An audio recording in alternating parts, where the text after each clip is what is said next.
Chapter 1787. Wu Luding gently opened the door and said in a bitter tone, "Aunt Nalan, why are you scaring people? Be careful that I don't let Cui Hua add green onions and fried eggs to your noodles." The woman gave him a coquettish look and joked, "In this family, your words don't count." Wu Luding immediately smiled and ran behind her. "Are your shoulders sore? Do you want to rub them?" The woman laughed and scolded, "Now you know how to flatter. It's too late.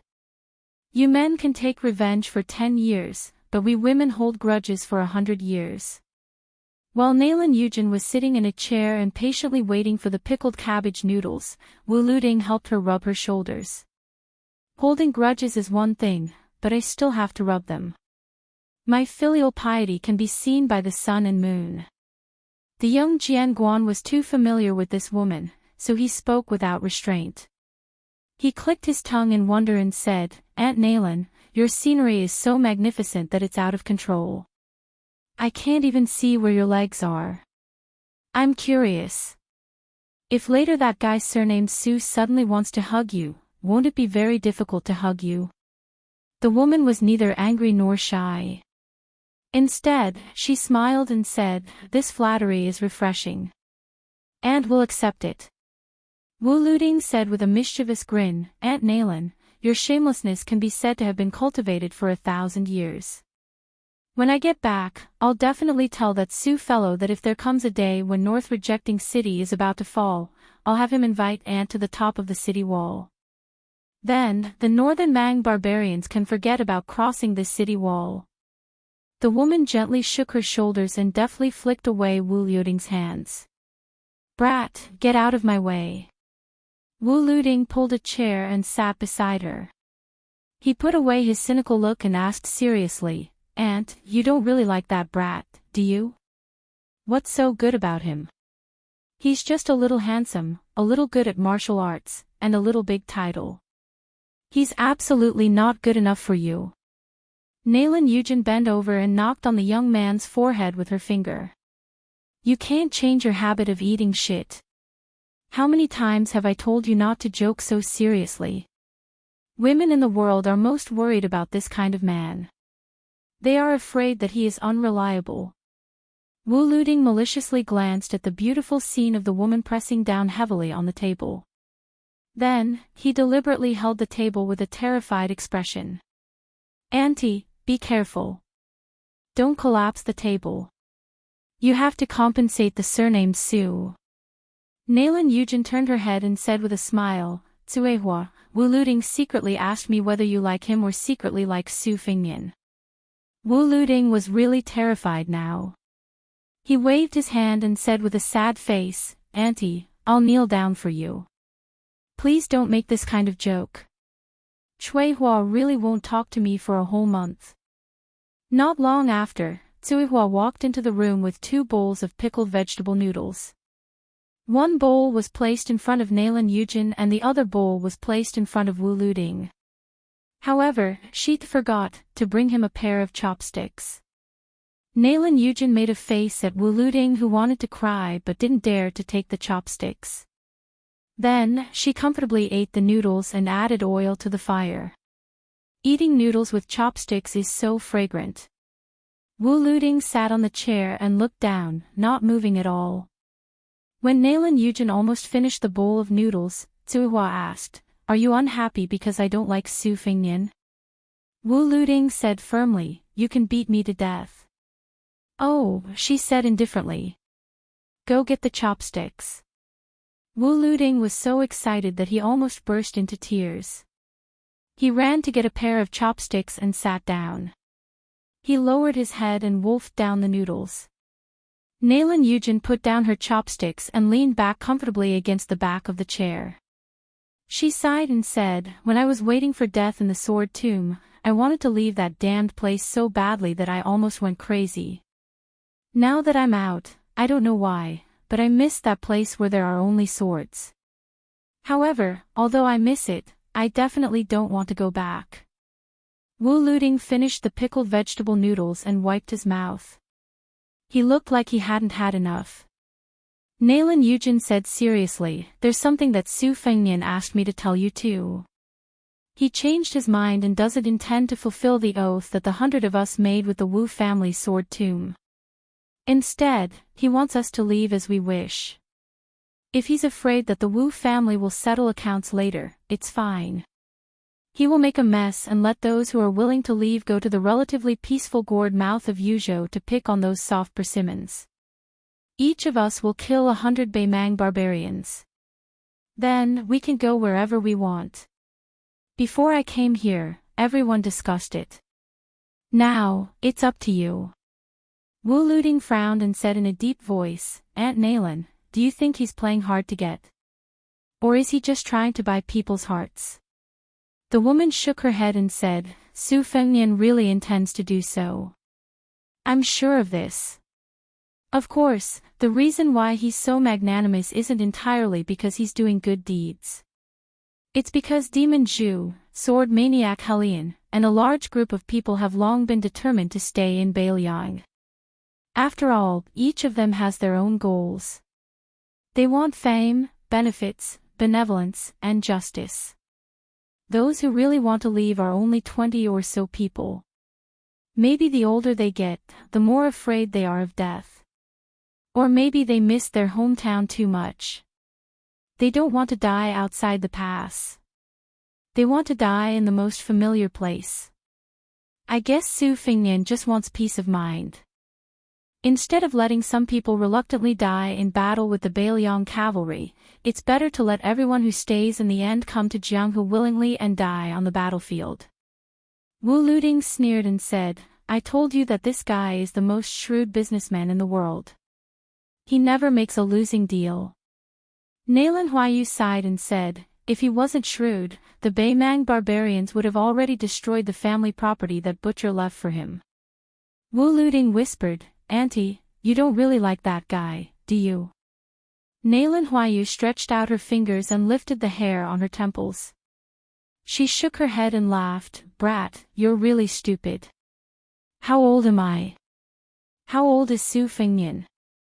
Wu Luding nodded in agreement and said, I told you, Auntie won't like that guy. Tsuihua was silent. Nalan Huayu smiled charmingly and said, that's the matter. What do you two think? No matter what, we're still people of the Wu family's sword tomb. No matter what, we'll listen to you. Wu Luding thought for a while and said, in that case, let the 20 or so people find an excuse to go to Yuzhou and join the army. But killing 100 people is the bottom line. There's no discussion. As for the other 80 people, they'll stay with me in Tsuehua in this north-resisting city. Whether they die in battle or wait for death, don't regret it in the future. Nalan Yujin nodded, since you said so, I know what to do. That's good. She stood up and didn't leave the room immediately. Instead, she took a slight detour and walked to Wu Liuding's side. She touched the young man's head and said, Brat, you've finally grown up. Auntie is very pleased. Auntie also has something to say to you and Tsuehua. We're outsiders who have entered the sword tomb. After so many years, we know how many people have gone crazy in the Wu family's sword tomb, committed suicide, or went mad. There aren't many normal people left. It's not easy to gather 100 people, but it's already the limit of the Wu family. Your Wu family's ancestor is not without selfishness. In the end, the reason why the Wu family's fortune has been standing for 200 years is because of the Wu family's 9 swords. But now, the 9 swords have become our 100 swords. That's why the 20 or so people are nervous in their hearts. They must ask me, Nalan Yujin, to come here to ask for a valid letter. Otherwise, even if Su Fengnian asks them to leave, they will never dare to leave. Who doesn't know the Wu family's ancestors' methods? We are all afraid from the bottom of our hearts. Wu Luding took a deep breath and said with determination in his eyes, as a junior, I don't dare to say anything bad about my ancestor. But, Auntie, you can rest assured. Those 20 or so people, my Wu family's sword tomb will treat them as if they have died outside the pass. This sentence is said in front of Auntie, and even in front of the ancestor, it's the same. Every word is a nail, no ambiguity. Nalan Huayu nodded and turned to leave. When he walked to the door, he turned his head and smiled, practicing the sword, you can also practice the sword in bed. The corner of Wu Liuting's mouth twitched. He turned his head stiffly and looked at Cuihua. She suddenly opened her eyes, gritted her teeth, and squeezed out word by word from her teeth, "Want to practice the sword? Get the hell out of here." Wu Liuting subconsciously picked up the chopsticks and pulled the noodles in the empty bowl. She closed her eyes, and when he lowered his head, the corner of her mouth curled up. Then she heard Wu Liuting say something inexplicable. "Cuihua, it's not that I can't accept that Auntie Nalan likes Su Fingnian, but I don't want Su Fingnian to be the only one who doesn't like her." Cuihua didn't know what to say, so she could only say, "I'm listening." Finally, Wu Liuting said something unlucky. "Cuihua, I said you can't be angry, but even if you are angry, I have to say it this time. If, one day in the future, both of us are destined to die on the battlefield, I must die before you, because if I see you die before me, I will feel worse than death." Cuihua thought for a moment and said slowly, "Actually, it's nothing, because if I die first, I will also wait for you on the road to the underworld. I will wait for you to follow me, so you don't have to be sad. But if I die first, and you die too late, I will be really angry." Wu Liuting's eyes were moist, and he held Cuihua's hand. Cuihua tilted her head and asked, "You want to die now?" Wu Liuting shook his head, but this time, he didn't let go of her hand. And this time, she didn't break free. "You are called Cuihua, and I am called Liuting. 6 big cauldrons, how many pounds of pickled cabbage can they hold? So, the two of us are the best match in the world." Even Nalan Yujin, who was close to them in the sword tomb, didn't know that Sword Crown Wu Liuting and Sword Attendant Cuihua were actually born on the same day, month, and day. Even the time was almost the same. Chapter 1788. But presumably, the entire Wu family sword tomb believed that these two people, regardless of whether they were young now or old in the future, would die at the same time. Many years later, many years after the Great Battle of Liangmang, a white-haired old man lay on a sickbed. When the oil in his lamp ran out, he could no longer open his eyes. He could only mumble, "Cuihua, I want to eat pickled vegetables again."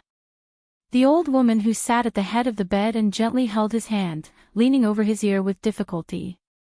In reality, she could no longer hear clearly, but she knew what he was saying. So she said gently, "We don't have any more pickled vegetables at home, but when we get underground, I'll make some for you." He was dead. She was also dead. There was no deeper love in the world than this. A travel-worn man first traveled from the border between western Shu and southern Zhao, all the way north to the prince's mansion on Mount Qingliang. Then he hurried to North Resisting City. He had no choice but to go to Qingsang City in Liuzhou. Finally, he went straight to Linyao military town, which was even closer to the western regions. Only then did he finally find his fellow disciple who was carrying a wicker basket and picking up cow dung. Looking at his 4th junior apprentice brother who was much older than him, the young man heard the general story. He held back his laughter and said, "It's really been hard on you. Even my legs feel like jelly when I hear about the trekking of mountains and rivers." This inarticulate man who had taken countless wrong paths was Lu Huang of Martial Emperor City, who had escorted the Yen sisters out of the western region. He looked at his eldest senior brother, Groom Yu, and asked, "Why have you come to Northern Liang?" Yu Groom hesitated for a moment, but he still decided to be honest. "I might disappoint you if I tell you the truth, but I didn't come here for revenge.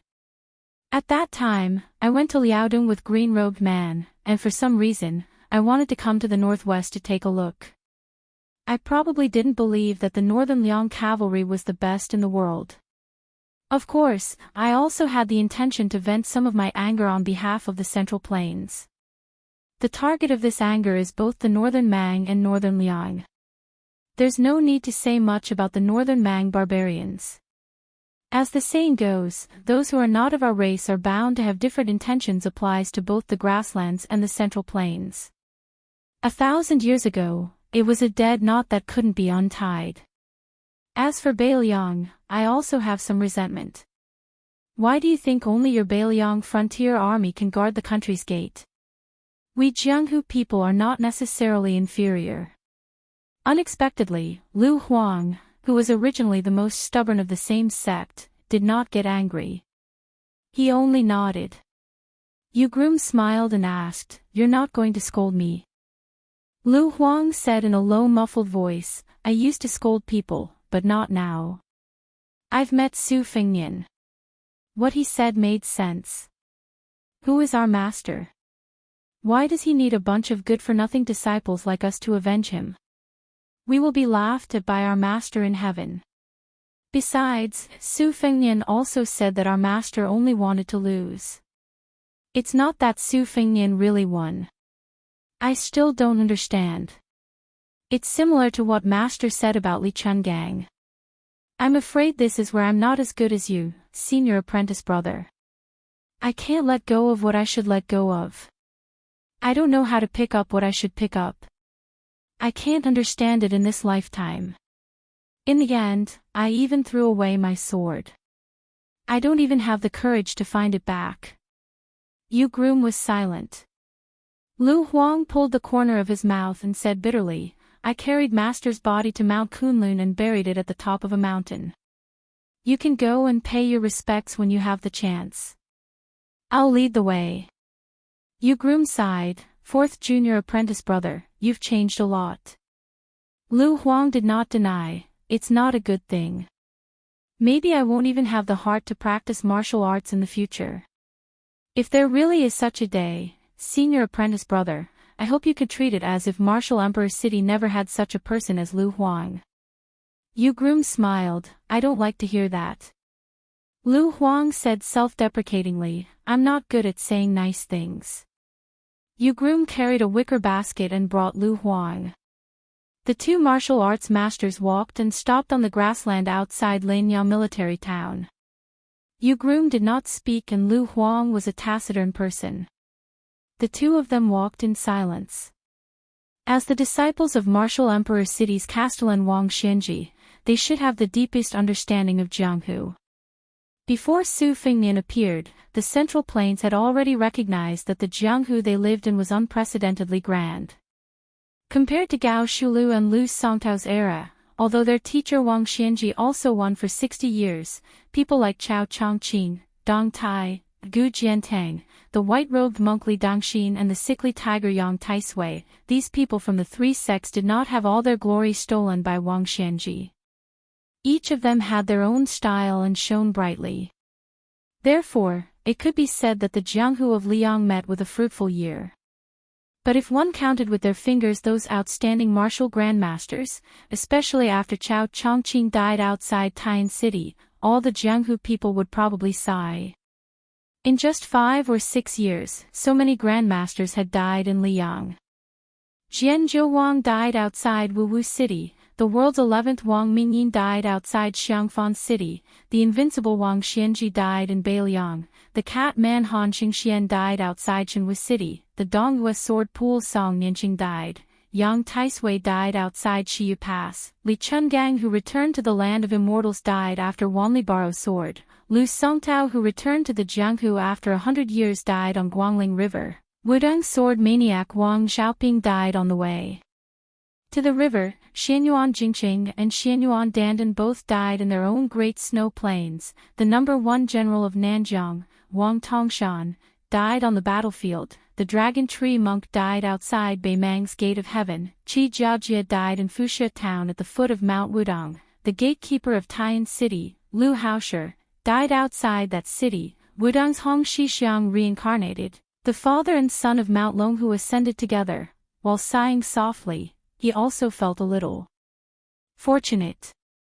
Because when the older generation was withering, looking back, the Liyang River Lake was still filled with new experts. Among them, Su Fengnian was the leader of the group and fought against Wang Xinji. In the Great Peace City, he fought against two people. In the western region, he fought against Tuoba for thousands of miles. It could be said that the young vassal king had fought against all the great masters of the present age. Groomyu stopped and his shoulders shook as if he was weighing the weight of the cow dung in the wicker basket on his back. He then turned to Lu Huang and said, "Actually, I know that among the few of us, you are the most scheming. Among the martial brothers, you and I are the most pure in sword training and do not involve ourselves in other things. Therefore, you have always been comparing yourself with me. Probably in your eyes, Master is a huge mountain that is too tall and almost insurmountable. As for me, I am a small mountain of that huge mountain. Only when you have stepped over that mountain would you have the qualifications to challenge Master." Just like Jian Zhuang and the other people of the Jianghu, they climbed up the martial emperor's city with the identity of a challenger. Therefore, you gave up on the sword intent and focused on the sword art. You did not hesitate to walk with a limp on the sword Dao just to be able to suppress me. Lu Huang didn't deny or admit it. Groomyu shifted his line of sight and looked at the boundless yellow sand of the desert. He smiled and said, "However, after I walked out of the martial emperor's city, I realized one thing. If Master didn't leave the Eastern Sea and we didn't leave the martial emperor's city, then we would have to live in Master's shadow for the rest of our lives." Coincidentally, this was an ending that Master didn't want to see.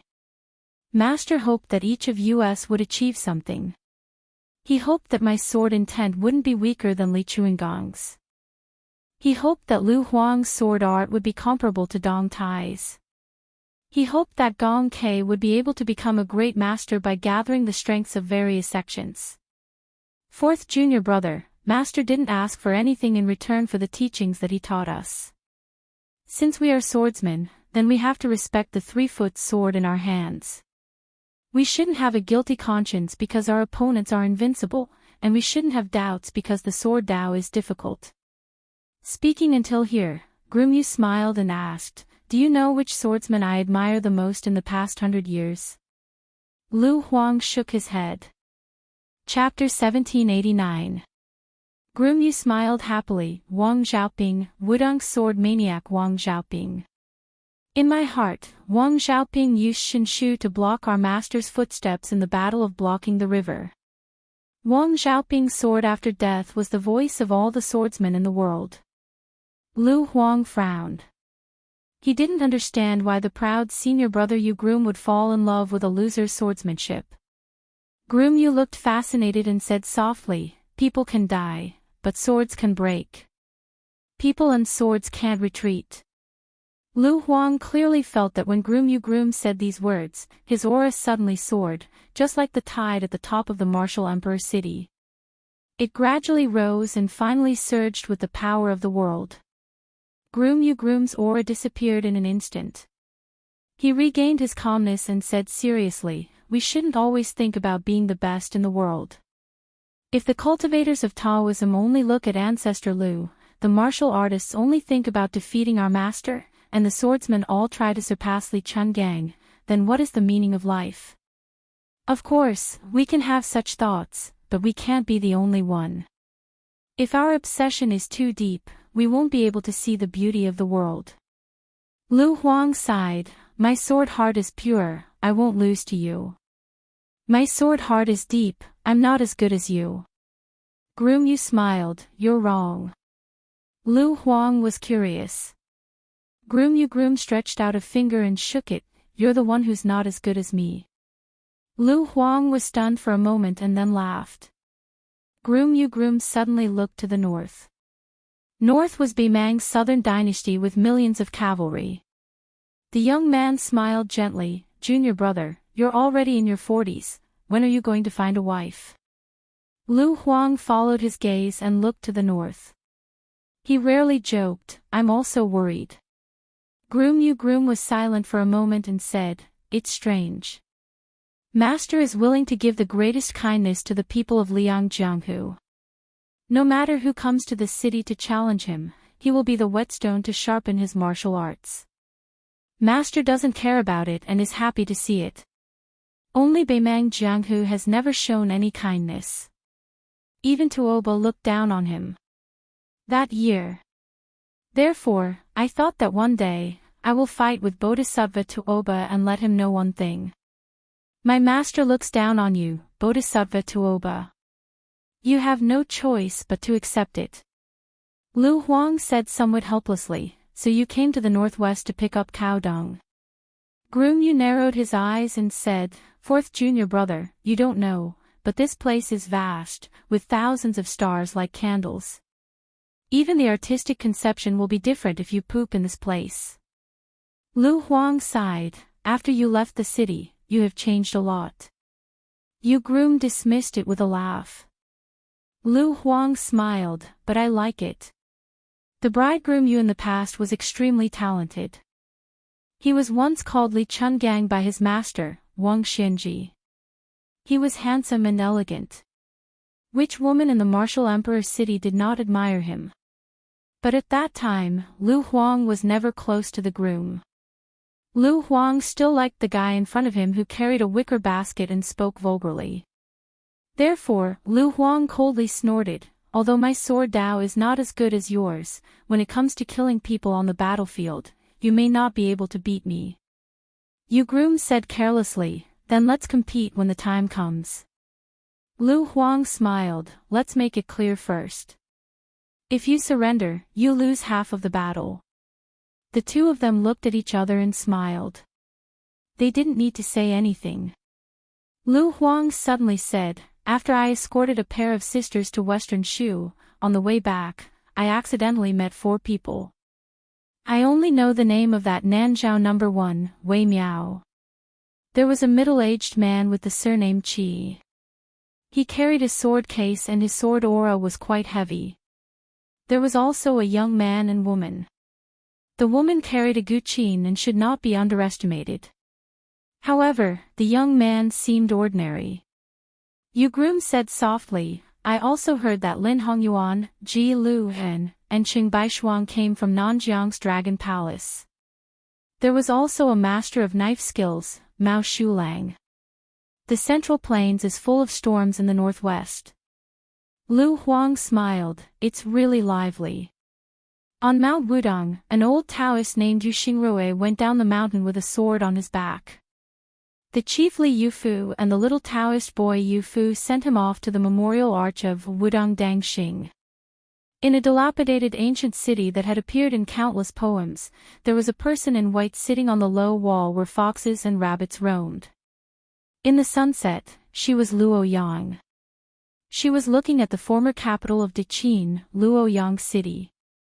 Once missed, you will miss it forever. Suddenly, another person in white appeared behind her. The woman was tall. Luoyang did not turn her head. She said softly, Tantai Pingjing, don't be like me. Moreover, it wouldn't be long before there would be no such thing as a next life. Therefore, some things would be settled in this life. If there was someone you liked, you could openly say that you liked her. If there is someone you owe, say sorry. Tantai Pingjing asked, are you waiting for someone? Luoyang lifted the flagon and drank a mouthful of liquor. This time, I'm afraid that I can't wait. Tantai Pingjing hesitated for a moment and said, in fact, the person you liked 800 years ago is no longer in this world.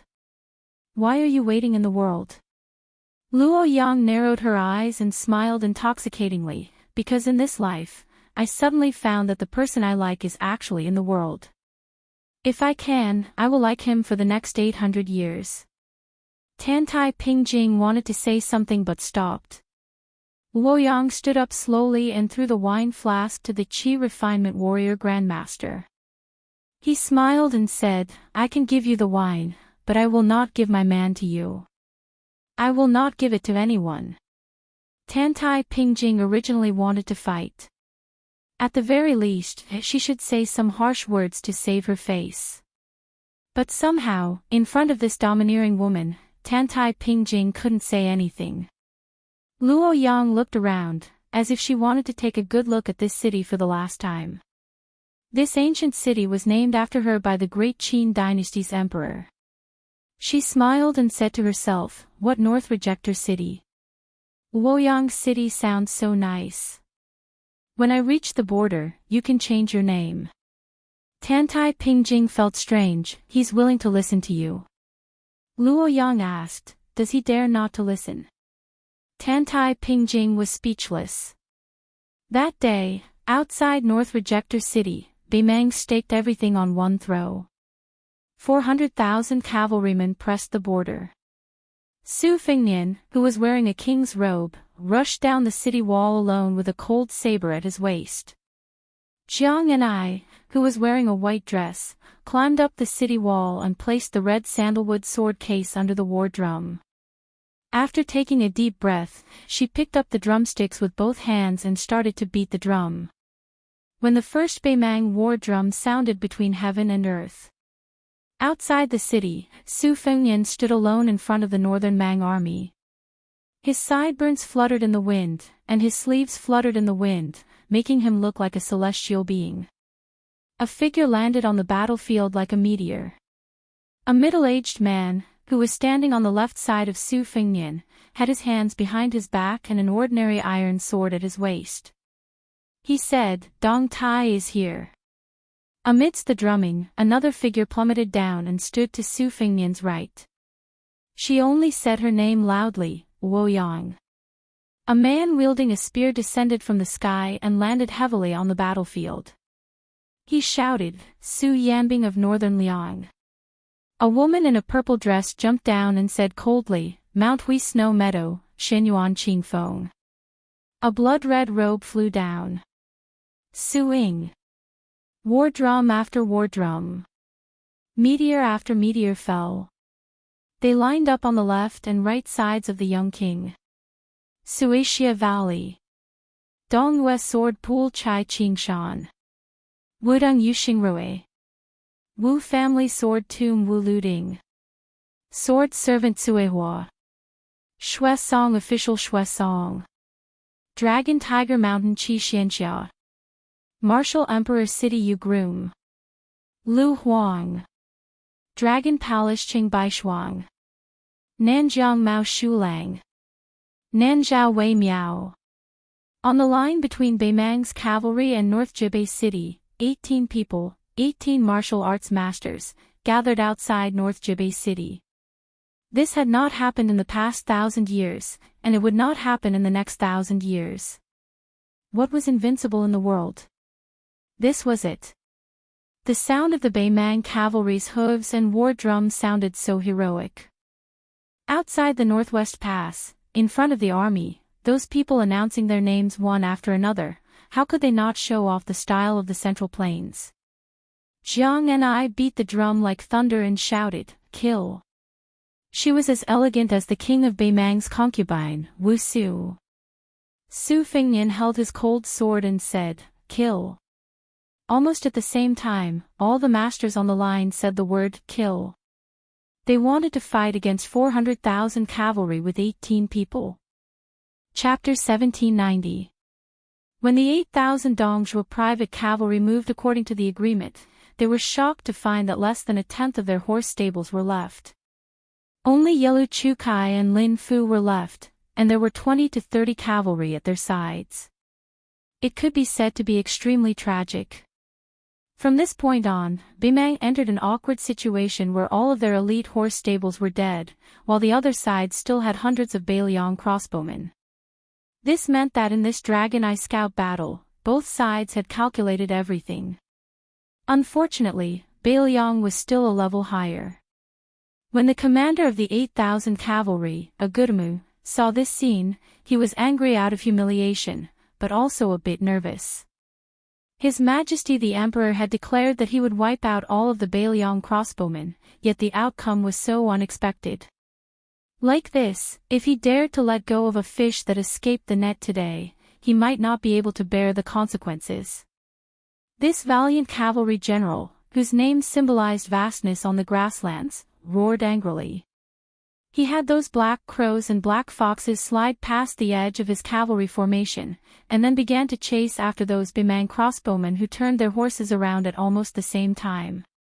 If it was a normal battle between the grassland's main light cavalry and Baelyang's crossbowmen, no matter how great the disparity in numbers was, relying on the crossbowmen's Baelyang horses, it would be extremely difficult to intercept and kill. However, today, the crossbowman could be said to be truly an arrow at the end of its flight. Their crossbows had no arrows, and their horses were tired. They had long pulled out their blades to kill the enemy. As such, these last seeds of crossbowmen who had penetrated deep into the Dragon Eye's hinterland, in front of the 8,000 cavalry who were full of vigor, were not something that they could escape just because they wanted to. Agudemu set up a giant oxhorn bow that didn't conform to the northern Mang cavalry structure, adjusting his breathing and aim while riding on the continuously rising and falling horseback. The bow was pulled back like a full moon, and with a ping noise, the arrow's momentum was like rushing thunder, shooting through the back of a wandering crossbowman. The force behind the arrow was ferocious, to the extent where not only did the entire arrow pass through his body, it also almost struck a second rider's back. Agudemu, who still hadn't had his fill, smacked his lips, trying to find a certain young face among the wandering crossbowmen. With a loud and sinister laugh, he said, "Boys, whoever can cut off the head of the wandering crossbowman Captain Li Hanlin, this old one will immediately make him a 1,000-man commander." The sound of horse hooves, dust flew into the air, and the laughter of the grassland cavalry whistled through the air. As the number 1 cavalry commander under Dongzhuo's command, even though his status wasn't as high as the other 2 Dongzhuo infantry commanders, after hanging out with Fatty Dong, who used to be the great king of the southern courtyard for a long time, Agudemu, who came from an ordinary background, was promoted to a commander after accumulating battle contributions. He had also seen many great scenes, to the extent where he even had the fortune to meet the emperor in the king's tent. When that seemingly amiable old woman heard his name, she, who was in a rather good mood, even cracked a joke, saying that this name was good, that he was blessed with good fortune, that Northern Mang would definitely be able to seize a vast territory with his name. Agudemu took this as an honor and was determined to one day ride his horse to the banks of the Guangling River and follow his benefactor, Dongzhuo, to open up new territory so that his children and grandchildren could freely ride their horses in the rich Jiangnan of the Central Plains. He was bound to make those generations of scholars tremble in fear under the hooves of grassland horses.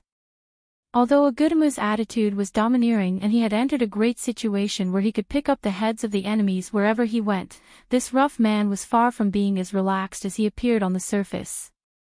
Not only did he order half of the cavalry not to charge with all their might, he also sent out 2 groups of 1,000 cavalry to spread out on the flanks in case Baelyang still had a backup plan. Although this possibility was not high, after all, under the premise that Bemang's 1,000,000-man army was pressuring the border for the second time, especially since Huda City had already lost its strategic importance. Under normal circumstances, Baelyang's defensive line should have shrunk. It had to be known that in the first great battle of Liangmang, not a single soldier from Baelyang had entered the Longyan Plains. Now, they should not have come here to seek their own deaths. However, as one of the main generals of the Dong family army, the battle that made Agudemu famous was when he followed Dongzhuo in the early years to fight a series of elusive raids. At the time, he had beaten the Liang army, which had the advantage at the time, to the point that they were unable to make ends meet. This directly led to Liang annexing the 8 kingdoms of spring and autumn, when their momentum was at its peak, to the failure of the first battle outside the Great Pass where they almost broke through the Baymang court like a hot knife through butter. Dongzhuo, with the strength of 1 man and 1 army, turned the tide. From then on, he was seen as the most handsome eagle by the people of the grassland and had a meteoric rise in the southern court. Therefore, Agudemu, who had been influenced by what he saw and heard, knew better than any other Norland general the principle that all was fair in war. When Li Hanlin saw Baymang's 8,000 cavalrymen turn around and retreat without any hesitation, Wei Mushing, who had been leading a group of crossbowmen and patiently watching from the sidelines, knew that it was finally time for him to go all out and kill the enemy. If he didn't fight now, when would he? When he brushed shoulders with Li Hanlin, who was covered in blood, Wei Mushing didn't say anything. He clasped his hands together and saluted him on horseback. As for the young lieutenant whose helmet was nowhere to be found, he only responded with a smile and didn't say anything. This young military general whose reputation had soared to the point where even the Northern Mang Empress had personally mentioned him had messy hair, congealed blood, and mixed with a lot of yellow sand. The iron armor he wore was even filled with blade scars of varying depths. This young man, who had always been called the most handsome White Horse Lieutenant by his subordinates outside Liangzhou's 3 White Horse crossbowmen, had always been called the most handsome White Horse Lieutenant in history. He had always been called Sun Ji and Wei Mushing, but even if both of them were put together, they still couldn't compare to him. And this young cavalry general, who had once been notorious in his hometown, suddenly turned around and looked at Wei Mushing's back. He shouted, "Old Wei! If you can't hold on, then run with me. Don't fight to the death. Don't King die." Wei Mushing didn't turn around. It was as if he didn't hear, or as if he heard but didn't want to reply. This lieutenant was only leading the troops to bring up the rear. It wasn't only to allow Li Hanlin's troops to leave the battlefield, it was also to buy time for Yuan Nanting's 10,000 white feather light cavalry to rush to the battlefield. Wei Mushing and the 300 cavalry under his command were valiant and fearless in stopping the momentum of the Beimang cavalry's charge.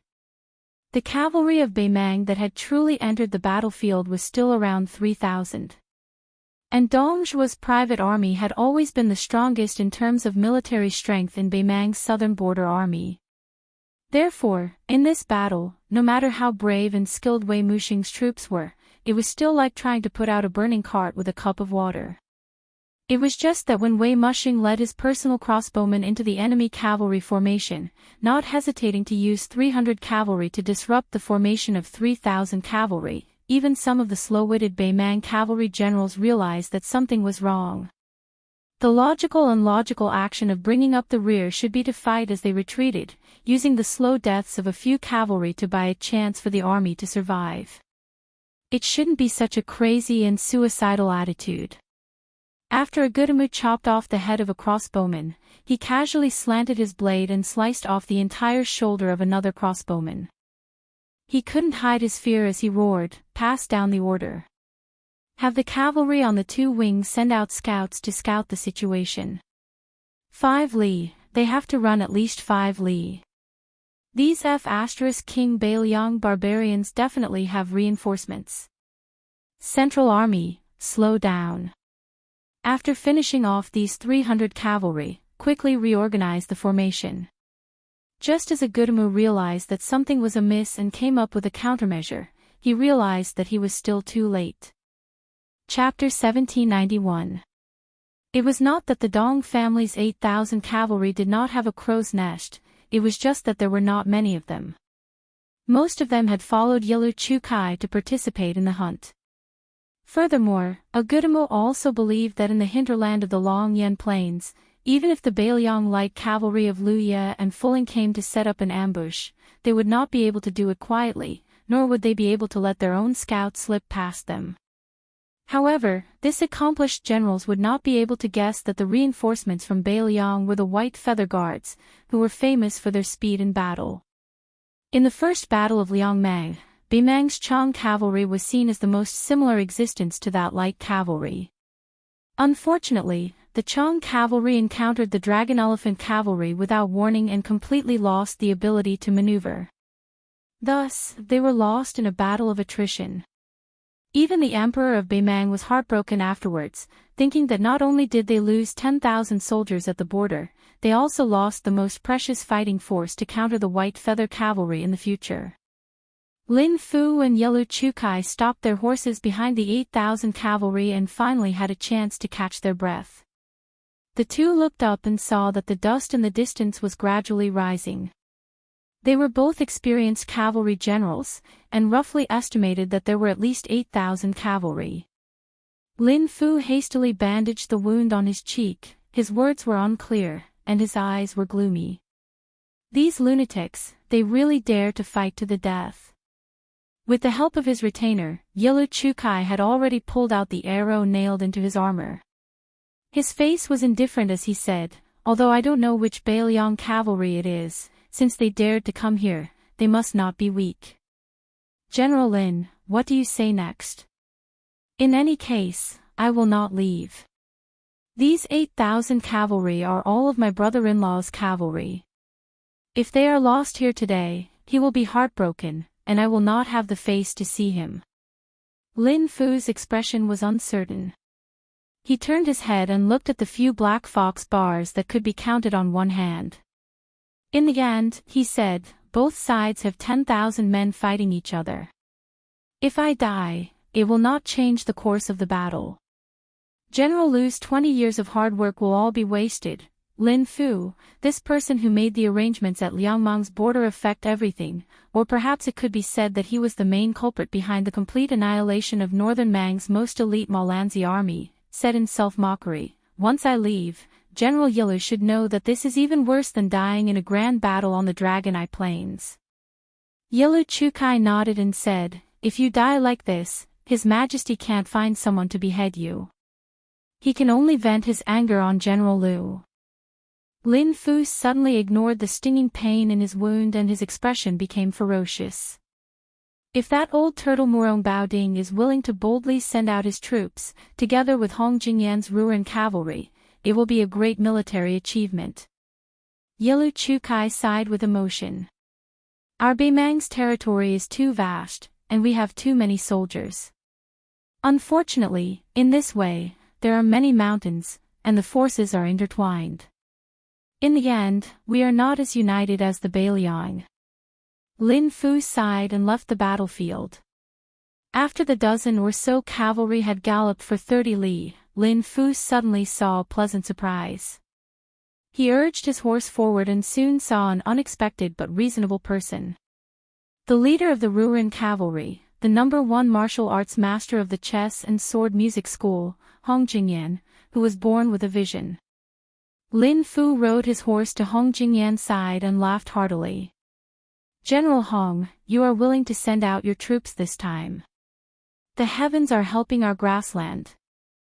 Bailiang has more than 10,000 cavalry that have already reached the heart of the Dragon Eye Plains. General Hong will definitely not return empty-handed. Unexpectedly, Hong Jingyan sneered. It's true that we won't return empty-handed, but it's hard to say whether we'll be collecting military achievements or collecting corpses. Do you really think that Bailiang only has the courage to send 10,000 cavalry into the Dragon Eye Plains? Lin Fu was stunned and then shocked. He was still unwilling to give up and said through gritted teeth, General Hong, have you persuaded Murong Baoding to send out his troops as well? If he enters the Dragon Eye Plains, no matter how many backup plans Bailiang has, they will not be able to escape death. Hong Jingyan gave a strange smile and did not comment. He led the 6,000 Ruran iron cavalry to the battlefield. At the same time, compared to Yuan Nanting's 10,000 white feather light cavalry, the iron stupa had actually left earlier.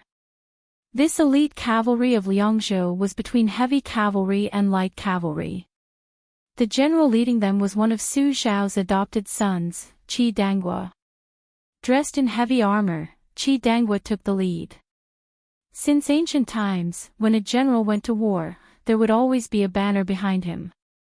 The banner bearers were all fierce generals in the army. Thus, they were known as the banner bearers who had the most strength. Bailiang cavalry was the best in the world. If one counted from the time Su Zhao led 800 old soldiers out of Liaodong, the well-known banner bearer, Wang Jian, who was known as the enemy of 10,000 people, died at the gates of Quebec. Chen Qiong died in the Battle of Jinliao. This person had another identity. He was the father of the king of Shu, Chen Jibao. These two died on the battlefield without even seeing the shadow of a marquis or general. After that, Wang Linquan returned to his hometown and became the richest man in Qingzhou. Now, he was the father-in-law of the new king of Liang. It could be said that he had a good ending. Next was Qi Danghua. After entering Bailiang, his official position was not prominent. He was only a rank 4 military officer. This time, when Chi Dangwa requested to lead the Iron Stupas to attack the Dragon Eye Plains, no one in the Northern Liang Protectorate from top to bottom was willing to agree. This was especially true of Chu Lushan. Even the commander of the cavalry, Yuan Zhuozong, upon hearing this news, urgently wrote a letter to the Protectorate, requesting that Chu Lushan absolutely not allow Chi Dangwa to lead his troops into battle. The 6,000 Iron Buddhas were not good at long-distance raids, and the Qingyuan military town, which was connected to the west gate of Liangzhou and Liuzhou, needed an elite cavalry to guard it, and the Qidong state needed to appear in the biggest battlefield in the future. Chi Dangwa understood all of these reasons. However, he, who had missed the first battle of Liangmang, felt that he had let down his adoptive father. He had let down the respected woman who beat the drum at the West Wall. He had let down Mr. Li, who had exhausted himself in the Tide Listening Pavilion, and he had let down his adoptive father's eldest son.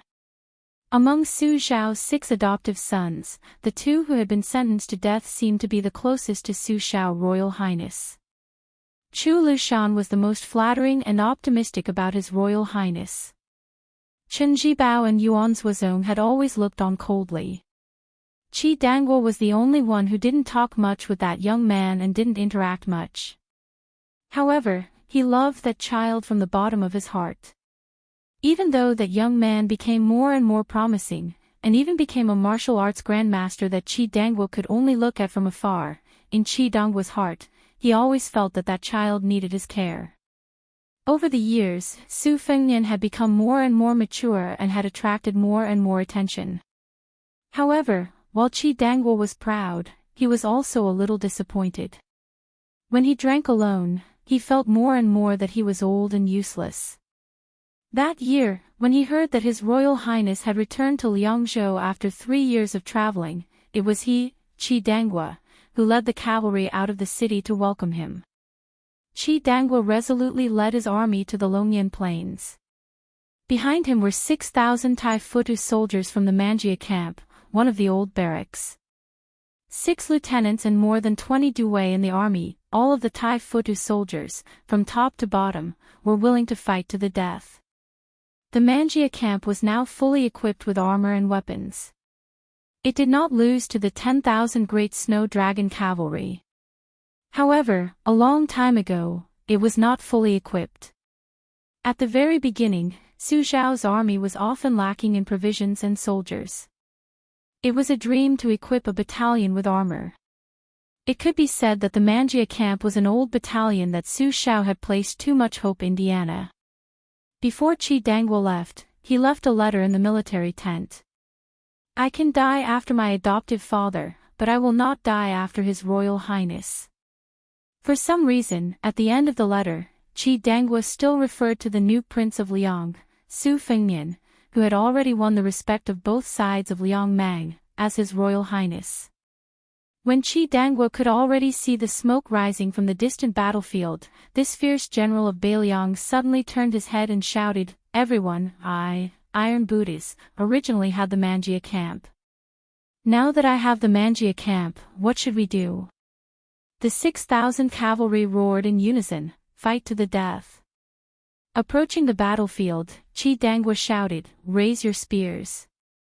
The yellow sand of the desert, the clanging of armor. The Manjia camp was fully equipped. Chapter 1792. Before Beiliang's White Horse crossbowman Captain Wei Mushing died in battle, he didn't get to see Yuan Nanting's 10,000 white feather-light cavalry arrive with his own eyes. However, his unwavering determination won Yuan Nanting's cavalry an unimaginable advantage. This was because when 2 cavalry armies were of equal strength, the one who made the first move would usually win. Liang Mang and Wei Mushing had been fighting on the border for almost 20 years. They knew each other well. The grassland cavalry was most adept at hunting and feinting. They had once wiped out a total of 200,000 elite cavalry at the border during the last years of the Dafeng dynasty in 2 battles.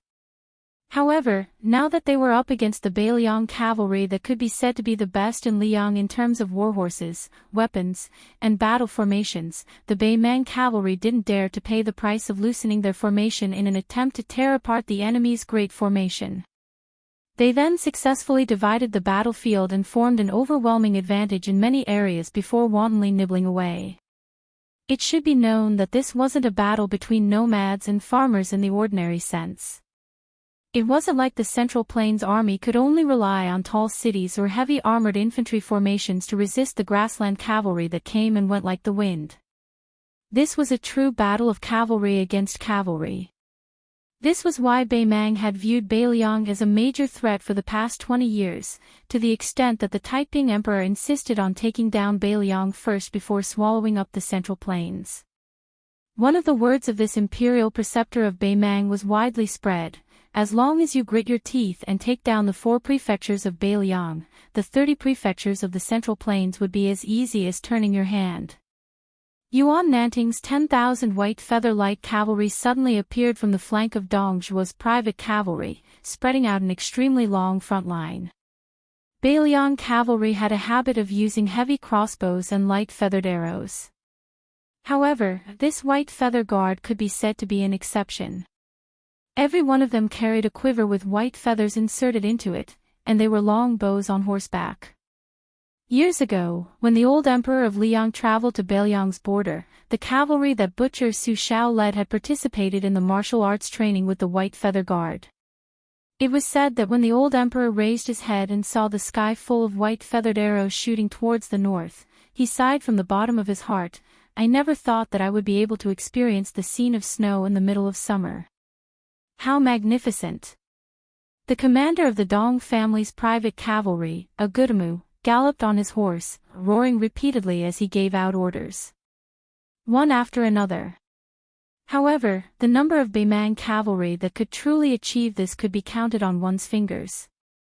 The reason why Lu Gue was able to be highly regarded by the Baimang Empress and earned the reputation of being half of Su Shao was because Lu Gue's cavalry was the most meticulous in battle, and it was the most similar to Bailiang's cavalry. Therefore, they would definitely win a battle, and even if they lost, they would definitely not lose a great battle. Other than Lu Gue's cavalry, Dongzhuo's infantry and Helian Wuwei's Shiha army could also be considered too. As for Dongzhuo's cavalry, it was enough to make the knowledgeable people of Baimang wring their hands and sigh. Due to their outstanding military achievements, they were later restricted by the nobles of the Baimang royal court, to the extent that they had no choice but to deliberately suppress the number of cavalry to around 10,000. The reason why Huang Songpu quietly left his post seemed to be due to the series of unsuccessful battles in the tiled gentleman's pavilion, but it might not necessarily have nothing to do with the bold and decisive reform of the Southern Court's cavalry. The Baimang Prairie's Puritans and the Southern Court's elders and tycoons all viewed him as having ulterior motives and recklessly tampering with the foundation of his ancestors. On the other hand, the newly appointed Xia Zhemo, Zhong Tan, did not receive too much criticism from the royal court after the various reforms he displayed during the Heloka siege. Other than the grassland needing to establish a hero, how could Zhong Tan's identity as a Baimang military general not be a protective talisman? The 10,000 white feather guards that had rested for a short period of time before charging were the first to draw their bows and shoot out. The arrows were like a snowstorm that covered the sky and covered the sun. The hastily arranged formation of Dongzhuo's private cavalry immediately had several hundred riders hit by the arrows and fell from their horses. However, the valiance of these 8,000 private cavalry were also fully displayed at this time. Agudamu and those Kiliarch's plans were not deviated in the slightest, their formation gradually unfolding, preventing the white feather guards from forming an arc of encirclement that was most advantageous for the horses to shoot at. However, the Bailiang's border cavalry that had taken the initiative did not stop there.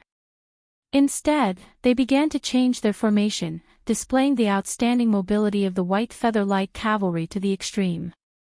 As a result, a magnificent scene appeared on the battlefield unknowingly. The 10,000 White Feather Light Cavalry not only did not purposely pursue the thickness of the Central Army's formation, but instead suddenly increased their speed on the left and right flanks during the charge. The cavalry formation that had previously been one in an arc imperceptibly turned into two parallel flood dragons. Agutamu's cavalry had previously been divided into three groups. The 2,000 cavalry that had encountered the White Feather Light Cavalry first were immediately trapped between the two armies. The Dong family's main cavalry that was closely connected to this cavalry army that was attacked from both sides did not slow down in the slightest under Agutamu's personal leadership. They did not continue to charge forward. Otherwise, even if they managed to charge out of this corridor, they would definitely leave behind more than 1,000 corpses. Agutamu did not hesitate to turn his horse around, leading the Central Army to charge towards the enemy formation in the south. At the same time, he ordered the 2,000 cavalry at the rear to entangle the Northern cavalry at all costs.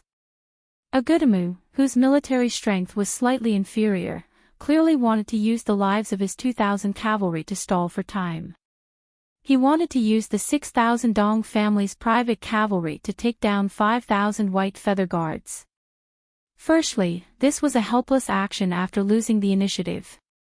Secondly, the formation of the White Feather Light Cavalry had an innate weakness, which was that the vanguard was long and the formation was weak. It could not withstand the brute force of 6,000 cavalry. This kind of 6,000 cavalry against 5,000 cavalry, the advantage was not as simple as having 1,000 more people. Fast. After the two cavalry armies came into contact, the essence of both armies was speed. This kind of speed was not only limited to the speed of the warhorse's charge, not only the speed of the cavalry's arrows, but also the speed of the cavalry's changes in response to the situation. However, since the founding of the Great Qin Empire, there were very few Confucian generals at the border who were both well-read and adept at war. Even if there were, they were mostly accomplished in defending the border but were powerless in expanding the borders. As a result, throughout the dynasties, from the Great Feng dynasty to the Spring and Autumn Northern Han to the present-day Liang, there were only a few famous officials who were bestowed with the title of Xiang. The character Xiang implied that the land was filled with virtue and the armor was filled with hard work. The Central Plains had been divided and united for 800 years. During the civil wars, there was no lack of generals who had rendered meritorious service in destroying countries. Logically speaking, it was not excessive to give them the character Xiang. However, the founding emperor of the Great Feng dynasty, who was the first to receive the title of Xiang, once said that only those who raised their whip across the desert could receive the character Xiang. Since then, the successive monarchs had this tacit understanding. The word Xiang was hard to come by. The Great Feng dynasty had too many bloody precedents to learn from. At its peak, the Great Feng dynasty was said to have 800,000 horses. Even at the end of its decline, it still had 200,000 border cavalry. However, there were two generals in succession, one old and one young. The old man was an experienced general with splendid military achievements, while the young man was an armchair strategist. In the end, both of them lost their reputations under the hooves of the grassland cavalry. In the end, half of the Central Plains was brought to disaster. A large part of the reason was that in a true large-scale cavalry battle, opportunities were always fleeting. However, as soon as the situation deteriorated, the army would definitely be defeated. The historical records of the Central Plains were always vague about the grassland cavalry. They were just repeating the same old words over and over again. It wasn't until Liang established the Central Plains and suffered 3 consecutive defeats at the border that they had no choice but to switch from offense to defense. It was only after Gu Jiantang took charge of the Ministry of War that they truly began to study the tactics of the grassland cavalry in detail. After that, some of the imperial court generals who were interested in military achievements began to realize that the reason why the grassland cavalry was able to bring disaster for hundreds of years and invade the south every few days was not as simple as just being born familiar with archery and horses. Regardless of whether the Liang imperial court admitted it or not, it was hard for the officials in the imperial court to not rejoice in their hearts. Luckily, the Zhao family still had the cavalry army that had almost emptied the dynasty's northwest foundation. With the 300,000 armored cavalry intimidating the Beimang barbarians, the Central Plains was able to win close to 20 years of recuperation. Only then did they have the confidence to declare that they would fight the grassland cavalry outside the country's gates. Following Agutamu's change in formation, the White Feather Light Cavalry also began to change. The 5,000 light cavalry in the north began to quietly split up. Half of them headed toward the 2,000 Dong family private cavalry behind Beimang, while the other half began to follow the main force of Beimang to the south. They did not give the enemy a chance to create an advantage in terms of military strength. Instead, they continued to maintain absolute suppression of the Dong family's main force. If Agutamu could see everything before and after, he would definitely be shocked at the terrifying tacit understanding between the captains of the northern White Feather Light Cavalry. There was no communication between them at all. However, the cavalry formation was formed so quietly. This required a sense of smell, courage, and trust. Not a single one could be missing. The White Feather Guard was once the direct line of troops under Wei Fuqing, one of the four fangs of Beiliang. Wei Fuqing was one of Qin Jibao's two great generals. After Wei Fuqing and Dian Xiongzhao left for Shu without bringing a single soldier, the Iron Stupa of Qidong continued to be the Iron Stupa. Yuan Nanting, a veteran of the Lotus Seed Camp, took over the White Feather Light Cavalry. The former was Su Zhao's adopted son, and his loyalty to the Su family was unquestionable. On the other hand, Yuan Nanting's factional colors were extremely faint. He had once respectfully sent off His Royal Highness, Su Fengnian, to the capital with Lin Dofang and several hundred other old men of Beiliang. Following the succession of Su Fengnian, the Beiliang frontier army also naturally changed dynasties. If one were to say that the Iron Stupa and White Feather Guard, who had a deep relationship with Qin Jibao, did not feel uncomfortable or stifled inside, no one would believe it. As a result, when Yuan Nanting left for the Longyan Plains, almost all of the 10,000 White Feather Light Cavalry cheered to their heart's content. Killing the enemy on the battlefield was much better than being cooped up outside Liangzhou Pass and suffering the supercilious looks of the other armies. It had to be known that the first battle of Liangmang had been so bitter that even the Great Snow Dragon Cavalry and two heavy cavalry troops that had been in hiding for many years had been mobilized. They were all from the Su family's headquarters, the Iron Stupa and White Feather Guard. In the end, they didn't even see the Beimang barbarians. How could they not be stifled? Could they not hear some strange words? Chapter 1793. This time, Yuan Nanting had gone to the Huaiyang Pass Protectorate to discuss matters. He had practically slammed the table and glared at Chu Lushan, saying that if this battle did not belong to the White Feather Light Cavalry, then he really would not have the face to go back and be a general. He might as well stay in the Protectorate and be a **T advisor. Sensing the movements of the White Feather Light Cavalry behind him, Agutamu immediately felt his scalp go numb. He angrily roared, "Break the formation with me." Yuan Nanting, as a major third-rank general, was the same as all the other generals of the Beiliang frontier army.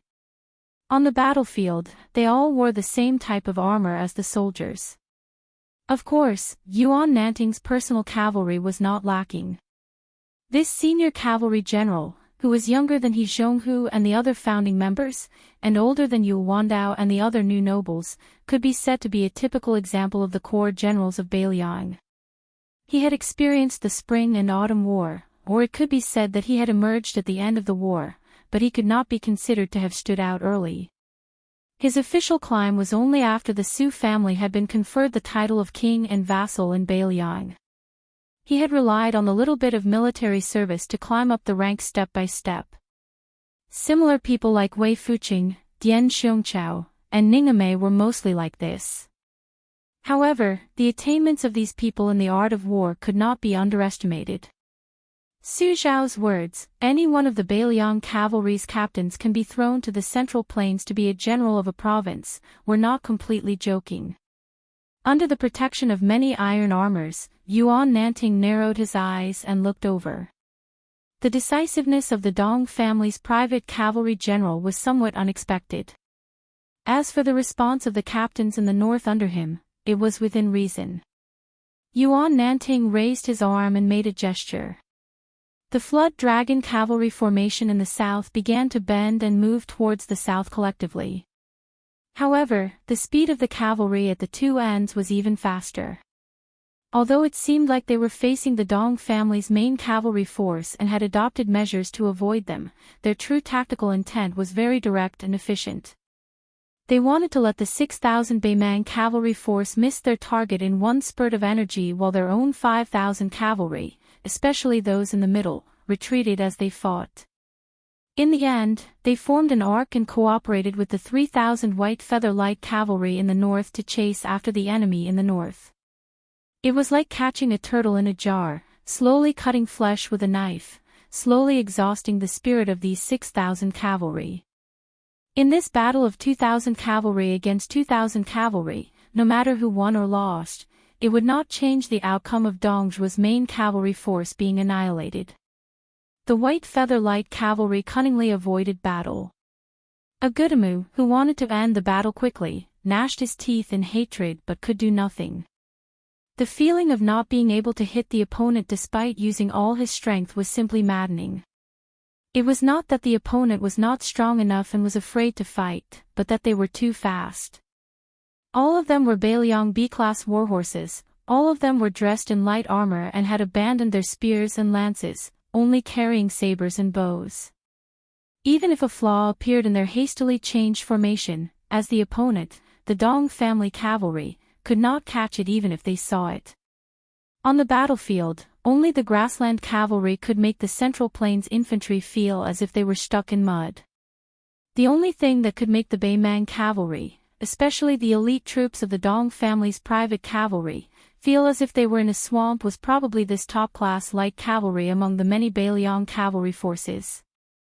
However, Yuan Nanting, who was confident of victory, did not let his guard down. In fact, several crossbowmen on white horses had already arrived at the periphery of the arc formation, telling him that there were 6,000 Ruan cavalry reinforcements coming from the north. They would arrive in an hour at the slowest and would be personally led by the martial arts evaluation grandmaster, Hong Jingyan. Yuan Nanting, who had not stopped his horse from beginning to end, looked at the young faces, especially the one in the middle whose armor was covered in blood. He smiled and asked, "You must be the White Horse Commandant, Li Hanlin." That rider nodded and said in a deep voice, "Yes, I am." Yuan Nanting smiled and felt a mixture of emotions.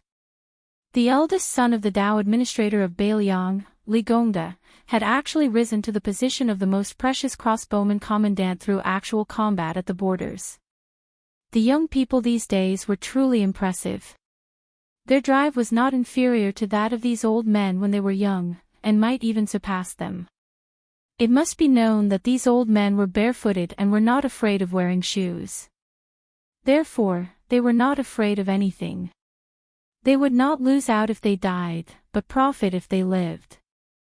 They were not like the current group of young people in the Beiliang Frontier Army.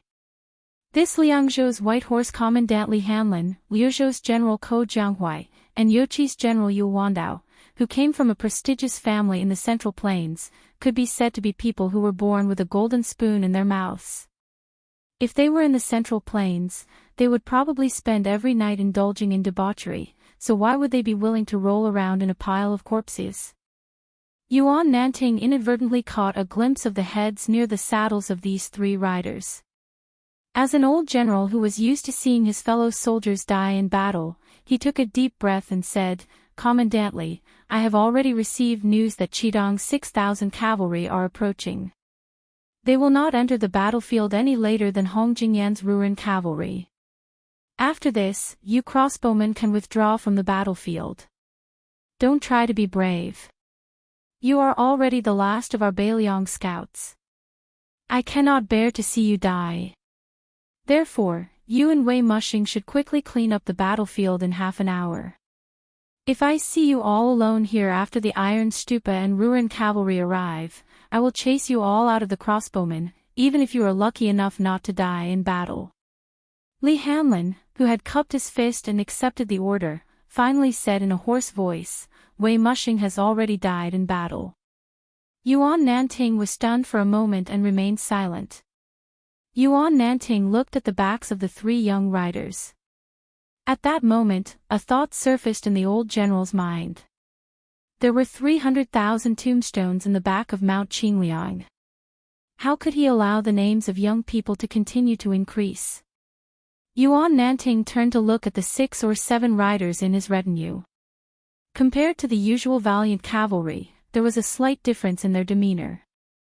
That sort of composure was not only due to their outstanding martial prowess that they stood out from the crowd, but also because they had a distant aura of the Jianghu. Yuan Nanting smiled and said, "Experts of the Whispering Chamber, you have all heard the news. It's not good. It's that great Grandmaster Hong Jingyan who has arrived." An old man in light armor who had been meditating all this time stroked the sword at his waist and said indifferently, "In short, we can't let General Yuan die in front of us." On the battlefield in the heart of the Longyan Plains, Dongzhuo's main force of 6,000 cavalry was in dire straits. The 8,000 white feather light cavalry that Yuan Nanting personally commanded were increasingly at ease as they constantly reaped the heads of the enemy. The 2,000 cavalry under the command of Wuyalanzi, Yilu Chukai, were engaged in a fierce battle with the white feather light cavalry. Neither side showed any signs of defeat.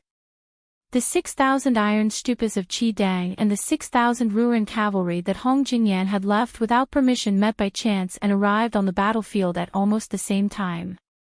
The two armored torrents clashed head-on. The Ruin cavalry wanted to save the remaining 3,000 or so soldiers of the Dong clan, so they charged straight at Yuan Nanting's 6,000 cavalry. The iron stupas circled around the battlefield of Liang Mang's 2 light cavalry forces on the left flank. Light cavalry against light cavalry, heavy cavalry against heavy cavalry. The 6,000 iron stupas of Qidang were in the center of the front line. 1 man, 1 horse, and 1 spear led the charge. Of the 6 adopted sons of the old Prince Liang Su Shao, Chen Jibao was a dazzling figure. His military exploits were numerous, and he was the center of attention of the world. The reputation of the white-clothed war saint was obtained by stepping on the corpse of the spring and autumn armory Yibaikue. Although he had betrayed Beiliang and was a vassal of Western Shu, it did not diminish his reputation. Chu Lushan, although infamous in the Central Plains, was destined to leave his name in the annals of history. Afterwards, in the hinterland of Beimang, it was he who stopped Dongzhuo from winning 12 battles in a row. Not only was he and the king of the old south courtyard of Beimang known as the Northern Dong of Southern Chu, he was also seen as the victim of Dongzhuo, the great master of the art of war in Beimang. Yuan Zuozong won the Battle of the Princess Tomb. Even the people of West Chu felt it was inconceivable. After the battle, historians and strategists thought highly of him. If it were not for Yuan Baixiong, the Liang army that Su Shao put together would not have had the chance to fight in the Battle of the Western Wall. Now, he would be the commander of Beiliang's cavalry. Yao Jian and Yi Shizhen were also praised by the imperial court when they were alive. They were not only outstanding scholars, but also good at strategizing. If it were not for the fact that they lost their chastity in their later years, based on their friendship with the young king, it would not be difficult for them to become provincial governors of their respective provinces. Only Qidangguo was not only looked down upon by the Liang imperial court and the Central Plains officialdom, but also rarely mentioned in Beiliang. He was not even as famous as Ningame, a young and strong general. Even his promotion to the Iron Buddha was seen as a nepotism by the new King Liang. It had nothing to do with Qidangguo's military talent. Even the people of Mount Qingliang who were familiar with the affairs of the Su family did not think much of Qidangguo, a general who was brave but not astute. The thing that this person was best at in his life was probably carrying the Su flag and following behind the butcher. His greatest achievement in his life was inexplicably becoming Su Zhao's adopted son. Mediocre talent, no reputation, and little military merit. This was Qi Danghua. Before Yao Jian and Yi Shizhen died, Chu Lushan did not want to help speak, and Yuan Zuozong did not want to plead for mercy. Only Qi Donghua's reverse scale spoke up. At the time, Beiliang Governor-General Qin Zhibao chose to leave Beiliang alone. Chu Lushan was indifferent, Yuan Zuozong coldly looked on from the side, and Qi Danghua secretly urged him to stay. But in the end, Qin Zhibao did not stay. How could a person who tried to smooth things over when he should not have done so, win the respect of Beiliang, which valued military merit the most? Qi Danghua ran his spear through the chest of a centurion of the Ruren cavalry. With a furious roar, he continued to charge forward. Not only did he bring the corpse of the centurion to the back of his horse, his blood-soaked spear once more stabbed into the chest of another horseman behind him. Unstoppable. With Qi Danghua as the arrowhead, the cavalry formation of the Ruren cavalry was like a hot knife through butter. On the battlefield on either side of Qi Danghua, 200 cavalry from each side had been killed in almost an instant. If someone was unlucky enough to fall off their horse, they would not be beheaded like in a battle of light cavalry. Instead, they would be trampled to death by a charge from the enemy's warhorse. There was no chance of survival. In a battle of cavalry, falling off a horse meant death.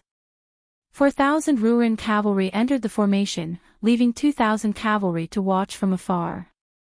In this vast battlefield, they seemed completely out of place. Chapter 1794. When Yilu Chukai saw this scene, he brushed away an arrow that the Northern Liang Light Cavalry captain had shot at his face. He quickly left the battlefield alone and came to the 2,000 cavalry that were as immovable as a mountain. He said angrily to the indifferent man who was watching the fire from the other side of the river, Hong Jingyan. "Why did you leave us in the lurch?" The man with a pair of snow-white eyes stared at this noble relative of the imperial family and asked in return, "How did I leave you in the lurch? Were the 4,000 Ruren cavalry not saving people?" Yilu Chukai laughed in anger and pointed his sword at this martial arts master who had once competed with his brother-in-law for the title of king of the southern courtyard. "At this point, you still want to preserve your strength? What, after losing to the Beiliang cavalry at the mouth of the gourd last time, you want to rely on these 2,000 cavalry to escape?" Hong Jingyan pursed his lips. "From the beginning, I never thought that you and Lin Fu could succeed. I took the risk to come here because I didn't want you, Yilu Chukai, to die here in vain. Of course, this time, hundreds of the White Horse crossbowmen returned alive, but you all died. When the time comes, His Majesty will definitely settle the score. Murong Baoding is surnamed Murong after all, he is not afraid of being held accountable. I, Hong Jingyan, am alone and weak. Although it is reasonable for me to bide my time, there are some things where reason is more important than reason. That is why I am here. Otherwise, do you think I have nothing better to do than come here to join in the fun?" Hong Jingyan stared at the exasperated, burly general and said sarcastically, "Military merits. Do you and Lin Fu have your so-called military merits here?" He shifted his gaze to the battlefield in the distance and sneered, "If your Black Crow fence and Black Fox fence died in vain, then wouldn't my 4,000 elite cavalry have died in vain?" Yilu Chukai flew into a rage out of humiliation, blood seeping from the corner of his mouth. He covered his mouth with his hand and stared hatefully at the leader of the Ruren cavalry. Hong Jingyan said flatly, "Yilu Chukai, remember, there are immortals on land in the Jianghu, but there are no immortals on the battlefield who can reverse heaven and earth. So your brother-in-law's 8,000 cavalry died here, which is the general trend. I, Hong Jingyan, am only responsible for bringing you back alive to the imperial court. As for the rest, don't hope, and you have no right to hope." Yilu Chukai did not turn around but pointed his sword at the battlefield behind him. "Don't you want to take the head of the third-rank Iron Buddha General Qi Danghua? His head was enough to make you, Hong Jingyan, a marquis. Qi Danghua is Su Zhao's adopted son. Hong Jingyan smiled mockingly, as if he did not care to speak. It was only then that Yellow Chu straightened his back and released his blood-stained palm. Looking at the exceptionally valiant Ruren cavalry behind Hong Jingyan, he laughed and said, "You barbarians who came from the Ruren Mountains, to have such a cowardly master is truly a blessing in disguise. You can forget about achieving any military exploits in the future, but I am not afraid of dying on the battlefield." The Ruren cavalry's Kiliarchs had unfriendly eyes and were itching to attack. Hong Jingyan raised his arm and stopped the Kiliarchs from drawing their swords. Gently holding the reins of his warhorse, he looked into the distance and smiled. "Yellow Chukai, I have to say, you are far inferior to that slippery brother-in-law of yours. He, is only one surname inferior to your idiotic brother-in-law. What a pity." For some reason, Yellow Chukai suddenly calmed down. He turned his head to look at the fighting in the south, and then at the comparatively peaceful north. This young military general who was born high and mighty as Hong Jingyan had said, this rising star of Northern Mang's younger generation who had already become a 10,000-man commander at such a young age, said to Hong Jingyan with a calm expression, "I don't need you to save me. However, I beg you of one thing. Hong Jingyan, take away as many Dong family cavalry as you can. If you agree, then I will apologize to you for the disgraceful words I said earlier." Hong Jingyan, who was not in a hurry to make a promise, asked curiously, "Then you?" Yellow Chutsai's eyes were resolute, with a stubbornness that the men of the grasslands were all too familiar with. "My brother-in-law said that in business, one must be willing to part with capital. I will follow your 4,000 Ruren cavalry to the end. How many Dong cavalry you can save with my life, Hong Jingyan, is up to you. How about it?"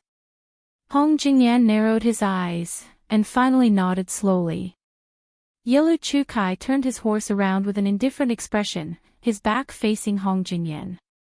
He said softly, "I am a person who is about to die. There are some things that I have said, but don't take your anger out on the other men of the Dong clan. In the end, you were not willing to personally act today, and did not dare to kill that Chi Dangwa. Is it not because you are afraid that in the future, you will be pursued and killed by that young vassal king on the battlefield? But I feel that if it was Tuoba standing here, he would definitely act." A cold killing intent flashed through Hong Jingyan's eyes. But in the end, Hong Jingyan smiled and said, "Don't worry and die. Perhaps I will personally avenge you." Yellow Chukai went to his death. As he urged his horse forward, he smiled. This young man thought of the little girl called Tao Manwo by his brother-in-law's side. He thought of the song that she often hummed. He had once tried to hum along with the little girl and her sister, but his brother-in-law had laughed and scolded him that it was worse than the snorting of a warhorse. After that, he resentfully stopped making things difficult for himself. The grass grows next year, the wild geese go and come back. The spring breeze blows this year, will young master return? The green grass grows on the green flagstones, the azure-clothed man hums a tune from Jinling on the green flagstone bridge. Whose daughter lowers her head and smiles? The yellow leaves fall this year, year after year. The autumn wind blows next year, will my wife be here? The yellow flowers of the yellow river flow, the yellow flowers of the yellow river city bloom with yellow butterflies. Whose son's saber is in its scabbard? Yellow Chukai glanced at the battle saber in his hand that had 2 cracks. He raised his head and laughed out loud, "The wild geese go and come back. I, young master, will not be returning this year."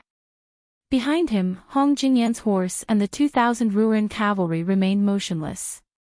Hong Jingyan did not care about a dead person's last words, but he cared greatly about the dead person's unintentional words. If it were Tuoba, he would definitely kill Chi Dangwa today. Back then, when Su Fingnian traveled to Beimang in an out-of-body state, he passed by the Ruren Mountains. In that golden wheat field, Hong Jingyan avoided the battle. Back then, Hong Jingyan believed that his choice was not wrong. He wanted the martial way and the world to be his. He wanted both. He wanted to walk further and higher than Tuoba, be it in the pugilistic world or the imperial court. Hence, there was no need for him to let his emotions affect his decisions. He wanted to fight a person who was bound to die and suffer great losses.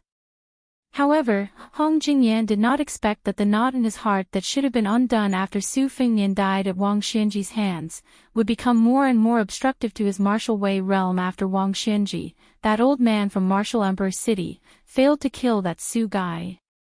Hong Jingyan exhaled softly. His naturally snow-white eyes stared blankly at the blue sky. There were no clouds in the sky. This great grandmaster, who was once viewed by Bei Meng as having the greatest hope of surpassing Tuoba, told himself in his heart that to sharpen his state of mind, he would start by killing Qi Danguo. Hong Jingyan retracted his gaze and turned to give orders to the few Kiliarchs. He wanted the 2,000 Kiliarchs to rescue the Dong clan's cavalry that only had about 1,000 men left on the smallest battlefield. Then, they would return to their encampment. Although they did not understand, the Ruan cavalry who were born to obey orders obeyed the orders and began to charge. Hong Jingyan, who was patiently observing the situation on the battlefield, suddenly frowned. Then, he muttered to himself, "It's really heaven's perception. It seems that I made the right bet." Hong Jingyan turned to look to the east and sneered, "Su Fengnian, you are always going against the heavenly Tao. The heavenly Tao is on my side, not yours." Hong Jingyan gently reined in his horse and slowly advanced. There was an extremely pleased smile on his face. On the 3 battlefields, the 2,000 white feather-light cavalry faced the 2,000 Dong clan private cavalry. The casualties were roughly the same, with only half of their men left alive. The 2,000 Ruan cavalry that were the last to be mobilized were also sent to reinforce this place. On the second battlefield, the white feather-light cavalry led by Yuan Nanting had already secured victory. Dongzhuo's No. 1 cavalry general, Agutamu, had personally killed more than 20 men before finally dying under the blade of a nameless Beiliang soldier. The 2,000 Dongzhuo cavalry that had been surrounded still did not surrender after the death of their commander. One person surrendered. On the final battlefield, where the situation was the most tragic, the 4,000 Ruan cavalry and 6,000 iron stupas had already penetrated each other's formations 3 times. Yilu Chukai had died in battle. His corpse was recognized and his head was cut off. It was raised high on the battlefield by the Iron Stupa cavalry lieutenant. The Beiliang lieutenant who had done this had no joy on his face. There was only grief and indignation. What was the use of surrendered soldiers in the Battle of Liangmang? There were no surrendered soldiers. Perhaps if this battle had continued, for example, if the Beimang army had broken through Beifu city outside Liangzhou Pass and fought all the way into Beiliang's Dao territory, there might have been people willing to drag out an ignoble existence and surrender. For example, if the Beiliang cavalry had marched straight into the southern dynasty, there would still be people willing to live and not die. But these 2 situations would only appear after many people had died. If one did not personally go to the northwest border and personally witness the confrontation between the 2 armies, perhaps one would never understand the heroism of both sides. Thus, the greatest joke in the world was that there were very few people in the central plains of Liang who respected the 300,000 cavalry of Beiliang. On the other hand, Beimang, as their mortal enemy, no matter how deeply they hated the Beiliang frontier army, in the depths of many people's hearts, they would always view this army as an opponent worthy of respect. Hong Jingyan's horse leisurely galloped forward, as if quietly waiting for something. On the 3 battlefields, corpses were strewn across the ground and warhorses whimpered. In the Jianghu, only those who were afraid of death would not easily die. On the battlefield, one could not be afraid of death. Chapter 1795. In a person's Jianghu, life and death were of utmost importance. Using countless corpses to create a magnificent battlefield, life and death were the least of the trifling matters. Hong Jingyan slowly appeared before everyone's eyes. He was getting closer and closer to the battlefield where the Iron Booties and the Ruin cavalry were. First, there were 7 or 8 Whispering Chamber cavalry that had been keeping an eye on this top Baemang expert. They quickly retreated from the battlefield and galloped away. Then, there were more than 100 Iron Booties that charged to intercept him. After Yuan Nanting pulled out his saber from the chest of a Dongzhuo cavalryman, he looked up and said to the personal guard commander who was guarding him, "Something's not right. That person should be attacking the Iron Booties. We have to do our best to stop him." The personal guard looked at the panting old general and threw away his blood-stained helmet. He smiled and said, "General, I'll bring a few hundred cavalry over." When Yuan Nanting was going to say something, the head of the bodyguards who had followed him for many years had already gathered a team of cavalry nearby. He turned around and grinned at Yuan Nanting, "General, to be honest, you're really old. Don't be a burden to us." Yuan Nanting bent over and said with a smile, "Bullshit." Without waiting for Yuan Nanting to stop him, the personal guard had already led a few hundred white feather light cavalry and charged forward. Yuan Nanting wanted to follow, but he was blocked by one of the guards who stayed behind. Yuan Nanting said angrily, "Get out of the way." Although the young retainer was afraid of the general's might, he still said through gritted teeth, "The commander gave me a look. He forbade me from putting the general in danger." Yuan Nanting said angrily, "Whose official is higher?" The young man who refused to give way lowered his head and muttered, "A county official is not as good as an official on the spot. The commandant has always told us in private that on the battlefield, his orders are sometimes higher than the general's." Yuan Nanting reprimanded loudly, "Get out of the way. Do you believe that I won't make you pack up and get out of the White Feather Guard right now?"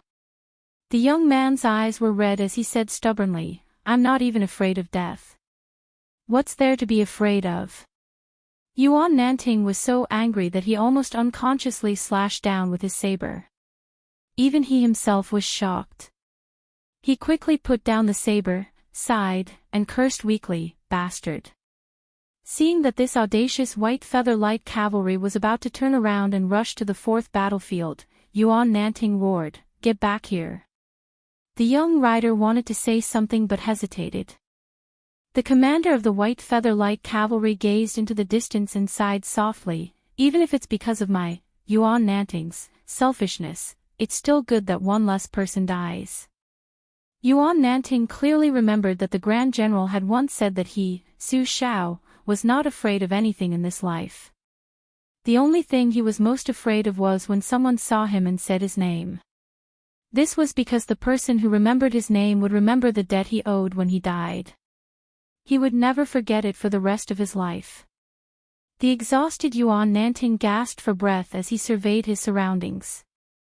The White Feather Light Cavalry's battle achievements were outstanding, but there was only endless sorrow in his heart. On Mount Qingliang, the originally nameless tombstones were going to have so many new names. Yuan Nanting was suddenly startled and turned his head to look. There was a rider from the Iron Buddha cavalry that had suddenly charged out of the bloody battlefield that had yet to end. He was tall and sturdy, and held a metal spear in his hand. In the yellow sand of the desert, the war horse was pitch black, and the armor was dyed red. Qi Dangua charged towards the distant rider without turning back. He knew that the Baemang barbarian called Hong Jingyan had come for him. After leading the charge to break through the enemy formation 3 times, Qi Dangua's figure was already on the verge of collapse. Even the hand holding the metal spear had begun to tremble violently. He was facing the leader of the Ruin cavalry, who was known as the 2nd strongest expert of Baemang. Sweat and blood intertwined on that determined face, but Qi Dangua only charged forward. This man vaguely remembered that when he was young, his adoptive father, who was not very old at the time, had personally told him that no matter how outstanding one's physique was, no matter how astonishing one's strength was, there would come a time when one's sword and spear would be unsteady at the end of the battle. But as long as one's breath was still present, one's heart could not be shaken.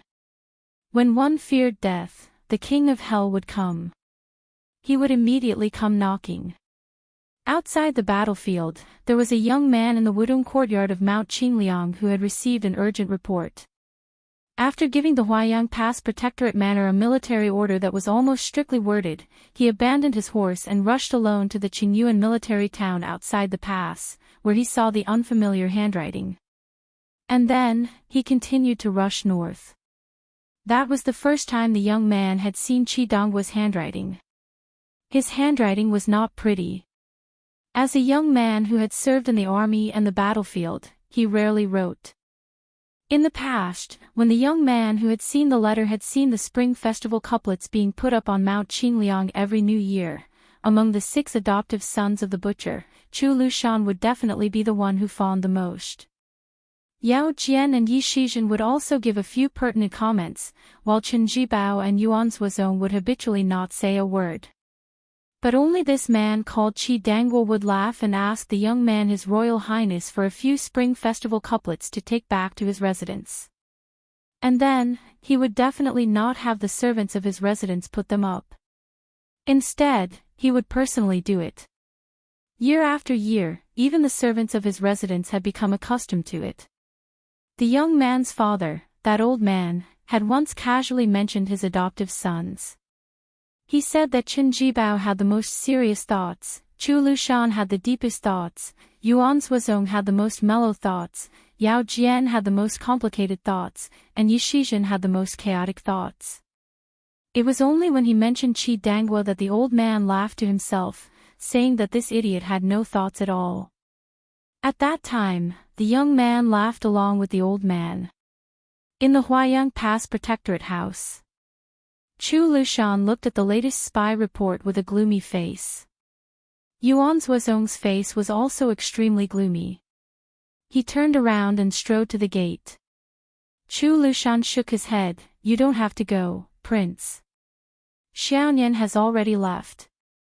As if talking to himself, Chu Lushan added, Old Qi may not die. Yuan Zuozong sneered, not necessarily. Chu Lushan suddenly became furious. Yuan Zuozong, what's the use of you going to the Longyan Plain now? Can you catch up? Yuan Zuozong stepped over the threshold and said calmly, I won't go to Huda City. Ko Jianghuai and Xie Shibian have joined hands in Liuzhou. Whether they succeed or not depends on their ability. I'll go to Calabash Mouth in Yuzhou. Since I've decided to gain the initiative by striking first, I might as well make a big move. Chu Lushan said dejectedly, Go, go. Yuan Zuozong stopped and stood outside the gate. He said calmly, if Huaiyang Pass can't be defended one day, remember that there's Beijua City in the south. Chu Lushan waved his hand, you don't need to talk too much. I didn't think you were a long-winded person before. North of Huda City, Longyan Plain, on the battlefield. The Iron Buddha's leader, Qi Dangguo, fell to the ground. His armor was broken and blood was gushing out.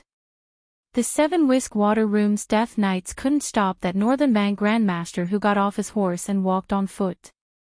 It was to the extent where even the 100 Iron Stupas and 300 White Feather Light Cavalry couldn't stop him, their formation torn apart by a single person just like that. Qi Dangguo, who had sent out a spear, was punched in the chest by that man. He fell from the horse and slid back for more than 10 feet. That man landed beside him and said with a smile, Before you die, I might as well tell you that Su Fengnian is on his way here. In fact, he's very close. Unfortunately, he's still a bit late. Qi Dangguo, are you unwilling to die? Qi Dongguo's chest rose and fell rapidly. Blood kept oozing out from the corner of his mouth. He could no longer speak. However, his elbows were straightened and his fingers were grasping the ground. He seemed to be struggling to get up. Hong Jingyan closed his eyes and said with intoxication, This is the taste of the resonance of heaven and earth. Now I know why Qi Xuanjin said that celestial phenomenon was just the scenery outside the door. The scenery inside the door is really wonderful. He lowered his head and looked. Su Fengnian is late, but I, Hong Jingyan, am not. Hong Jingyan was increasingly happy. Oh, right, let me tell you another piece of bad news. After knowing that Su Fengnian is coming in person, Tuoba, who was originally moving slowly south, has started to speed up. I only need to go 200 miles north and Su Fengnian and Tuoba will meet. Hong Jingyan looked toward the south and laughed loudly. Su Fengnian. When North Ju City is breached, I'll give you the chance to take revenge. Hong Jingyan's figure flew backward and disappeared in the blink of an eye. After a few blinks of the eye, a young man with cracked lips and wearing casual clothes sat cross-legged beside Qi Dangua. This man was dying and his vision was blurry, but for some reason, he recognized that young face. He wanted to speak, but he couldn't say a word. Instead, the blood at the corner of his mouth was gushing out more and more. The young man reached out and gently pressed on his chest. Where his hand touched, the iron armor was shattered. The cold armor was soaked in blood and felt warm. The young man bent down and shook his head gently. This valiant general of the Northern Liang cavalrymen in the past had unexpectedly generated an unimaginable strength out of nowhere before he died, and he tightly gripped the young man's arm with one hand. Since ancient times, the strongest person on the battlefield would carry the enemy. The Beiliang cavalry had 300,000 men, and only Qi Dangwa could carry it. And this man, with the last of his strength, wanted the young man not to go to the north for him. He didn't want to let go even if he died. The young man gently held the dead man's hand. He was quiet and expressionless. He was neither sad nor happy. Great suffering was silent. In the end, the young man pried open Qi Dangwa's fingers one by one. Then, he leaned over and helped him close his eyes.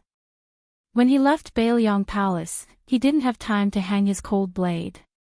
He found the iron spear not far from Qi Dangwa's body and held it in his hand. One man, one spear, rushed to the north. Hong Jingyan, who had already escaped dozens of miles away, heard a thunderous sound.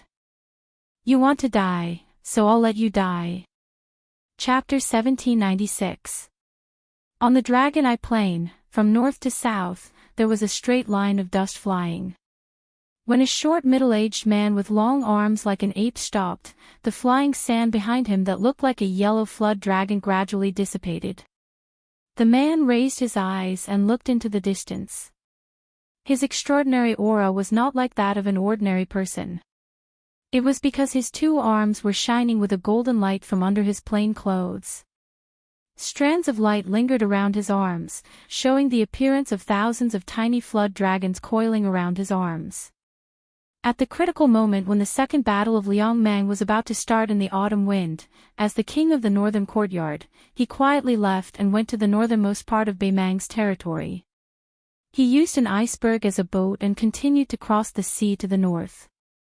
Finally, he got what he wanted. He was supposed to go to the western capital temple of the southern dynasty to participate in the military affairs. Even if he had been stripped of the title of the king of the northern courtyard, he was still the anchor of the entire Beimang dynasty. The grassland cavalry had almost blind trust in him, just like the Liang imperial court's trust in Gu Jiantang. No matter how bad the Guangling Road War was, and even if the West Chu's restoration reached the peak of momentum on the battlefield, as long as Gu Jiantang did not make a move, and as long as he and the two border armies did not move, then Liang still had full confidence to deal with the West Chu rebels. After Tuoba slowly returned to the south, he quickly sensed the majestic aura of Beiliang heading north. Tuoba originally thought that it was the young man's provocation. As a martial artist who had reached the pinnacle of the human world, he naturally would not retreat. But when he later sensed the second unique aura on the Dragon Eye Plain, Tuoba was still full of fighting spirit, but also somewhat helpless. It turned out that it was a baffling misunderstanding. Hong Jingyan had for some reason angered the young king, so much so that the latter did not hesitate to travel thousands of li to the battlefield alone. Tuoba did not mind letting Hong Jingyan do the killing for him, but he was very curious as to why Hong Jingyan, a recognized martial genius, would suddenly show signs of breaking through the threshold of celestial being. Therefore, Tuoba was not in a hurry to act. In Tuoba's eyes, the battle with Su Fengnian could happen sooner or later. It could even be said that the later the better. When the 300,000 cavalry of Bailiang were wiped out and the young man was in a desperate situation, he would be able to fight with all his might without any worries. Therefore, he would save Hong Jingyan, the leader of the Ruren cavalry, who had always been known as the second Tuoba in the grasslands, for both public and private reasons. However, this did not prevent Tuoba from making this shrewd junior suffer a little.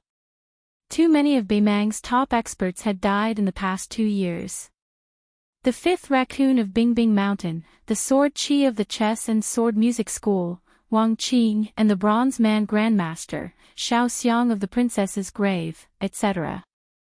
The emperor, who had always regarded the Jianghu as the maidservants of the imperial court, was deeply worried about this. After all, no matter how worthless the maidservants of a noble courtyard were, if too many of them died and there was no one to serve tea or clean up the courtyard, outsiders would eventually feel that it did not fit the image of a noble clan. However, this was the limit. To the emperor, the grand masters of the Jianghu were ultimately just carps in a pond and sparrows in a cage. Tuoba slowed down his steps and slowly headed south. However, with each step, his physique grew taller and more majestic. The golden light that appeared on his arms became even more dazzling. Looking at the Jianghu of Beimang, the number of people he viewed as his opponent could be counted on one hand. However, the chess and sword music school just happened to have 2 of them. In this generation of the chess and sword music school, 2 heroes had appeared. The famous poet Huang Baozhuang had become the white-clothed demon Luo Yang for some reason. In the end, she betrayed the grasslands and went south to the central plains of Liang. It was rumored that she had been caught a glimpse of in Tai and city. During the battle between Su Fengnian, Chao Chongqing, and Dong Tai for the peak, she did not make a move. Originally, the poet Hong Jingyan was only ranked in the 4th class. However, even with the Taiping magistrate as the imperial tutor of Beimang and the help of the crown prince's wife, Hangu, in the court, Hong Jingyan, who commanded the Ruren cavalry, was still unable to defeat Dong Zhuo and missed the opportunity to become the great king of the southern courtyard. During the Battle of Huluku, this person led his army to avoid the vanguard of Bailiang's heavy cavalry. He abandoned General Yang Yuanzhan's main army and fled north alone. As a result, the Bailiang cavalry successfully formed a pincer attack from the north and south. This even caused this Grand Master's reputation to hit rock bottom on the grasslands. At the same time, he also lost the favor of that old woman. In the second expedition to the south, he was only able to assist the imperial tutor Murong Baoding as a deputy general. Hong Jingyan retreated 60 miles away and did not retreat any further. If he retreated any further, he would encounter Tuoba. Although Hong Jingyan had the intention of letting this Beimang's god of war make Su Fengnian retreat in the face of difficulties, forcing the young vassal king's state of mind to be covered in dust, if Su Fengnian really did not fear Tuoba and Hong Jingyan retreated to Tuoba's side to seek protection, then he would have shot himself in the foot. It was not easy for him to cross the threshold of celestial being, and it was highly likely that he would be forced to withdraw from the mysterious realm of celestial being perception. Moreover, when Su Fengnian faced Wang Xianji, who rushed to Bailiang in the past, even though he knew that he was no match for him, he still chose to fight to the death and not retreat, using that old monster as a whetstone. In the end, his state of martial arts reached perfection. How could Hong Jingyan not hope to use Su Fengnian, who was said to be invincible in the world today, as a stepping stone? Moreover, today he was no match for Su Fengnian, so he could retreat again. Tuoba's appearance in the Dragon Eye Plain was his biggest escape route. As long as he stabilized his state of celestial being, Hong Jingyan believed that there would be a day when he would be able to reach the level of the 4 great grandmasters. Moreover, that day would definitely not come too late. At that time, he would first kill Su Fengnian and then kill the peach blossom sword god Dong Tai. He would then lead hundreds of thousands of steel cavalry under his command to break through Tai and city, cross the Guangling River, and stop his warhorses at the coast of the Southern Sea. There was nothing more satisfying in life than this. After Hong Jingyan stopped, he calmly waited for Su Fengnian. Instead, his aura was like a rainbow. This was the first time in the history of the chess and sword music school that he was so eager to fight with his full strength against someone.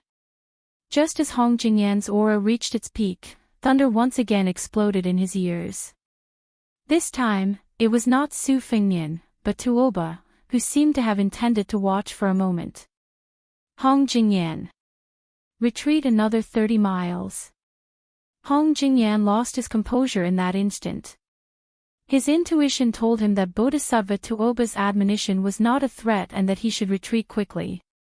However, his rationality made this extremely arrogant grandmaster of martial arts feel that he could not retreat. Suddenly, Tuoba, who was sprinting madly towards the south, let out an angry roar. Idiot! The state of mind can be lost and then returned. Do you have 2 lives? In Hong Jingyan's field of vision, a speck of light lit up, like a firefly flickering in the summer night sky several zhang away. However, just as Hong Jingyan discovered that the firefly had suddenly turned into the radiance of the moon, it was already too late to dodge. It was actually Su Fengnian's spear that had arrived before his body. The spear was thrown out, like a white rainbow piercing through the yellow sand of the desert. This simple spear was so swift and violent that it far exceeded Hong Jingyan's imagination. As a result, Hong Jingyan's mind spun rapidly, making all kinds of calculations. In the end, he sadly realized that other than taking the blow head-on, there was no other way. Chapter 1797. If he was injured in front of Su Fengnian, Hong Jingyan knew that even Tuoba would not be able to save him unless Chao Chongqing and Dong Tai came back and worked together with Tuoba. This did not mean that Su Fengnian had reached the level where he could challenge 3 grandmasters of martial arts by himself. It was just that when martial artists of that level worked together, it was not like Chao Chongqing and Dong Tai were equal to 2 officials or 2 peach blossom sword gods. Thus, in the Battle of Great Peace City, Su Fengnian had fought 2 people alone, but this did not mean that Su Fengnian had the power of 2 Dong Tai. This was the reason why Wang Xianji had said that she could fight the world by herself. Thus, it was arrogant, but not arrogant. Tuoba did not help Hong Jingyan destroy the rainbow light. Instead, he moved to the right of the ladder. His hands formed into fists, and he swung them high into the air, smashing them heavily into the middle of the metal spear. There was a violent sound like a great bell. Hong Jingyan stared blankly at the beam of rainbow light. Even after being smashed by Bodhisattva Tuoba, it did not shatter. Instead, it curved into a half-arc in the air. Countless dazzling snow-white lightning bolts bloomed at the spot where Bodhisattva Tuoba's arms came into contact with the half-arc iron spear. Bodhisattva Tuoba stood in front of Hong Jingyan, and there were still electric lights swimming around his arms like thousands of silver snakes. That metal spear did not shatter after Tuoba's punch. It was only smashed to the left of Hong Jingyan. Hong Jingyan saw out of the corner of his eyes that the young person had one hand behind his back and the other hand lightly gripping the metal spear. He was standing 300 zhang away. The metal spear was too heavy and trembled in the young person's hands. Hong Jingyan's heart dimmed. It turned out that the difference of 1 step was still the difference between heaven and earth. He could clearly see all the details, and could even count how many times the iron spear trembled after the young man took it. But he could see, but he could not catch it. It was the same for the first spear, and it was the same for the second spear. It was rumored that Su Fengnian could kill anyone below the level of earth immortals with a single move. So it was true. Tuoba said indifferently, "Don't tell me that you, Hong Jingyan, can only bully opponents whose cultivation is lower than yours in this lifetime. If that's the case, then I'm really disappointed. Even if you cross the threshold of heavenly being in the future, let alone Su Fengnian, as long as a newcomer becomes an earth immortal, even if it's only for 1 or 2 days, they will still be able to defeat you, Hong Jingyan." Hong Jingyan's eyes lit up and he said in a low voice, "You're saying that Su Fengnian only wins in the word power." Tuoba stared at the young person and nodded. "This person has fought with Wang Xianji and me, and won. In the Battle of Great Peace City, Dong Tai and Chao Chongqing purposely teamed up and helped him increase his morale. It can be said that his power is unmatched. You lost just now, there's no need to be surprised." Hong Jingyan smiled and his depression was swept away. He looked at the young vassal king. "No wonder you clearly had the upper hand after that spear, but did not continue to fight." Bodhisattva Tuoba shook his head and said, "You're wrong. He wants you to stay in the Dragon Eye Plains. As long as I still want to save you, he will have the chance to kill both of us. He won't just take one of our heads."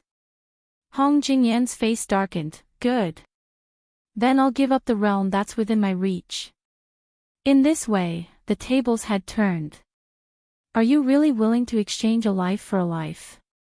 "I don't believe it." Hong Jingyan was worthy of being one of the top grandmasters in the world. He left when he said he would. More accurately, he was running for his life. As long as the opponent chose to chase after him, and Tuoba did not have to divide his attention to save people, then it would be Su Fengnian's turn to multitask. He would leave an opening for Tuoba, who was fully focused. As Hong Jingyan decisively retreated, Su Fengnian and Tuoba started to move north at almost the same time. The three gradually formed a triangle on the Dragon Eye Plains, their figures as fast as 3 gusts of wind. Su Fengnian was looking for a chance to kill Hong Jingyan. Tuoba was patiently waiting for Su Fengnian to make a move. It was clear who would win. So Hong Jingyan did not believe that Su Fengnian was willing to die. But in fact, Su Fengnian's determination to kill him was so great that Hong Jingyan was scared out of his wits after the second spear thrust. Before Su Fengnian's iron spear pierced through Hong Jingyan's back, Tuoba's fists had already hammered Su Fengnian's back. His fists hammered unreservedly at Su Fengnian's back with a force that could split mountains and split rivers. Not only did this strike injure Su Fengnian's internal organs, it also added an indomitable sense of heroism to Su Fengnian's forward thrust of the iron spear. Su Fengnian shook his wrist and pulled out the iron spear that had pierced through Hong Jingyan's heart. At the same time, he crushed Hong Jingyan's chest, leaving him with no chance of survival. The ambitious and lofty chess, sword and music school lost even more pieces and died just like that.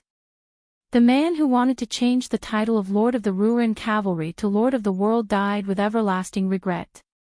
Even in death, he could not understand why Su Fengnian would really trade lives with him.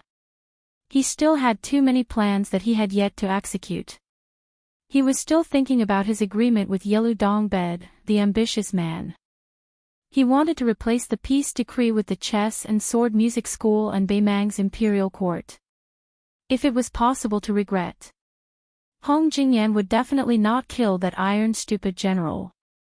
His last thought before he died was not to hate Su Fengnian's madness, but to hate Tuoba's insidious scheming.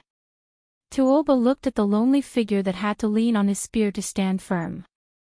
He sneered and said, "Hong Jingyan died a worthy death. But isn't it a pity that you, the great king of Beiliang, died here? Even if you don't feel pity, I feel pity for you. I always felt that you, Su Fengnian, should have died on the battlefield of North Jibei.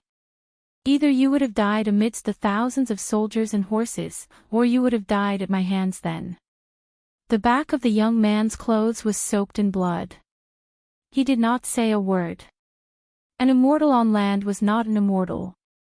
Su Fengnian had indeed been struck in the back by Tuoba's 2 fists. Although he had taken that strike into account, so he had held back against Hong Jingyan's spear and could have killed him without using his full strength. No matter how one looked at it, there was not much difference. It was just a matter of dying sooner or later. Tuoba laughed and said, "If it was me who had fought with you in the western regions last time, you might have been able to escape back to Beiliang with half your life." He looked down at his hands. The clothes on his arms were tattered, revealing the undulating golden veins on his arms. There was a fish in the northern underworld that fed on dragons. The first time he had found it, Woyang had interfered, causing the divine weapon created by the heavens and earth to fall into the deep sea and disappear without a trace. However, it was a blessing in disguise. This time, he had obtained something even better. Tuoba raised his head and looked at the sky. Sometimes I don't understand why you guys are unwilling to bow your heads. Tuoba frowned. Are you waiting for someone? Huyen Dogwon. No, I sensed his breath before I came here. He should still be near Dunhuang City. He won't make it in time. Su Yanbing. His breath doesn't seem like it. I really can't think of anyone else in Beiliang who can save you other than these two. Su Fingyan turned around and held the iron spear with both hands. He was bleeding from his 7 orifices. He looked miserable. A figure appeared beside him. He was dressed in a white robe and had the bearing of a banished immortal. There were 2 swords hanging from his waist. The difference between the two was obvious. The man glanced at him and sneered. You're still the same as the first time we met. You look like a beggar. Su Fingyan coughed and forced a smile. Try not to do it next time. White Fox Face. Chapter 1798. Whether it was when Luo Yang met Dong Tai in Dunhuang City or when Su Fingyan met Wang Xianji who was rushing to Beiliang, a real battle between great grandmasters would never be sloppy. There was absolutely no possibility of polite greetings. The outcome of the battle was simply life and death. Although Tuoba did not know the specific background of the white-robed man in front of him, he had a general understanding. This person had previously led a young swordswoman to travel around Beimang. Occasionally, he would fight, but he had never been defeated. Even if he encountered thousands of riders, he would still be able to retreat safely. Li Mibi, the ancestor of Spiderweb in Beimang, had a very high opinion of this person. He even did not hesitate to describe this androgynous handsome young man as his future achievements in martial arts are expected to catch up with Wang and Su. Although Tuoba did not intend to speak, he was not in a hurry to fight either. First, Su Fingyan's injury was unmistakable. Second, he did not want to lose a great advantage by rashly fighting. After all, it was taboo for martial arts masters at their level to call a newcomer when encountering a strange newcomer. Just like the national chess players who had been famous for a long time, they were often not afraid of exchanging blows with old enemies whom they knew well. Their only headache was those inexperienced geniuses of the younger generation. They were especially afraid of deciding the outcome of a game with those rising stars.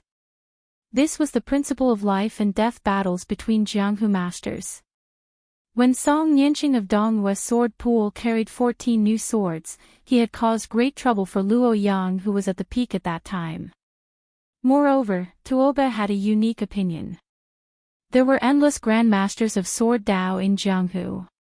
After Li Chungang, there was Dong Tai. After Dong Tai, there was also Huang Qing of Beimang, Qi Jiajie of Tai and City, Jiang Ni of West Chu, and many other great figures. In Tuoba's opinion, since the end of spring and autumn, the fate of sword Dao must have been mostly used up. It would be difficult for a figure like Lu Zhu to appear again. Only grandmasters of saber Dao were too few. Moreover, no one had stepped forward to reach the height of being recognized as the most promising person in the world. Tuoba's intuition told him that it was about time for someone to emerge. Perhaps it would be the person in front of him, the young man whom the king of Beiliang Su Fingyan was willing to entrust his life to. After some observation, Tuoba noticed some clues. The person in front of him who was called White Fox Face by Su Fingyan did not have a strong qi. Compared to people like Chao Chongqing, he might not have a majestic aura. However, the flow of his qi was rather strange. One word could describe it, and that was fast. It was so fast that it was unimaginable. It was like the Guangling River during the flood season. This was simply a path to death. Tuoba became more and more curious. What was this person thinking that he would sacrifice his life in exchange for the realm of martial arts? This was no longer something that could be explained simply by the word martial arts fanatic. Su Fingnian sighed softly. Of course, he knew why White Fox Face was so determined. He wanted to become the most powerful person in the world before the age of 30 and kill all his enemies with his own hands. After the age of 30, life and death did not matter. White Fox Face took a few steps forward and stood in front of him. Although I made it in time, don't think that both of us can survive. You also know that saving you is much more difficult than killing him. Su Fingnian said in a self-deprecating manner, you can just do whatever you want. I've killed Hong Jingyan this time. If you kill Bodhisattva Tuoba, even if I die, then even if this deal is a loss, it won't be so bad that it's acceptable. White Fox Face placed his palms on the hilts of the two sabers at his waist. They were the embroidered Winter Saber and the Spring Thunder Saber. Su Fingnian was no stranger to this pair of sabers. On the contrary, he was very familiar with them. He remembered that White Fox Face had lent him the embroidered Winter Saber during his second trip to Jianghu. Before that, Su Fingnian had returned to Beiliang for the first time. During that trip, he regretted that he did not meet a real peerless master pro. At the last moment, he bumped into White Fox Face, which made His Royal Highness feel that the end of that trip was not bad. After 3 years of hard wandering, he finally met a peerless master pro. Su Fingnian still remembered that year when it snowed heavily at tide-listening lake in Mount Qingliang. White Fox Face flew out of the pavilion and unsheathed the embroidered Winter and Spring Thunder Saber. It was really beautiful in the heavy snow. The bladesmanship was beautiful, and the person was even more beautiful. It was probably at that time that His Royal Highness began to seriously practice the bladesmanship. He began to look forward to the day when he could have half of White Fox Face's elegance. Although they had not fought, Tuoba seemed to have seen through the ins and outs of White Fox Face's two-handed saber. The war god of Beimang, who did not want to argue with him, laughed for the first time. You are no match for me. Do you really want to die here for the king of Beiliang?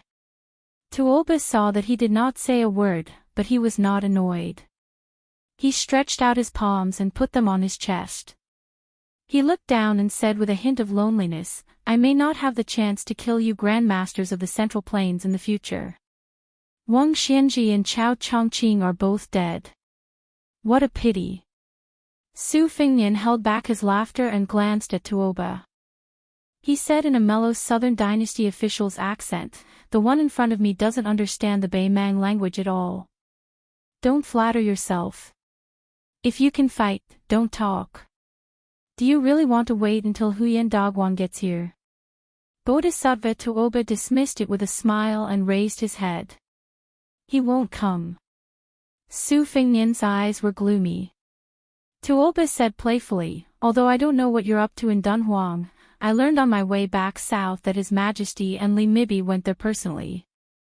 They even temporarily borrowed Helian Wuwei's Hishi army and 20,000 cavalrymen from the king's camp of Norland.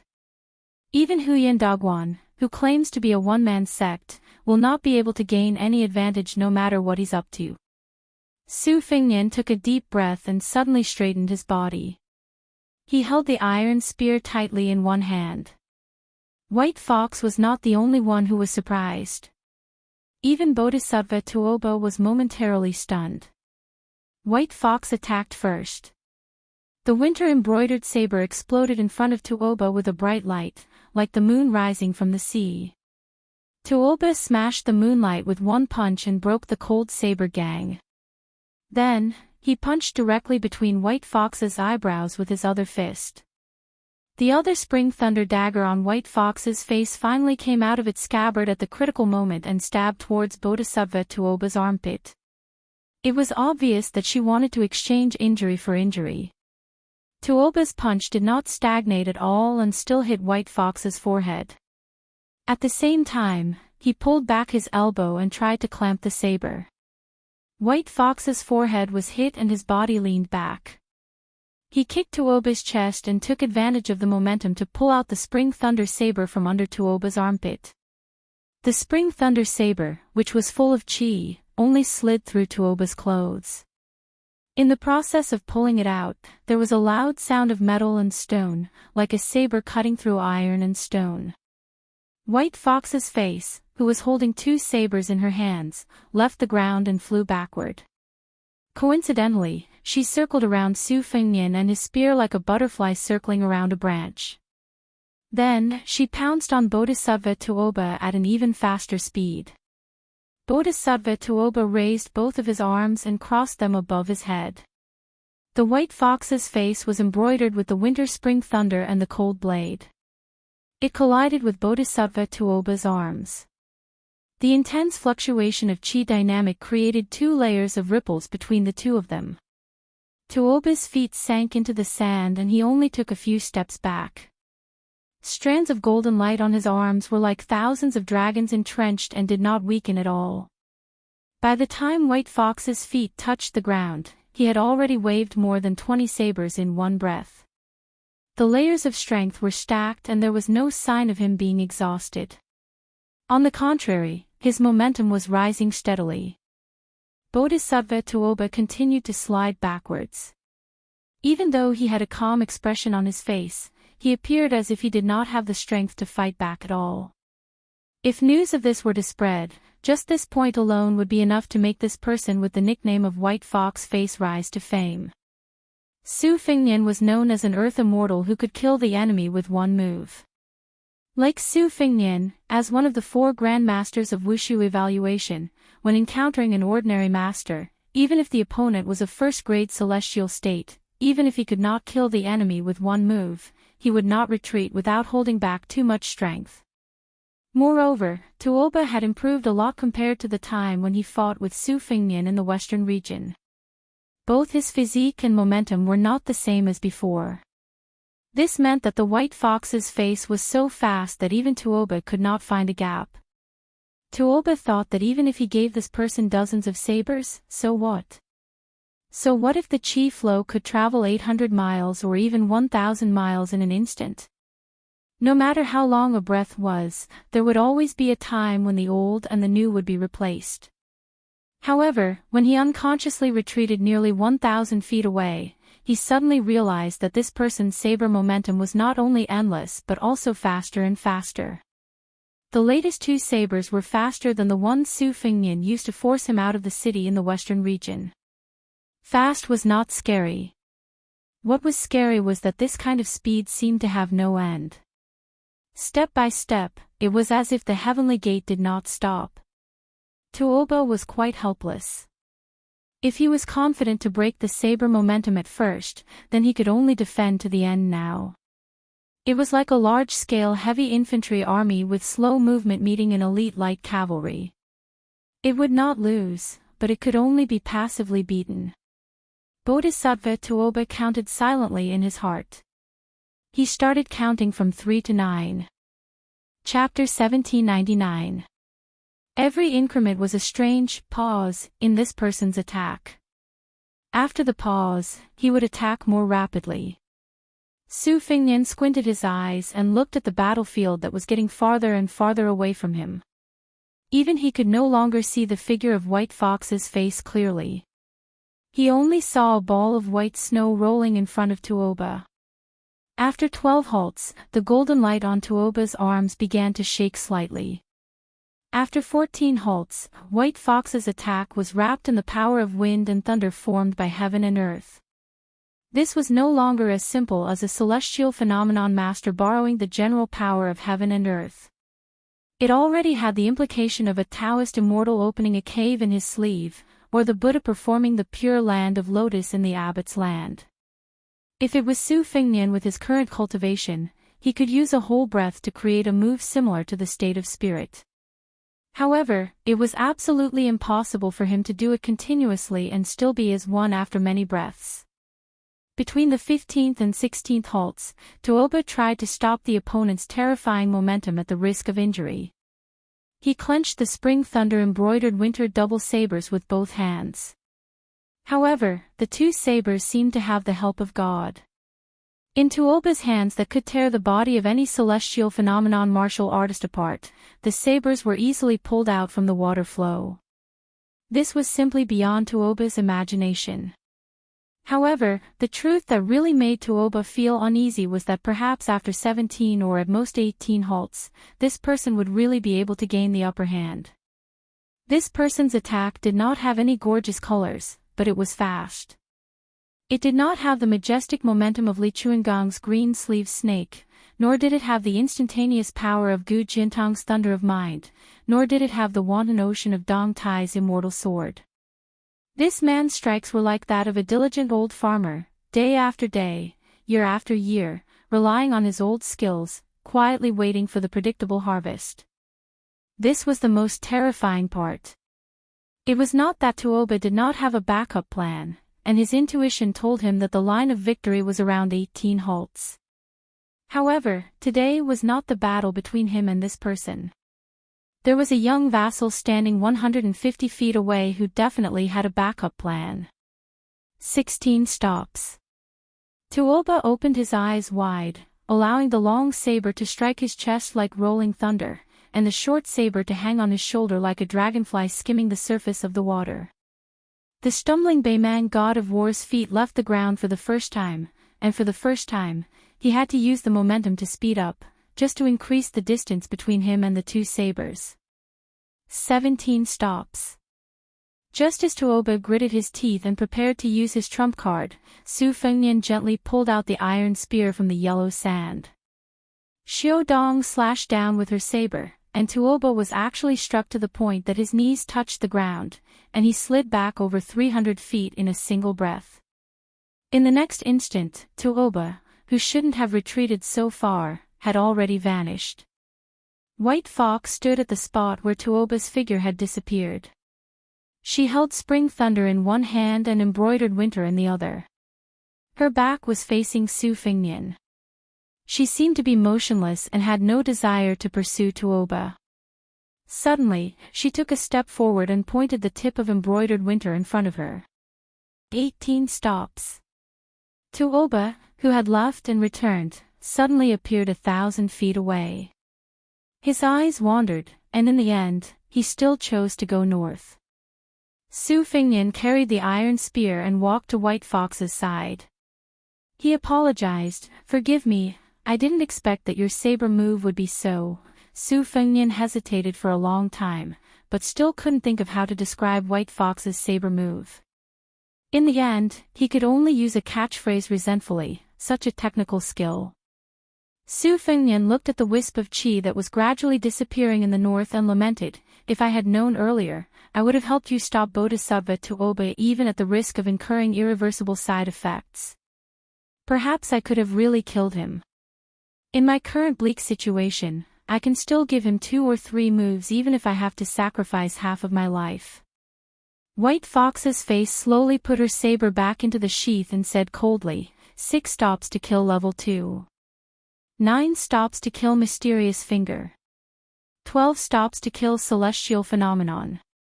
16 stops to break through Buddhism's Great Vajra, and the celestial being's physique is as white as paper. After 18 stops, there won't be any land immortals in front of me. As long as I succeed in making the first move, no matter if it's Wang Xianji or Qi Xuanjin, I'll be invincible. At the very least, I can exchange my life for theirs. Su Fengnian walked to White Fox's side and stopped. He said helplessly, "Don't talk about such a domineering thing in such a casual tone, okay?" White Fox's face was silent. Su Fengnian didn't turn to look at White Fox's face. He said softly, "Quickly wipe the blood off your face. Don't just put on the airs of a master. There are no outsiders here." White Fox's face lifted her trembling arm and wiped her face. Only then did Su Fengnian turn his head and stare at the beautiful face that seemed to be neither familiar nor unfamiliar to him. He smiled and said, "When I fought with Han Xingxian and Wang Xianji, I was beaten to a pulp every time. Last time, I was able to block Qi Jiajia's sword. It wasn't easy for me to pretend to be a master from the beginning to the end. White Fox's face said coldly, Li Shan asked me to save you once before he died. Now we're even. Su Fingnian said, yes, we're even. White Fox's face suddenly frowned and said, why are you pretending? Both of your legs are swaying.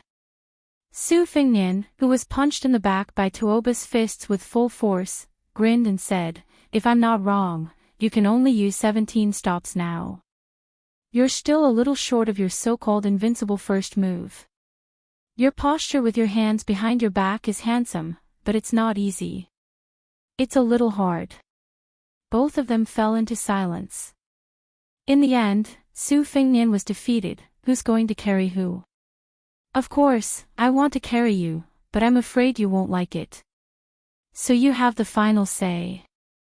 Thus, a funny scene appeared in the yellow sand of the desert. White Fox's face was wearing a white robe and carrying a young vassal on her back. The young vassal was dragging the iron spear in his hand. White Fox's face complained, you're worse than a woman. The young vassal, who was living under someone else's roof, said helplessly, whatever you say. By the way, White Fox's face, do you still remember the first time we met? White Fox's eyes were in a trance, but she deliberately said in a cold tone, I don't remember. I still remember. At that time, I only thought you were a real master in Jianghu. You were so cool and powerful. The young vassal, who was holding White Fox's neck with one hand and dragging the spear with the other, was rambling. His words became more and more muffled, and he fell asleep without anyone noticing. With her back facing Su Fingnian, White Fox waited for him to fall into a deep slumber before she muttered to herself, actually, I once thought that I would bring you with me to travel to Jianghu after I've taken my revenge. The world is so big, we can go anywhere from Jiangnan to Jiangbei. In his sleep, Su Fingnian would occasionally call White Fox's face, and the latter would respond softly. White Fox's face did not tell him that she could use 19 stops at most today, which was enough for her to perish together with Tuoba. She was not afraid of death, but she was unwilling to die. The price of being unwilling to die was that she would never be able to recover to the peak of 19 stops in her life. White Fox's face thought for a while. Since revenge was a big joke, it did not matter whether she would be number one in the world in the future. In the end, Su Fingnian, who was in a coma, softly muttered names one by one in his sleep. His ravings were indecipherable. He vaguely mentioned Sweet Potato and Dunhuang City. Bai Hu only knew that when he mentioned the name of Kadangwo, he was crying uncontrollably. Perhaps he only dared to do it in his dreams. Bai Hu could not figure out what kind of mental journey he had to go through to turn such a sloppy young man into the current prince of Northern Liang. He was now an idiot who was confined to a circle. She also could not understand. Did she like the smooth-talking young man more, or did she like the current guy who did not even dare to let go of the broken spear in his sleep more? Nangong Push, who had always regarded himself as a man from the bottom of his heart, suddenly shouted angrily, Su Fingnian. Su Fingnian, who had just woken up, suddenly shuddered. Lying on White Fox's back, he said with a face full of fear, what happened? Did I touch your breasts? Don't chop off my hand, please don't. It must be a misunderstanding. White Fox's face took a deep breath and quickly dispelled the thought in her mind. She said hatefully, take care of your claws. Go back to sleep. How about I carry you instead? Shut up. Su Fingnian, who was really exhausted, replied with an oh, and went back to sleep. At this time, the two of them did not expect that many years later, the new King Liang, who was also as meritorious as Su Shao, would go to Tai and city alone. The new emperor of Liang did not show up. Therefore, what greeted this official who deserved to be called the most meritorious official in the imperial court was not a warm scene of brothers reuniting after a long separation, nor was it a romantic story of a new emperor and official. Instead, it was a situation where he was surrounded by enemies. At that time, it was still White Fox's face that appeared by his side in time. This person named Nangong Push gave the Liang imperial court, or more accurately, the real unification of the world, an absurd answer. I'm here to pick up my wife. White Fox's face was probably the only person in the world who could treat Su Fengnian as his own woman and like him. And he did not care whether the world liked him or not. Chapter 1800.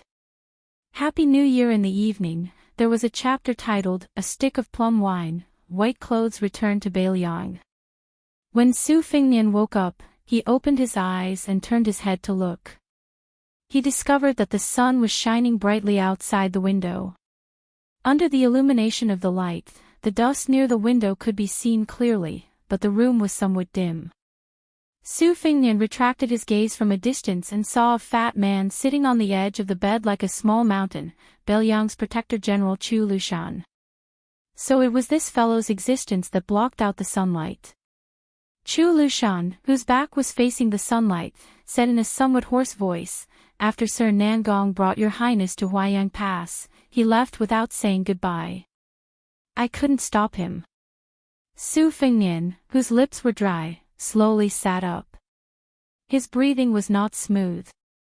A person's back was actually very thin, and the so-called heart of the back was extremely close to the heart. After being hammered by Tuoba with all his strength, it was naturally not as simple as injuring his muscles and bones. Fortunately, Su Fengnian was far too familiar with injuries. After being sick for a long time, he became a doctor. Following the Wudong de Huang Ting Heart Sutra, he looked inside himself and roughly understood the extent of his recovery. He opened his mouth and asked, Where's the iron spear? Chu Lushan softly said, It's in the coffin. Su Fengnian nodded. Tell second brother Yuan to have the banner of the Great Snow Dragon Cavalry take down and send it here. As for the Great Snow Dragon Cavalry, tell them that they need a new banner. If someone tries to stop them, there's no need to act forcefully. When the time comes, I'll personally explain to those cavalry generals. Chu Lushan said, Reporting to your highness, Yuan Baixiong has left for Yozhou's calabash mouth. As for the matter of changing the banner, your highness need not worry too much. Old Qi was originally an old member of the Great Snow Dragon Cavalry. Now that the spy report of Old Qi's death in battle has already spread throughout the border army, I believe that no one will say anything. Su Fengnian crossed his hands over his abdomen, not looking at Chu Lushan. If I had arrived at the Longyan Plains a moment earlier, I wouldn't have died. Chu Lushan shook his head. In that case, if the Protectorate General did not accept the suggestion of the 3 White Horse crossbowmen, would Sun Ji and Wei Mushing not have to die? The battlefield was constantly changing. Life and death could not be blamed on others.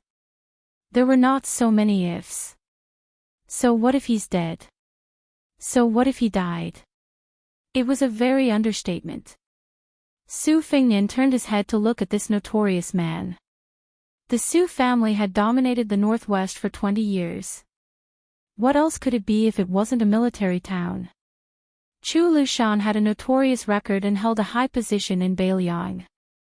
The historians of the future would certainly not be stingy with their penmanship to condemn him. Perhaps his name would be even more infamous than Su Fengnian, the leader of the Bailiang cavalry. Su Fengnian was not infuriated by Chu Lushan's heartless words. It was not only because Lu Qiu, the adopted son of Butcher, was fated to be a part of Bailiang's honor and disgrace. It was also because Su Xiao and Li Shan believed that this man's talent in military strategy was closest to Qin Jibao's and that he was a true candidate for the Marshal of Bailiang. One could even say that if not for Chu Lushan's public flattery, the young men of the Bailiang frontier army would have leaned toward Qin Jibao.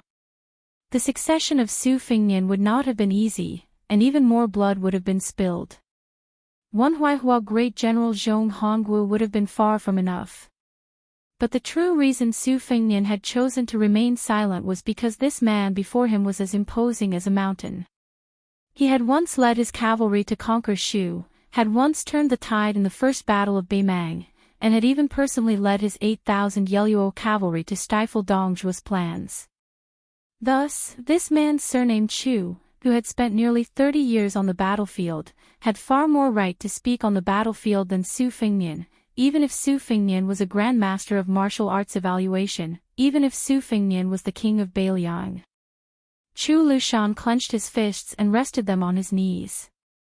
Parting in life and death, all good things must come to an end. Su Fengnian's lips twitched, a dazed look in his eyes as if he was thinking about the 300,000 steels behind Mount Qingliang. There's no need to comfort me. I know that those names carved on these steels all have loved ones, just like Qi Danghua. So no matter who dies, there will be people who will grieve. It's not necessarily me, Su Fengnian, who grieves the most. Su Fengnian paused for a moment.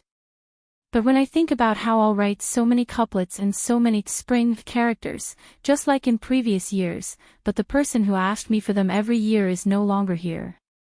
Even if I wanted to give them away, I wouldn't be able to, and my heart would feel a little empty. Su Fengnian raised his head. Before my second journey through the Jianghu, Su Xiao took me to the bottom of Tide Listening Pavilion and saw that there were many memorial tablets there. At the time, I didn't quite understand Su Xiao's feelings, but I do now. In truth, when Lu Jinyu and Chu Hanqing of Huda City died, I somewhat understood. Chu Lushan quietly listened to the young lord's soliloquy without any expression. Su Fengnian got out of bed and staggered. Chu Lushan wanted to support him, but Su Fengnian smiled and waved his hand. Chu Lushan didn't insist. Chu Lushan led Su Fengnian to a secluded courtyard not far away and stepped into the inner room. When he saw the cypress coffin, Chu Lushan took a few steps closer and said with a smile, "We couldn't find the best Nanmu in Huayang Pass, so we could only let old Qi sleep with it." Fortunately, old Qi was never a particular person in his life. I still remember that in the Western Wall, this guy could sleep with corpses as pillows. We went to find him several times, but it didn't work. Later, when we got to the northwest, Wang Fei had to help old Qi arrange the residences for the 6 of us. She was afraid that old Qi would find a house the size of a sparrow's nest to fool her. Later, when he got married, Wang Fei was the matchmaker. Old Qi Lu agreed without hesitation. He probably saw his wife's face for the first time on the day of the wedding when the red veil was unveiled. Fortunately, old Qi had a good life these years. He had been a military commandant for more than 10 years, a 4th-grade official the size of a sesame seed, but he had never complained about anything. If it were me, I would have gone to my adoptive father and Wang Fei to make a scene. Chu Lushan suddenly patted the coffin lid heavily. "Old Qi, don't sleep, Wang Ye is here to see you." Su Fengnian stared at Chu Lushan. The latter smiled bitterly, retracted his hand, and glanced at the coffin. Chu Lushan whispered, "Sleep, sleep, old Qi, your sleepiness is stronger than the sky. Even thunder can't wake you up. Only the words when there is a war, carry the big banner, are the most useful." Su Fengnian stood by the coffin and looked outside the room. The sunlight spilled over the ground of the courtyard, covering it in a layer of gold. He softly asked, "What's the situation north of Huda City and Liuzhou?" When it came to important military matters, Beiliang Protector General Chu Lushan was much more solemn. He sternly said, "In this battle on the Dragon Eye Plains, Beimang suffered heavy casualties, losing all of its elite scouts, including Huo Lanzi and Heihu Lanzi. As a result, the central army led by Dong Zhuo and Murong Baoding was blinded. Of the 8,000 Dong clan cavalry, only 1,000 or so returned. Of the 6,000 Ruren cavalry, only around 2,000 remained. The main reason is that after Hong Jingyan's death, the Ruren cavalry was leaderless. It will probably be quickly carved up by the various factions of Beimang. An unorganized cavalry army cannot be considered a fighting force. Most importantly, after the Dong clan cavalry and the Ruren cavalry were destroyed, the flexibility of Beimang's central army was greatly reduced. On the other hand, in Bailiang, Yuan Nanting's white feather light cavalry has been preserved well. It's just a pity that old Qi's iron stupa. Chu Lushan hesitated. The Deputy General of the Iron Stupa, Ningame, has been ordered by old Qi to remain in the encampment around Qingyuan Army Town. She only has a few hundred soldiers. Even if we add in the remaining cavalry on the Longyan Plains, they only have 2,000 cavalry. With the war at hand, it is not suitable to transfer soldiers from He Zhonghu and Zhou Kang's left and right cavalry. Otherwise, the two generals who have been suppressing their anger would really rebel. In this way, it will be very difficult for the Iron Stupa to fight alone in the Second War. This is not good news. After all, the Iron Stupa is a precious cavalry force. On the battlefield, 2,000 and 4,000 are not the same concepts. Chapter 1801.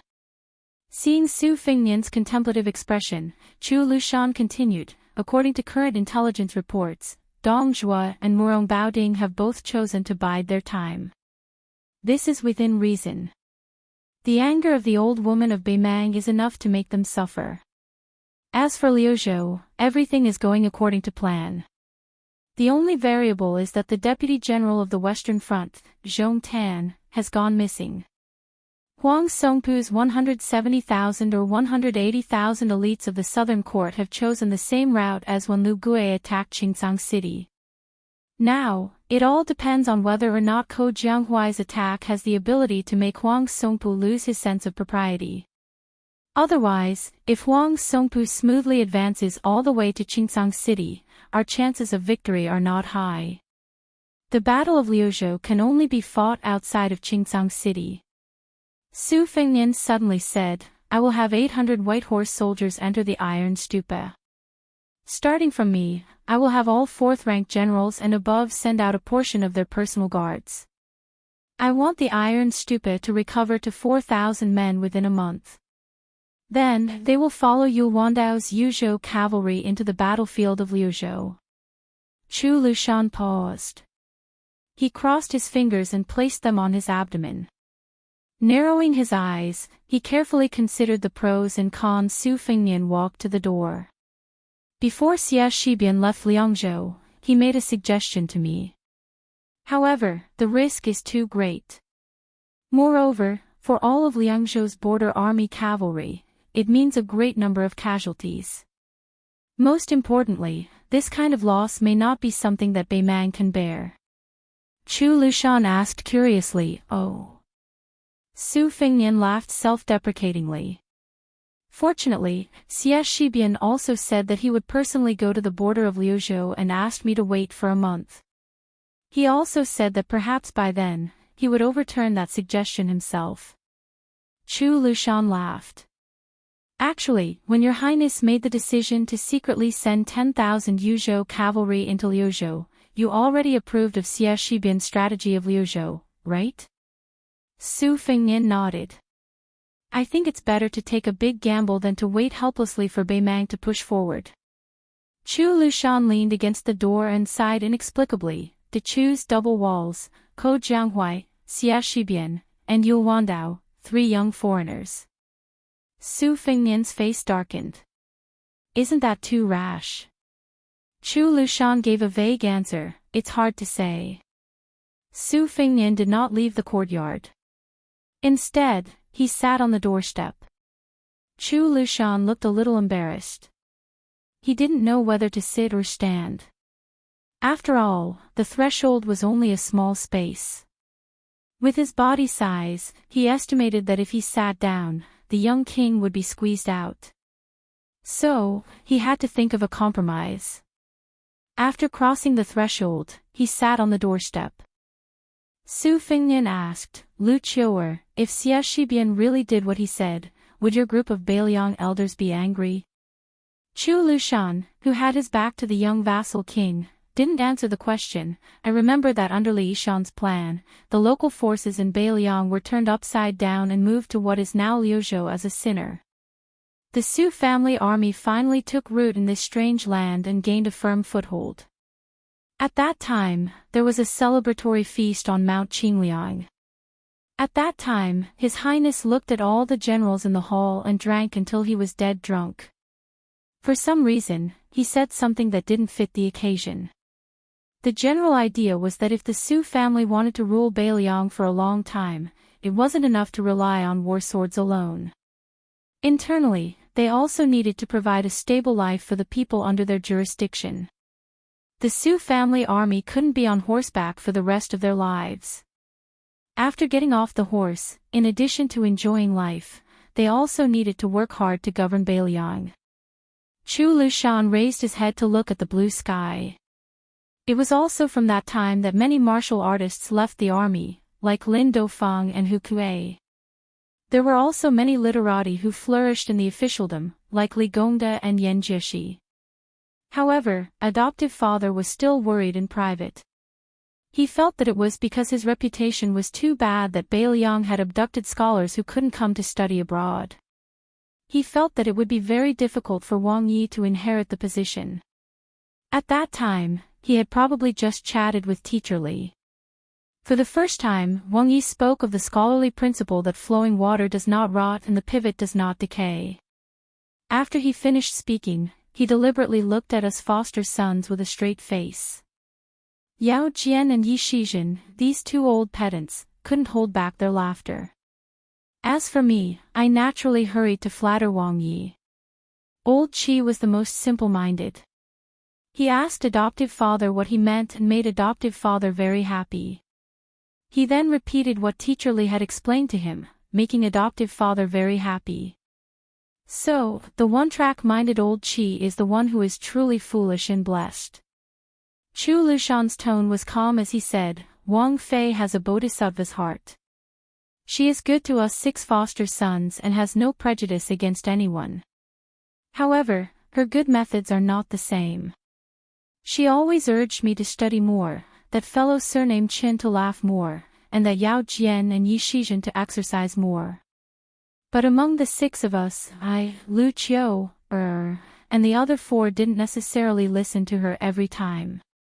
Only old Qi was different. As long as Wang Fei said something, it was more effective than an imperial edict. Sometimes, when he made a mistake, even though he knew that Wang Fei wouldn't blame him, he still felt uneasy. When Wang Fei passed away, the 6 of us were all pallbearers. It was very strange. Even the guys surnamed Qin and Yuan Baixiong's eyes turned red. I even cried my eyes out. On the other hand, old Qi was expressionless. I asked why, and this fool said that his adoptive mother had gone to heaven to become an immortal, so he was not very sad. He just somewhat missed her. Su Fingyan smiled and said, so when I was young, every time I got into trouble, I would look for my sworn brother, Qi Danghua.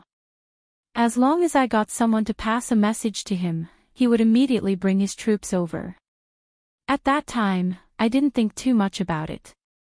I just felt that this sworn brother was the most straightforward. Not only did he help me solve my troubles, he never nagged, never deliberately tried to reason with me. He was carefree and always looked fearless. I felt that even if the sky fell, he would help me hold it up. I remember that in my early years, in a remote county in Lingzhou, which was still called Fengzhou, Li Hanlin, Yan Qizhi, and Kong Wuqi, the 4 of us had a conflict with a group of descendants who didn't know our identities. We were chased into a mess by the other party's private army. At that time, Qi Danghua happened to be patrolling with a few old generals near Fengzhou. When he heard the news, he immediately led 200 cavalry and charged over, tearing down the east sect of those families as firewood. That disturbance was very big. Because Xiong Hongwu, who was the commander of the Northern Liang cavalry, and a large group of generals from Lingzhou supported him, it caused Qi Danghua, who should have been promoted to Lingzhou's deputy general, to lose his future. After that, Su Shao was very angry. Because he didn't dare to get angry at me, the crown prince who was used to being lawless, he gave me a fierce beating. I felt sorry, so I secretly brought 2 jars of green ant wine to apologize with Yan Qizhi. At that time, I knew that Chi Dangwa would definitely lose his official position. Firstly, I didn't have the confidence to make Su Xiao change his mind. Secondly, at that time, who in the Northern Liang army was willing to listen to me? I couldn't rely on myself to give Chi Dangwa a similar official position. I was already mentally prepared to see Chi Dangwa drowning his sorrows in alcohol. I didn't expect that when I went to his house for the first time, his face was full of surprise. Chu Lushan shook his head. This time, he did not address him as prince. Little Nian, you are wrong. Su Fingnian was a little confused. Chu Lushan slowly said, I have a rough idea of the scene you're talking about. When old Chi saw you, it was not as if he had seen his adoptive father, but as if he was a farmer who thought he had no future.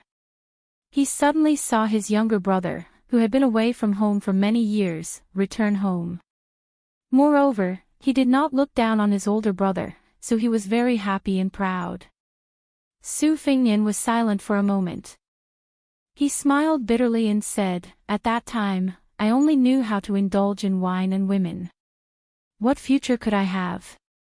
Chu Lushan smiled and said, Perhaps in old Chi's heart, you have always been promising. In this matter, not to mention Yuan Baixiong, even I, Lu Qiu, am not as good as him. Among the 6 people, only old Chi felt that you, His Royal Highness, was promising. He never doubted that you could become a man like your adoptive father in the future. Using the catchphrase of old Chi, whose ancestral home is Dongyue, it's this kind of thing, what's the point of reasoning? Su Fingnian sat on the threshold in a daze. The Protector General of Beiliang had his back to the young lord, and the young lord had his back to the coffin. 2 living people and 1 dead person, both of them were speechless. Chapter 1802. Su Fingnian suddenly stood up. Chu Lushan only noticed that something was wrong a little later. Su Fingnian said softly, It's all right. Don't worry. Even if it's the worst-case scenario, I can still handle it. A graceful figure suddenly swept into the courtyard. It was a female bodhisattva with long black hair. She was the 6th jewel master of Mount Lantua, the female immortal master who lured 100,000 souls out of Xiangfan City. However, the current scene was a little shocking. This Western Regent Grandmaster's robe was stained with blood and her face was pale. When she saw Su Fingnian and Chu Lushan, she said sadly, There's a guy called Zhong Tan who brought the Beimang Emperor's imperial edict up Mount Lantua. With the help of both the inside and outside, I was able to escape because both of you risked your lives. I believe that there will soon be an imperial edict issued to the thousands of monk soldiers in Liuzhou, asking them to return to Mount Lantua. Su Fingnian, you better be prepared. Even if you manage to keep the monk soldiers in Liuzhou, I'm afraid you'll only leave behind a hidden danger. Su Fingnian and Chu Lushan looked at each other. Their hearts were heavy. The victory brought by the Dragon Eye Plains had been returned so quickly at Mount Lantua. Mount Lantua had a total of 20,000 monk soldiers. Although it was not the kind of force that could make the final decision in the Battle of Liangmang, it was still a difference of 40,000 men. Beimang, which had a strong military force, could withstand the fall of Mount Lantua to Beiliang, not to mention the 20,000 extra men that appeared out of nowhere to restrain the 2 towns of Linyao and Fingxiang. More importantly, with Huang Songpu's army on the left and right, it was enough to suppress Liuzhou. For Beiliang, who was already at a disadvantage in terms of military strength, it was like adding fuel to the fire. Su Fingnian stood up and asked, What's the general process? Zhong Tan was able to convince the dozens of eminent monks in Mount Lantua with just a single imperial edict from Beimang. Even if there is a spy, Mount Lantua should continue to waver and observe for a while. The Bodhisattva of 6 pearls clutched his chest. Not only did the imperial edict name several gurus as Beimang's national teachers, but it also promised that Beimang would treat the inheritance of Mount Lantua as the foundation of a country and help Mount Lantua promote Buddhism so that it would be on an equal footing with Taoism sect. In the future, they would share the power of Buddhism in the Central Plains. At the same time, Zhongtan ascended Mount Lantuo by himself. One had to know that there were 10,000 Beimang cavalry at the foot of the mountain. If he agreed, the host and guest would be happy. If he didn't, then after Zhongtan's death, both sides would perish together. Su Fengnian, do you think Mount Lantuo will agree? Originally, I wanted to kill Zhongtan so that I could have no way out. Unexpectedly, the two monks who were spies of Beimang risked their lives to stop me. Now, they are still on the side of the eminent monks of Mount Lantuo from Beiliang. She pointed at herself with a bitter smile. Then I'm the only one left.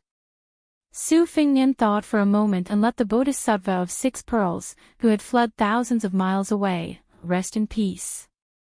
Then, he turned to Chu Lushan and said, "We can't trust Kai Anshan, the governor of Linyao City, and Malyoka, the deputy general of Liuzhou who is stationed in the military town of Fengxiang. Both of them aren't people who can rest easily. Send a secret letter to the governor's mansion of Liuzhou with 600 miles of urgent cavalry and let Xie Shibian replace Kai Anshan as the head of Linyao military town. Although Malyoka has been taken over, his prestige among his former subordinates is still there. Let Qingsang City send troops to escort him to Qingyuan military town of Liangzhou. At the same time, let Xie Shibian and Ko Jianghuai have the authority to do whatever they want in the western region and Liuzhou." Chu Lushan nodded and said, "Apart from that, Yu Wandao's 10,000 secluded cavalry is not enough to rush to Liuzhou. Even with Ning Amei's 4,000 iron stupas, it's still the same. I'm afraid we'll have to let Shifu, the new general of Liangzhou, take action." Su Fengnian was a little helpless. If that's the case, Xie Shibian's suggestion will temporarily become a major strategy for Beiliang. Chu Lushan smiled and said, "Fighting on the battlefield is not an imperial examination. Cramming at the last minute is often very useful." The Bodhisattva of 6 pearls was not in a hurry to leave the small courtyard. She listened to the two's undisguised conversation as if she was listening to a heavenly book. Su Fengnian had Chu Lushan bring the Bodhisattva of 6 pearls to a secluded place to recuperate while he stayed in the small courtyard alone. Then, a familiar white robe appeared at the door. It was the face of White Fox who had returned. Her hands were pressed on the embroidered winter-spring thunder at her waist. Although her expression was indifferent, there was no doubt that she was facing a great enemy. This Grand Master of martial arts, who had no one in front of him after the 18 halt, was treated so seriously and cautiously by this person. Naturally, this person was not Su Fengnian, who was on good terms with him. Su Fengnian took a deep breath and turned around. He saw a slender figure standing beside the coffin in silence. The man who was dressed in white like White Fox seemed to be casually carrying 2 cloth bags of different sizes. One of them contained the shaft of a spear, the other the head of the spear. The name of the spear was Plum Wine. The man in white put his hand on the coffin and seemed to be talking to himself. "Before Qi Dangguo led the army to battle, he wrote me a letter. He said that if he died in battle, I should find time to return to Beiliang. In the letter, he even stupidly hoped that I could serve Beiliang. He said that as a brother, there was no threshold to cross. After I received the letter, I knew that Qi Dangguo's what if would most likely come true. Therefore, I made an exception and returned here, hoping that I could save his life. I didn't expect that you, Su Fengnian, have been keeping a low profile for so many years. You've finally become a Grand Master of martial arts evaluation, but you're still useless. You can't even save one person on the battlefield. Whether it was in the army of the Su family during the Spring and Autumn War, in Beiliang where he had been the governor for more than 10 years, or in Shishu where he had been bestowed the title of king, the man in white who had always been taciturn spoke a lot today. White Fox pushed the embroidered winter-spring thunder out of the scabbard by an inch with both thumbs. Su Fengnian stood in the doorway between the 2 men in white. At the same time, the 6-pearl Bodhisattva also stood outside the courtyard. The entire Huayang Pass also began to move. The clanking of iron armor resounded through the streets. Chen Jibao, who had returned to Beiliang with the plum wine, turned around and asked directly, "Who killed Qi Dangua?" Su Fengnian answered, "Hong Jingyan." Chen Jibao asked in return, "Did Tuoba attack Qi Dangua?" Su Fengnian did not continue to answer. He and the war sage in white who had submitted to the Liang imperial court did not have much to talk about. It was the same when the war sage in white sent his royal highness away from Liangzhou. It was the same when they met again on the Guangling River. Chu Lushan strode into the small courtyard under the escort of a dense mass of armored soldiers. He walked up to Su Fengnian's side and tossed the pot of wine in his hand high into the air. He said exasperatedly, "Chen, stop making sarcastic remarks here. Drink for old Qi and get the hell out of here."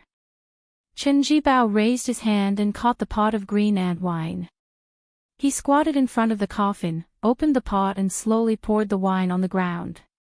No one knew that the person who Chen Jibao truly regarded as a friend and a brother in this life was not Yuan Zuozong, who was also Su Zhao's adopted son and was famous in the Central Plains, nor was it Chu Lushan, who was evil but overflowing with talent, nor was it Shi Fu, the current general of Liangzhou who had highly praised him. It was Qi Dangua who was lying in the coffin, a man who was not famous in Beiliang, Liang, or Beimang. Chapter 1803. Previously in Beiliang, Chen Jibao only had that remote house in the desert far away from the pass. Only Qi Dangua visited him many times. The two never had a pleasant conversation and only drank in silence. Qi Dangua drank jug after jug. Chen Jibao, who never liked drinking, accompanied him to drink a few cups. Every time Chen Jibao returned to the capital of Liangzhou, he would almost never stay at the prince's mansion on Mount Qingliang. Instead, he would stay at the residence in Qidong State. Even if Yao Jian and Yi Shizhen invited him to stay, he could not do so. The former leader of the White Feather Light Cavalry, Wei Fuqing, and the former commander of the Iron Futu, Dian Xiongzhao, could not understand why General Qin, whom they wholeheartedly worshipped like a god, would be willing to deal with an insignificant commandant who only knew how to charge and break through enemy lines. Even when they were drinking in private in the Qi residence, General Qin was not angry at all and only revealed a somewhat helpless smile. The two generals who followed the white-clothed military sage to Shu clearly remembered one New Year's morning when General Qin, who was staying in the Qi residence, was woken up early in the morning by Qi Dangua. General Qin was dragged along to put up Spring Festival couplets and the character Fu. General Qin had no choice but to follow along. Wei Fuqing and Dian Xiongzhao were so angry that they almost fell out with Qi Dangua on the spot. In their opinion, General Qin was willing to stay in the Qi residence and actually dared to ask for a yard after getting an inch. If this was not asking for a beating, then what was? But for some reason, General Qin did not feel the slightest bit strange in the face of Qi Dangua, who would patiently say, "Good," every time he put up a couplet and a character, Fu. He only reminded General Qin when the couplets were crooked. Later, Dian Xiongzhao, who could not figure it out even after racking his brains, mustered up the courage to ask General Qin if it was because General Qin had been saved by Qi Dangua in the early years on the spring and autumn battlefield. At that time, Chen Jibao smiled and shook his head, saying that he had followed the great general to the north and south to destroy the 6 states. He was the only one who could save others, just like how he saved Yuan Zuozong in the Battle of Princess Tomb. In particular, he had saved Qi Dangua as many as 6 times. In the Battle of the Western Wall alone, he had saved him 3 times. Dian Xiong was even more puzzled, but no matter how he tried to get to the bottom of it, General Qin did not give a reason. Chen Jibao poured the wine very slowly. After pouring a pot of wine, he gently placed it by his feet. He raised his head and looked at the brand new coffin that contained his old friend. His lips pursed. Before the Su family's army rose to fame in the Liang imperial court, they had fought too many bitter battles. Every time they lost a battle and needed someone to bring up the rear, there would always be a simple and honest young man who was not good with words standing up first. "I'll do it." He would fight with anyone who tried to snatch it from him. His reason was that my life wasn't worth anything. I was lucky enough to survive the chaos of war, so it didn't matter if I died. During the Great War of the Spring and Autumn period, the flames of war flew everywhere. Emperors and officials would die, and soldiers would die. Naturally, warriors on the battlefield would die more easily. Therefore, life and death at that time was a small matter, a normal matter. However, there were not many people like that young man, who were afraid that they would not die in battle. At that time, the young man surnamed Shi chose to join the army because he could not survive in the chaotic times. Relying on his outstanding physical strength and fearlessness, he slowly became the small leader of Su Zhao's personal guards. Then, after escaping the gates of hell again and again, he became the person he dreamed of as the great general. After Liang became the ruler of the world, the general of the Su family army entered Tai and city grandly. At that time, the city was abuzz with rumors that he, Chen Jibao, was going to be a king with a different surname and take over Nanjiang or the two Liao provinces. Then, the young man surnamed Qi, who had just become the general's adopted son, came to him with wine and slammed it on the table. He said fiercely, "Chen Jibao, if you dare to leave the Su family army, I will not treat you as a brother in the future." At that time, his momentum was like that of the white-robed monk Li Dongxin. Chen Jibao in Tai and city didn't know whether to laugh or cry, but he also felt a strange sadness. This person, who looked fierce but was weak at heart, said fiercely. The meaning behind his words was that he, Qi Danghua, knew that he was not worthy of being treated as a brother. However, that was Chen Jibao's business. In any case, he still treated him as a brother. At that time, Chen Jibao had said unhappily, "Leave the wine and scram." Qi Danghua unconsciously said, "Oh." When he reached the door, he ran in front of him again. He opened the wine and said seriously, "Yes." When Chen Jibao decided to leave Beiliang, he also brought a pot of wine to Qi Danghua. The latter seemed to sense something and smiled bitterly. He probably remembered the scene in the past. Qi Danghua asked, "Leave the wine. Can you also not leave?" Chen Jibao shook his head. Qi Danghua sullenly finished drinking the wine. In the end, he said, "As long as you don't become enemies with Beiliang in the future, we are still brothers. However, if you can't do that, when the time comes, the first Beiliang person you kill with plum wine will definitely be me, Qi Danghua. This is not drunken nonsense." Chen Jibao took out the letter from his bosom and clenched it in his palm. After he loosened his hand, it turned into powder and scattered everywhere. "I have received the letter. However, there are some things you said in the letter that I can't do." No matter how many people that tall and simple young man had killed on the battlefield and how many military achievements he had made, he did not have Chu Lushan's fierce and ambitious spirit, Yuan Zuozong's heroic spirit, Yao Jian's talent, or Yi Shizhen's pedantic spirit. He always had a rustic air about him. Even the cypress coffin after his death looked as rustic as the person lying down. Chen Jibao stood up. He did not turn his head. He sneered and said, "The 300,000 iron cavalry of Beiliang died. In the end, it was only to protect the safety of the Zhao family in Liang." "Su Fengnian, you are really amazing." Su Fengnian wanted to say something but stopped. In the end, he did not refute anything. When Chen Jibao turned around, he took off the long bag on his back and revealed the true appearance of the plum wine spear. The room was full of cold air. If I were in northern Liang's shoes, there would be a day. Chen Jibao's mouth curved into a mocking smile. He turned his eyes slightly and looked at Chu Lushan. He said calmly, "Chu Lushan, don't you want to be the leader of the civil officials? Do you want to be recognized as Wenjin? I will give it to you." Chen Jibao's eyes looked past Chu Lushan and Su Fengnian. He could vaguely see the Beiliang armor through the courtyard door. Yan Wenwan, Yuan Zwazong, He Zhonghu, Chen Yunshui, these old members of the Bailiang Su family will all be conferred the title of king. Shi Fu, Hu Kuwei, Han Laozhan, Ningame, Dian Xiongzong, Wei Fuqing, these Bailiang generals will all be dukes.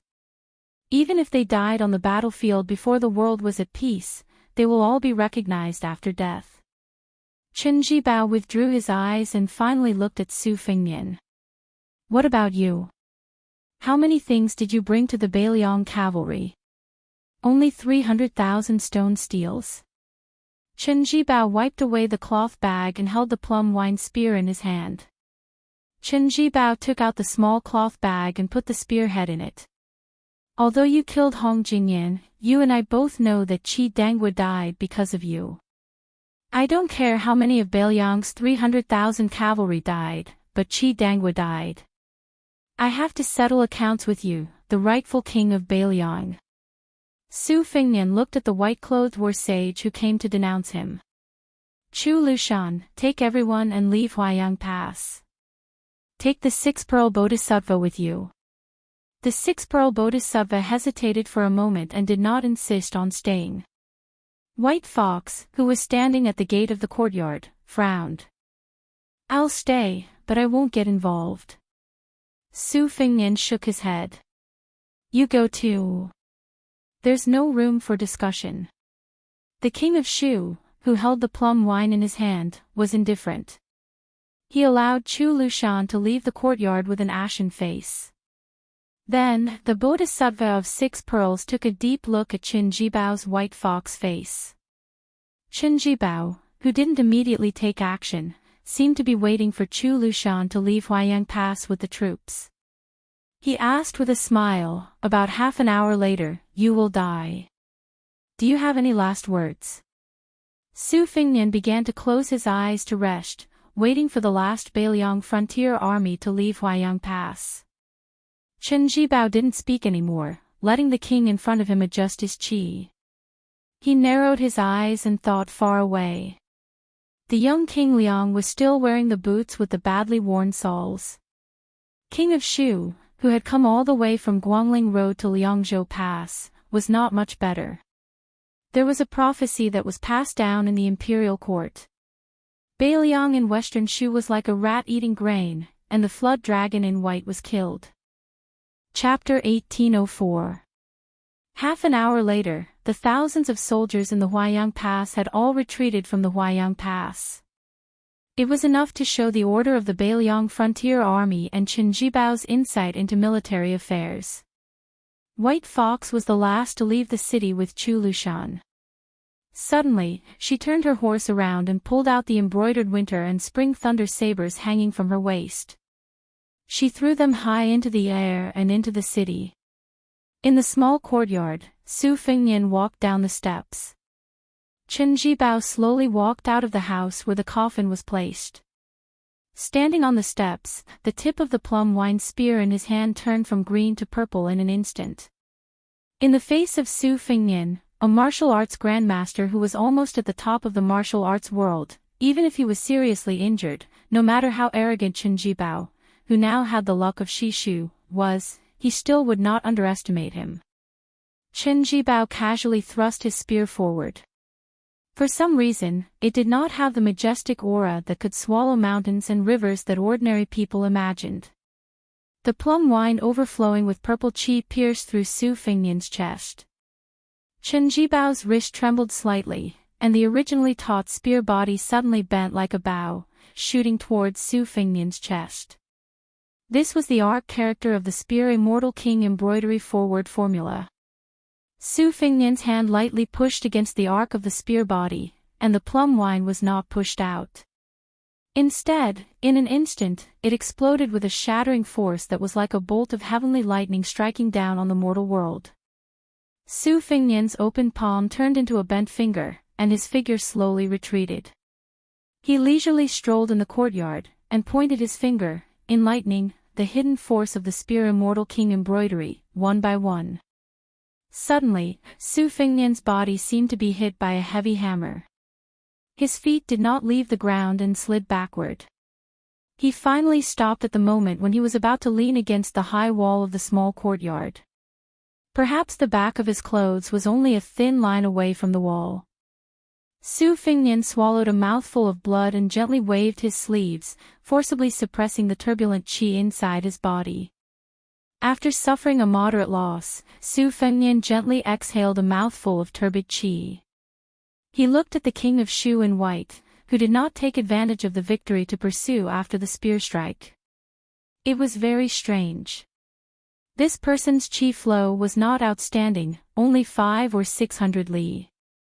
Not to mention that he could not compare with Chao Chongqing, Dong Tai, and the others who could easily reach 700 or 800 li, not to mention that Li Chungang had broken through 2,600 armor with one sword strike during the battle at the Guangling River, crossing the 1,000 li distance that Ancestor Lu praised as the threshold of the celestial being. In terms of qi flow, perhaps Chen Jibao could not compare with Xianyuan Qingfeng, who was like the sun in the midday sky in the Central Plains. Since ancient times, the way of the sword had been a battle of will and power. It was the same for the martial arts in the world. However, no one could deny the importance of continuous qi flow. It was almost the foundation of a martial artist in the Jianghu. However, even though Chen Jibao's qi flow was not outstanding, he was still able to integrate Wang Xiu's 4 words formula into his spear strike. It seemed that he had only used 30 to 40% of his strength, yet he was able to display a very elegant and relaxed style. Chen Jibao, who had gained the upper hand in one move, said indifferently, "This spear strike is for the 300,000 cavalrymen of Beiliang. Those Beiliang frontier army whose names have been engraved on the stone tablet should not have died so sullenly." Su Fengnian did not engage in any argument with Chen Jibao. He slowly gathered his strength. In the previous battle at Guangling River, Su Fengnian had already experienced Chen Jibao's plum wine. Moreover, the great grandmaster of spring and autumn, Wang Xiu, who had taught Chen Jibao his spear techniques, was originally from Beiliang. Furthermore, his 2 junior brothers, Su Yanbing and Han Laozhan, had served the Su family for many years. Logically speaking, Su Fengnian should be in a favorable position. Moreover, he was already well versed in the various martial arts in the world.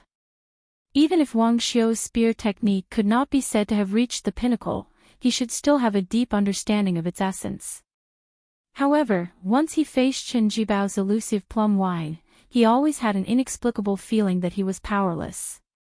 Even if Su Fengnian was stronger in terms of realm, when he truly attacked, it was very difficult for him to exert 10% of his strength. It should be known that when Su Fengnian faced Wang Xianji, who was known to have defeated 9 people in the martial arts assessment, he was able to exert 12% of his strength. When he fought with Tu Oba in the western region for thousands of miles, he could be said to have exerted his full strength from beginning to end. Now that Su Fengnian had been severely injured by Tu Oba, it was increasingly difficult for him to deal with the plum wine. However, no matter how perilous the situation was, Su Fengnian did not complain at all. He did not resent Chen Jibao for taking advantage of the situation. This was just like the difficult situation Beiliang was in now. Since the general trend of the world was like this, if they wanted to survive, they had to ignore whether or not the Beimang army's methods in the Liang temple were not open and aboveboard. In fact, it was not up to Beiliang to care about these things. As the old saying goes, do your best and leave the rest to heaven's will. Su Fengnian had always firmly believed that whether he listened to heaven's will or not, or whether heaven's will was good or bad, was secondary. What he had to do was to do his best and never give up before he felt that he had done his best. At this time, the embroidered winter and spring thunder sabers fell into a small courtyard outside Huaiyang Pass. Su Fengnian did not move, allowing the sabers to stick into the courtyard. Chen Jibao did not stop the 2 famous sabers from falling either. Only the tip of his spear trembled slightly, and the purple cloud swayed slightly. It was not that Su Fengnian did not want to take on the embroidered winter and spring thunder sabers, but he could not. Chen Jibao made his move again, sweeping to a place about a spear's distance away from Su Fengnian, who was standing in the corner. However, in the next moment, although Su Fingnian did not move at all, Chen Jibao's swift and violent spear pierced into Su Fingnian's left side a few steps away. The plum wine was lightly pressed against the wall, and did not touch it until it reached a certain point. Su Fingnian's clothes were cut horizontally across his chest, and blood gradually seeped out. Su Fingnian frowned. Chen Jibao's spear was very fast. It was originally a straight thrust, but it was not so fast that Su Fingnian could not dodge it. Therefore, Su Fingnian only took 3 steps forward, but the tip of the plum wine spear appeared in front of his chest in an instant. Therefore, when Su Fingnian returned to his original position, his clothes were still cut by the not-so-sharp tip of the spear. Chen Jibao slowly withdrew the plum wine. The secluded courtyard's door was not closed, and a gentle breeze brushed past his face. There was a jujube tree in the corner of the courtyard, and it was laden with fruits. Jujubes alternating between green and red hung from its branches. Whenever the autumn wind arrived in the northwest, almost every family in Beiliang would buy and eat jujubes. Even the physically weak children could easily shake them. Some married women who had not yet given birth, according to custom, would even stand under the jujube tree and have the younger generation of their family pick the slender branches of the jujube tree. They would shake them vigorously, and let the red jujubes fall on their heads, symbolizing the early birth of a child. On that unremarkable jujube tree, a jujube suddenly silently left the branch, bumping into the branches and other jujubes below, and then falling to the ground. Su Fingnian made an unimaginable movement. His hands were inserted into his sleeves, and he adopted a posture as if he was waiting for death. His face was somewhat pale as he looked at Chen Jibao. After the jujube tree, which was even more unremarkable than the jujube tree, gently fell to the ground, it actually exploded with a bang. The plum wine in Chen Jibao's hand seemed as if it had been struck by an invisible flying sword. Thunder fell in the mortal world and reverberated in the heavens. This was the divine intent of Gu Jintang's ultimate skill, the Thunder Core. However, the wish that controlled all things to become a flying sword, and the realm where the heart and the sword moved was the root of the Wu family's sword path. After the first jujube left the branch and fell to the ground, the jujubes suddenly fell like rain, one after another rapidly falling to the ground. Some exploded with a dull sound, while others fell to the ground quietly. Circle after circle of ripples of varying heights surged out from Chen Jibao's surroundings, and it was like countless pebbles were smashed onto a calm lake. The profound scene was like lotus flowers blooming out of thin air on a piece of snow-white paper under the hand of an immortal. Chen Jibao closed his eyes and held the plum wine tightly. Even if the ripples were 3 feet above his head, he still did not dodge, let alone use his spear to break the stalemate. A ring of ripples spread slightly in the air just an inch above his shoulder. Chen Jibao was waiting, patiently waiting for Su Fingnian's killer move, waiting for the moment when Su Fingnian had the intention to kill. As for the seemingly mysterious ripples, they were nothing but a smokescreen. For Chen Jibao's plum wine, there was no such thing as a flawless first move in the world. He was confident that he could defeat Dong Tai, who was said to be unparalleled in the world, with one spear strike. Therefore, no matter who he was fighting, he was in an invincible position, let alone this young vassal king who was at the end of his rope. Some of the ripples, carelessly, swayed far away from Chen Jibao. When all the jujubes fell to the ground, Su Fingnian's sleeves moved slightly, and small and exquisite flying swords quietly hovered in front of him. At the same time, the ripples that had disappeared around Chen Jibao reappeared. Large and small, high and low. Each of the ripples produced a swaying snow-white lotus flower. A small courtyard seemed to be full of lotus flowers, and there was a faint tinkling sound. This was the lightning pool of Great Peace City's gatekeeper Lu Haosher, and the great yellow court of Wudong sect master Wang Zhongluo. The lightning pool was full of lotus flowers. In desperate straits, life was full of vitality. Chapter 1805. Chen Jibao slowly opened his eyes as if he had sensed the strange phenomenon in the small courtyard. He did not have the slightest awareness that he was in a dangerous situation. Instead, he leisurely looked around carefully. The pond was filled with lotus flowers, swaying gracefully. These lotus flowers should be the materialization of Su Fengnian's spiritual will. The young vassal king who had once inherited Gao Shulu's celestial physique needed to use this kind of celestial method that did not require the use of qi to face the enemy. It seemed that the battle at the Dragon Eye Plains had indeed damaged his foundation. Chen Jibao's line of sight looked past the lotus flowers in front of him and saw the 9 pocket-sized flying swords hovering in front of Su Fengnian. He was probably afraid that this thunder pond would not be able to trap him, so he needed to rely on these flying swords, which also did not require the use of qi, to guard against the sudden killing of the plum wine in his hand. He did not know if these 9 small objects were a gift from the legendary peach blossom sword god, Dong Tai. It was said that Dong Tai had given him 12 of them in one go. After that, Su Fengnian had lost some to the enemy outside Shenwu City, Cat Han Xingxian, as well as in the battle with Wang Xianji. Could it be that they had not been replenished? Su Fengnian's face grew paler and paler. He lowered his head and stared at the 9 flying swords hovering in front of him. They were not a gift from Dong Tai as Chen Jibao had guessed. Instead, he had asked the great master of the Moism of Mount Qingliang to forge them. The peach blossom sword god had once talked about the process of him forging and nurturing the flying swords. Dong Tai had grown up in the sinister sword mountain of the Wu family's sword tomb, where countless swords were buried. The first ancient sword he had pulled out was Tai Yi.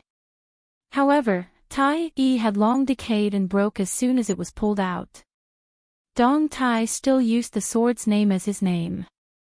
After that, he successively found 11 swords that had a mysterious resonance with him.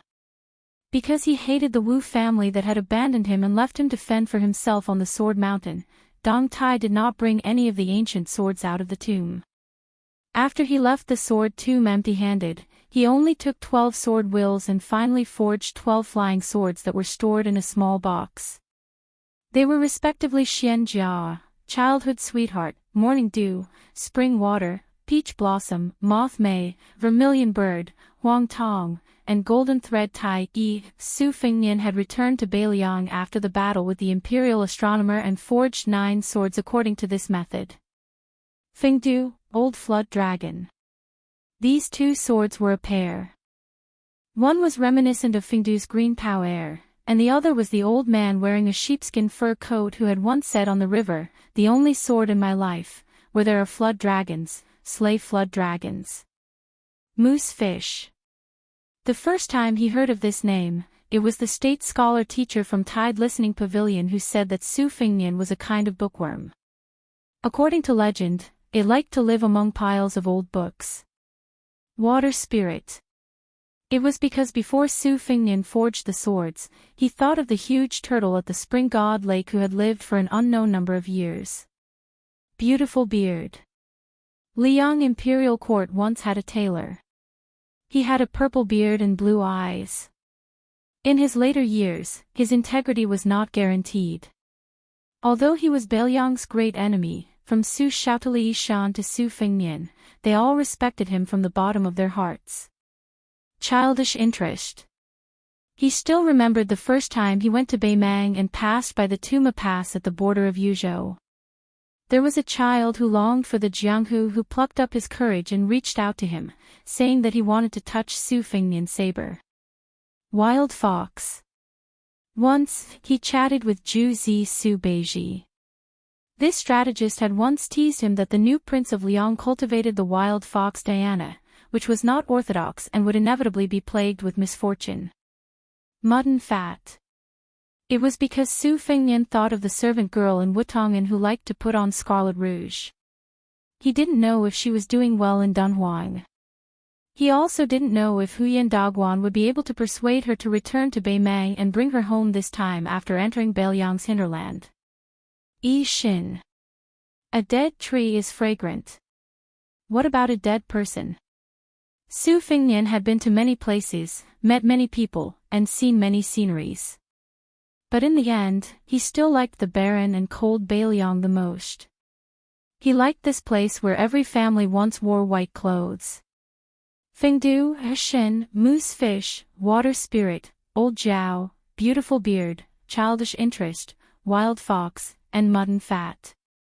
Not only did Su Fengnian give these 9 flying swords a divine will, they also contained the spirit in the depths of Su Fengnian's heart.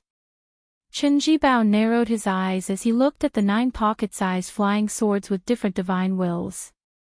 It was like he was looking at the life of this young vassal king. In reality, Chen Jibao had already looked on coldly like this for more than 20 years.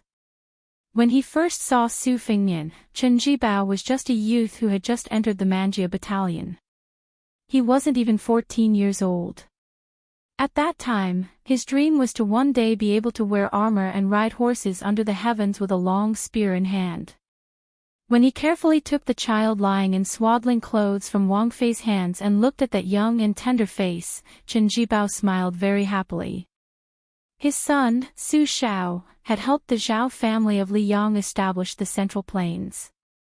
The white-clothed war saint, whose name had spread throughout the capital, had given up the title of king and had silently followed the Su family army to Bailiang. Especially after Wang Fei's death, this man had become even more taciturn, neither too far nor too close. Looking at the young heir surnamed Su, who had abandoned all restraint in Wutangan and idled about outside Qingliang Mountain, the young heir's carefree and unfettered manner, compared to the smoke of the wars of the spring and autumn period. That young man's reputation was too disreputable, while the old soldiers of the Su family died too nameless. There was a stark contrast. Chen Jibao naturally did not have the slightest favorable impression of such a young man. But to say that Chen Jibao had long harbored killing intent towards Su Fengnian, or to say that he harbored thoughts of rebellion against Bailiang, he had overestimated Su Fengnian and underestimated Chen Jibao. This was because Chen Jibao had never regarded Su Fengnian as a worthy opponent. In the past, his only opponent in Jianghu was the spear immortal Wang Xiu, and on the battlefield, there was only the spring and autumn period weapon Yubaikue. Chen Jibao suddenly thrust his spear like a dragon, thrusting his spear towards Su Fengnian, who had a courtyard full of lotus flowers and 9 flying swords lined up in front of him. His momentum was like the Guangling River flowing into the sea. Wherever the spear passed, the lotus flowers, created by Su Fengnian's spiritual will, shattered.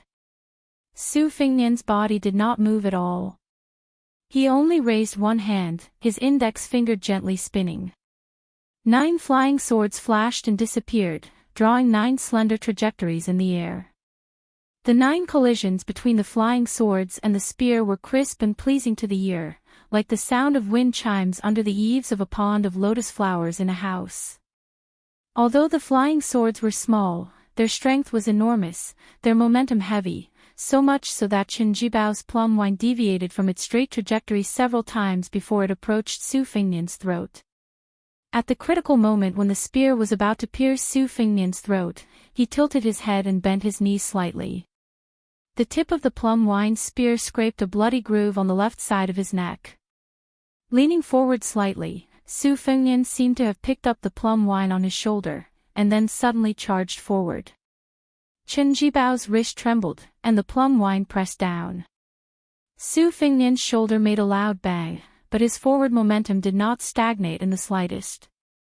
Chen Jibao's wrist swayed slightly to the right, and the plum wine that smashed into Su Fengnian's shoulder seemed to have the power to sweep away an army of 1,000 soldiers. Su Fengnian, who continued to charge forward, fell to the right, but did not fall, just in time to avoid the plum wine that was trying to cut off his head. All of this happened in the blink of an eye. The difference of a hair's breadth was the difference between life and death. Su Fengnian raised his elbow to block the plum wine, preventing the spear from changing its move. Then, he sent a palm strike toward Chen Jibao, who had left a large gap in front of him. Chen Jibao looked as if Su Fengnian was about to close in on him, but he didn't withdraw his spear or retreat, nor did he intend to use the plum wine to change his moves.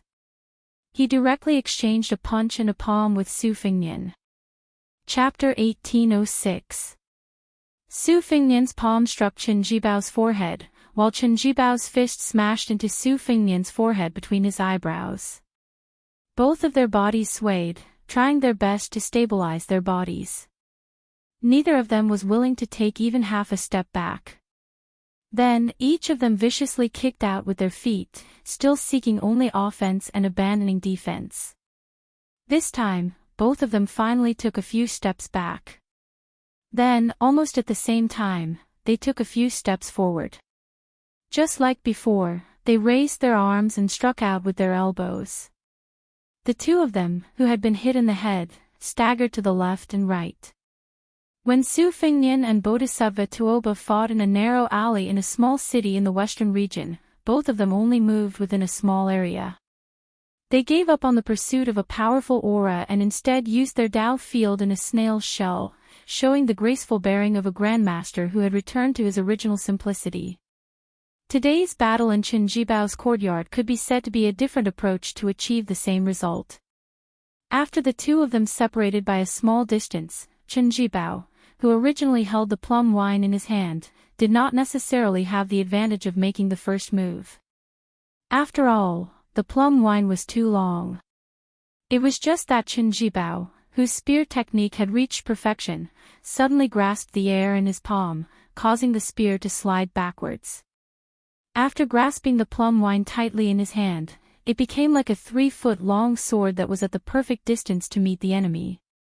As a result, the plum wine spear tip struck Su Fengnian's palm earlier. Even though the plum wine spear tip was unusually blunt, when it struck Su Fengnian's chest, it immediately sent the pale-faced Su Fengnian flying backwards. Qin Jibao, who had succeeded in one strike, frowned for some reason. As his body slid backwards, Su Fengnian spread out his arms. His 9 fingers were spread out, leaving only one finger bent. Su Fengnian's 9 fingers separately guided the 9 flying swords that had once again appeared in the air. Under the guidance of the 9 swords, not only did the momentum of his retreat abruptly stop, but it also immediately followed up with a forward momentum as fast as lightning. Su Fengnian leaped high into the air and pressed down with his finger. All of the slightly swaying qi lotuses in the small courtyard dissipated, and the divine will from all directions gathered on his finger. Li Chungang had once wielded his sword on a muddy path in the rain. Immortal One Sword knelt down. Qin Jibao raised his plum wine spear in front of him. The plum wine was flicked by a finger, and the spear bent in an exaggerated arc. The tip of the arc heavily smashed onto Qin Jibao's forehead. The king of Shu was knocked back until his back was pressed against the wall. Only then was he able to stop himself. After Su Fengnian's feet landed on the ground, he said calmly, "I'll return the slap you gave me on behalf of Bailiang's 300,000 cavalrymen." Qin Jibao forcibly swallowed the blood that was about to gush out of his throat. He tightened his grip on the spear, and only then did the plum wine in his hand stop shaking violently. Qin Jibao twitched the corner of his mouth and looked around. The coffin in the house, the jujube tree in the corner, the scattered dates on the ground, and the 2 embroidered winter-spring thunders that had never been used. Finally, he looked at the young king who had just suffered one disaster after another. Qin Jibao slowly took off the spearhead and walked into the house. He put the plum wine back into the cloth bag and carried it on his back. He walked straight to the door of the courtyard. Just as he was about to step out of the threshold, he stopped, turned his back to Su Fengnian, and sneered, "You don't even dare to rebel. How can you be the king of Bailiang?" Su Fengnian asked back, "Do you know why Su Shao doesn't want you to be the king of Bailiang?" Qin Jibao took a step out of the courtyard and left behind a strange sentence. "We both know that this matter has nothing to do with you." Su Fengnian stood where he was and did not stop Qin Jibao from leaving. Some things, it was not about whether one dared to do it or not, but whether one could or did not want to do it. Previously, when the two fought on the Guangling River, they did not reach the point of exchanging lives. Today, it was still the same because neither of them wanted to. At that time, Su Fengnian wanted to lead 10,000 great snow dragon cavalry to save Jiang and I, and Qin Jibao, who had left the territory of the king of Bailiang, wanted to obtain chestnuts from the fire of Guangling Road. Now, it was Su Fengnian who wanted to lead the Bailiang cavalry to block the 1 million troops of Beimang, and Chen Jibao was most likely a tiger that had left the deep mountains, and had truly begun to aspire to rule the world. Chen Jibao slowly walked on the empty streets of Huaiyang Pass. After walking out of the city gate, he did not look at the thousands of elite cavalry outside the city with complicated expressions. He only said to the white face that had entered the city with him, "Do you want to come with me to Guangling Road, or do you want to stay in Bailiang?" Although Xia Guanying is dead, no matter what his original intentions were, after all, he had helped me capture a bowl of Shu Jiao. Because of his kindness, I will return what I owe him to you. The white face nodded. It just so happens that I want to go back to my hometown. It's on the way with you. Both of them were dressed in white, and were the most romantic people in the world. Chu Lushan hesitated for a moment, but still asked the cavalry under his command to leave 2 Bailiang war horses for them. Chen Jibao did not refuse. Chu Lushan looked at the former Bailiang governor who had mounted the horse, and said angrily, "Surnamed Chen, the next time you come to Bailiang to stir up trouble, you won't get such treatment." Chen Jibao, who was carrying 2 cloth bags on his back, did not pay attention to the fat man's threat, and urged his horse to leave. The 2 horses went further and further away. The white face suddenly asked, "Chen Jibao, what are you thinking? Why is there only murderous intent, but no murderous intent? If not for this, I would have stopped you from entering Huaiyang Pass." Chen Jibao remained silent. The white face suddenly turned the horse's head, and said self-mockingly, "I almost forgot. Wait for a moment, I'll go get my sabers." Chen Jibao rode slowly for a while, and then gently pulled the reins. He looked back at Huaiyang Pass, or rather, at the desolate Bailiang Pass in the distance, and said to himself, "There are some things that Su Fengnian can't do." Chen Jibao did not say anything, but kept it in his heart. But there are also some things that Chen Jibao can't do. Chen Jibao looked at the sky, and the corners of his mouth curled up. For the first time, he smiled knowingly. Perhaps it was not only friends who could have a tacit understanding and treat each other with sincerity, but also enemies. Although Chen Jibao had scolded and ridiculed Su Fengnian when he saw him this time, in the final analysis, Chen Jibao had no murderous intent because the young man had a clear bottom line that Chen Jibao was well aware of. It was not that Chen Jibao couldn't understand Su Fengnian's inner thoughts and the words that had never been spoken. How can I not want the 300,000 cavalrymen of Bailiang and the millions of people of Bailiang not to die? How can I not want all the civil and military officials of Bailiang to be beautiful? I don't want the Bailiang cavalry to die a worthy death. I just want everyone to live. I hope the world is peaceful. I hope that Bailiang will be as peaceful as the Central Plains. 20 years, 100 years. How can I not hope that no name will be carved on the steels of Mount Qingliang? Chen Jibao collected his thoughts and felt a little pity for Su Fengnian. As expected of his son, as expected of Li Shan's chosen disciple. He has never been truly happy in his life. Chen Jibao sighed for no reason. He had come to Bailiang this time to save Qi Dangua. He also wanted to go to a certain place in Mount Qingliang to pay respects to the woman he had always regarded as his own mother. Chen Jibao smiled. My surname is not Su. My name is Jibao. When White Fox Face returned to the small courtyard, it happened to see the lonely young vassal king sitting on the steps. He had a pair of sabers by his side and a handful of dates that were half green and half red in his robe. He was whistling melodiously. When he saw it, he smiled and nodded. Chapter 1807. An emergency military meeting was held in Huaiyang Pass. In addition to the commander of the Bailiang cavalry, Yuan Zuozong, Yan Wenluan, He Zhonghu, Chen Yinshui, great ancestor Gu, and Zhou Kong, these 5 generals with the highest official positions in the border army, as well as the governor Chu Lushan, the deputy generals of the left and right cavalry outside Liangzhou Pass, Liangzhou General Shi Fu and Yuzhou General Huang Fuxi, the main generals of the four military towns of Fuling, Liuya, Zhongzhong, Qingyuan, and captains with real power. Like Huang Laifu, more than 30 generals of Beiliang attended the meeting together. If the Empress of Beimang calculated the military merit by the number of people killed, whoever could break through this pass at this time would be a great military merit.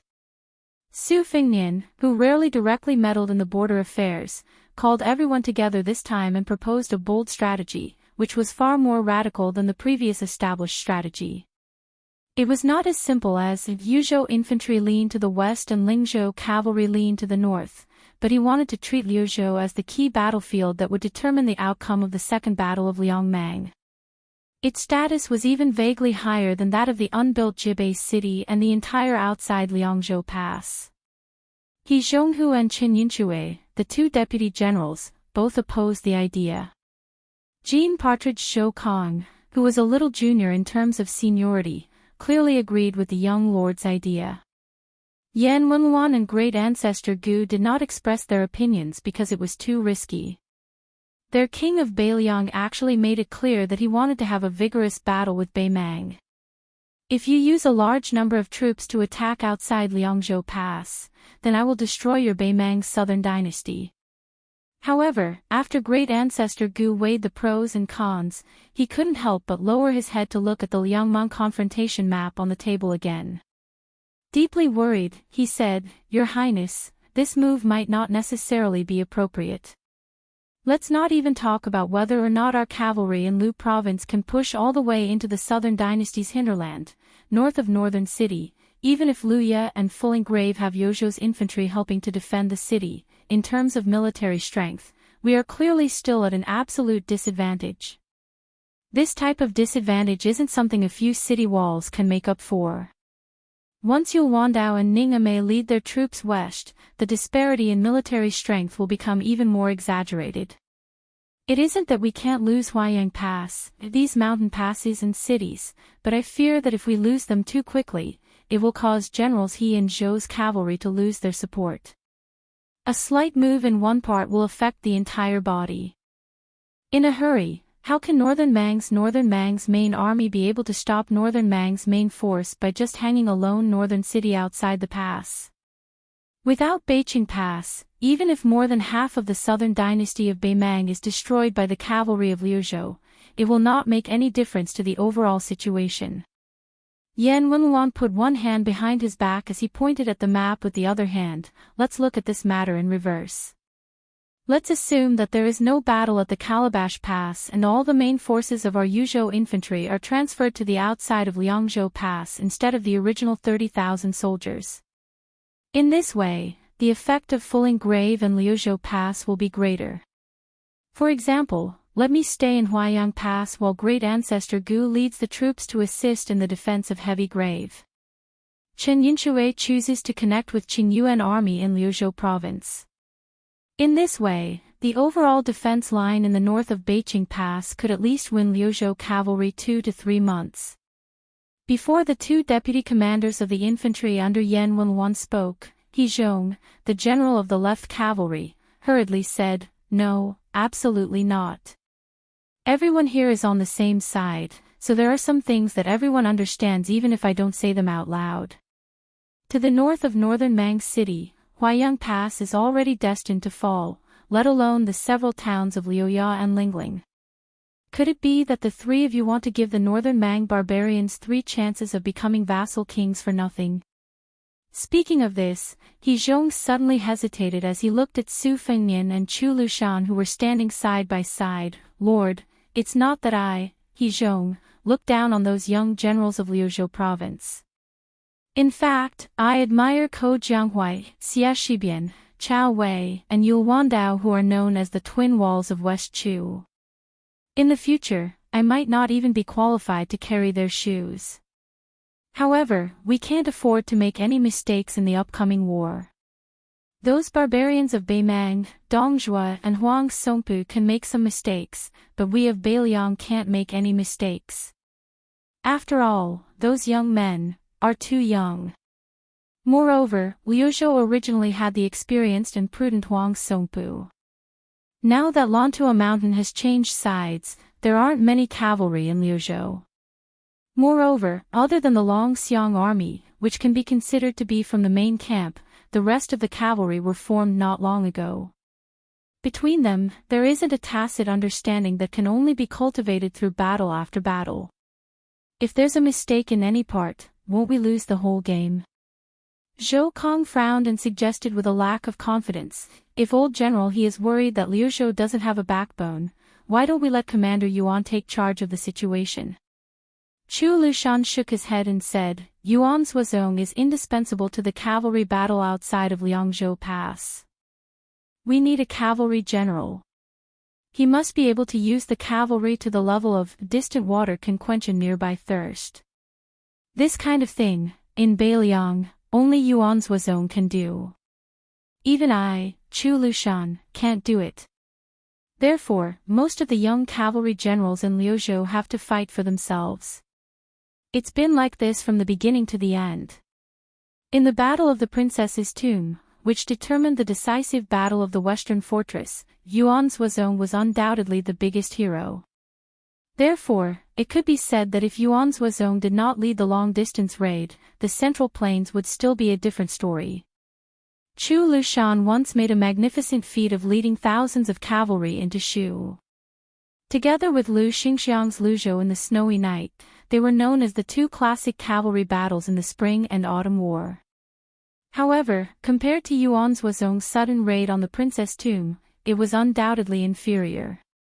Even Chen Jibao admitted afterwards that he realized the significance of the Princess Tomb battlefield later than Yuan's Huazong. So the first thing Su Fengnian did after his succession was to make Yuan's Huazong the commander of the cavalry, and Chu Lushan the first general of Northern Liang in name. Reality proved that this combination of one real and one fake, the new king of Liang, who had not been able to truly convince the people at the time, did not choose the wrong person. It was also because of this that the Northern Liang border army did not have a great shock. Su Beiji, who had just secretly returned to Beiliang from the mansion of the administrator of Lianghuai, stood in the corner without saying a word. He was a little tired after the long journey, so he just stood there and closed his eyes to rest. Chapter 1808. Yan Wenwan, who was short and thin but had an imposing manner that suppressed the generals in the hall, bent two fingers and knocked on the table.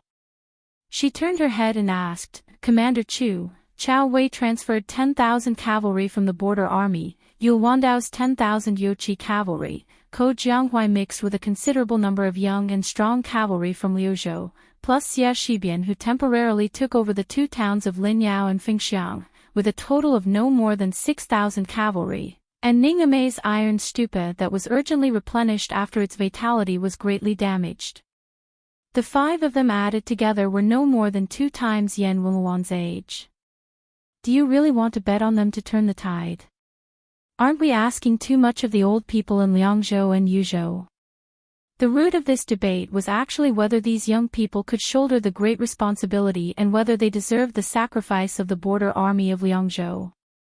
If they couldn't hurt Beimang's southern dynasty and force the middle army of Beimang into the situation of entering the enemy alone, no matter how many enemies the Liuzhou cavalry killed, even if they killed all the civil and military officials in the imperial court of Shijing, as great ancestor Gu said, it wouldn't do any good to the overall situation. Once Beiqing was lost, Liangzhou, which had no military strength, would definitely fall and there would be no need to fight this war. Chu Lushan rubbed his hands and grinned. He looked at the young lord out of the corner of his eyes. Just as Su Fengnian was about to speak, Su Beiji finally spoke. When the great general led the Su family army to the south and north, they trampled the 6 countries. I remember that king of Shu Chen Jibao, Commander Chu, and Commander Yuan were all very young. Su Pu, Wu Qi, and the others weren't that old either. Even General Yan was considered a young general. That's why the Ministry of War of Liang had the sarcasm of a kid lieutenant, General Crown. Whether it was Ko Jianghuai, Xia Shibian, Chao Wei, Yul Wandao, or Ningamei, they weren't the kind of great generals who only knew how to talk on paper. Except for Chao Wei, who hadn't made any great military achievements, the others all had outstanding military achievements. For example, Chao Chongqing dared to appoint Ko Jianghuai and Xie Shibian as the main generals of West Chu's eastern and western fronts respectively. Why can't Beiliang rest assured? Su Beiji asked with a smile. Is it because the combat strength of our Liuzhou cavalry isn't worth mentioning? Can't we compare to the West Chu cavalry that was pieced together? Without waiting for anyone to give an answer, Su Beiji took a few steps forward and walked to the table. He continued, Beimang's Taiping commander-in-chief made this unwise decision because he wanted to encroach on the Beiliang cavalry bit by bit on the battlefield outside Liangzhou Pass. In fact, he was also forcing us Beiliang to follow this unwise decision together with Beimang. To put it bluntly, as long as the Beiliang cavalry chose to fight the Beimang barbarians north of Zbicheng to the end, then even if we didn't take any risks and didn't rely on the battle in Liuzhou to break the stalemate, everyone in this room would still be unable to escape death. It's just a matter of time. In my opinion, we shouldn't always think about how to not lose too badly. We shouldn't only think about sacrificing all of our border troops just to kill hundreds of thousands of Beimang cavalry. We should think about how to win and win in a way that will convince Beimang and Liang wholeheartedly. Su Beiji pointed at the table. Suddenly, his smile disappeared.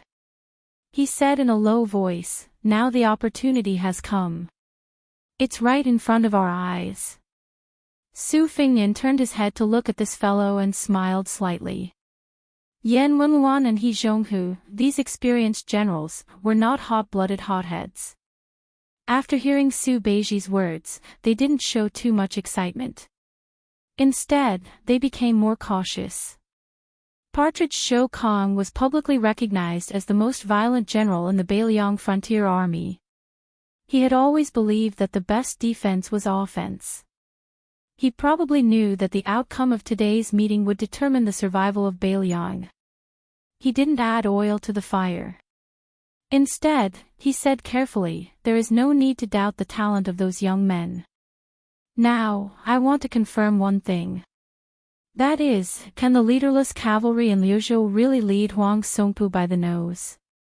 As the only civil official in Beiliang, Su Beiji suddenly made a move that made all the generals in the room not know whether to laugh or cry. He pointed at the king of Beiliang not far away. You have to ask him about this. Today's dispute was caused by him. Su Fingyan, whose face was somewhat pale and sickly, couldn't help but laugh. He slowly said, Ko Jianghuai and Ko Jianghuai are used to using troops on the western border. I believe everyone has seen the report from Fu Shuifang and the report from the imperial court, and have a general understanding of it. Each of them has their own peculiarities. The turning point of the Guangling War, the turning point of West Chu's national power, was actually when Ko Jianghuai left the battlefield in a fit of anger. As for the reason behind this, it is not within the scope of today's discussion, as it also involves Ko Jianghuai's privacy. However, when we look back at that battle that left the imperial court battered and battered, it is not difficult to realize that these two sides of West Chu, one on the left and the other on the right, surrounded and protected West Chu. Their opponents were Yan Jinchuan, Yang Xinqing, Lu Xingxiang, Wu Zhongshuan, Chen Jibao, and others, all of whom were masters of the art of war. Although the later stages of the war began to tilt in Li Yang's favor, there were also some factors outside of the battlefield that caused Lu Xingxiang and Chen Jibao to not send out their full strength. However, West Chu was still able to maintain a balance of power, which was not easy. Thus, I am very much looking forward to seeing the two of them working together again in Liuzhou. Su Fingyan smiled and said, if Liuzhou's opponent was Dong Zhuo, who was adept at surprise attacks, and not Huang Songpu, who was prudent in using troops, I would be as worried as many people. In reality, in Liuzhou, the person I truly view as a great threat is that Zhong Tan, who caused Mount Lantua to fall to Beimang's side. Chu Lushan said darkly, that is why His Highness has specially arranged a feast for that kid Zhong Tan. The 90 Wu family cavalry left outside Liangzhou Pass will be led by Su Yanbing to the western regions and cooperate with Chao Wei to kill Zhong Tan. Su Fingnian lowered his head to look at the map of Beimang's territory of the southern dynasties. He said softly, "Beimang's military strength is extremely strong, otherwise it would not give us such a headache. However, Beimang's imperial court is filled with all sorts of problems that have accumulated over time. There are far more undercurrents surging than we imagined.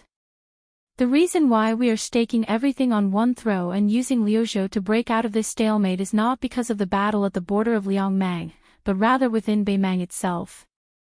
I want the confrontation between the Yelu and Murong families of Beimang and the northern dynasties and the southern dynasties to be brought from behind the scenes to the front of the stage. I want that old woman, who has threatened to sell our heads by weight, to be unable to suppress the situation with an iron fist." Yan Wenluan thought deeply and nodded. This train of thought is very interesting. Then, Yan Wenluan's expression was complicated. He looked at Qin Yunxue, He Zhonghu, and the other old fellows who had been in the military with him. "We are old.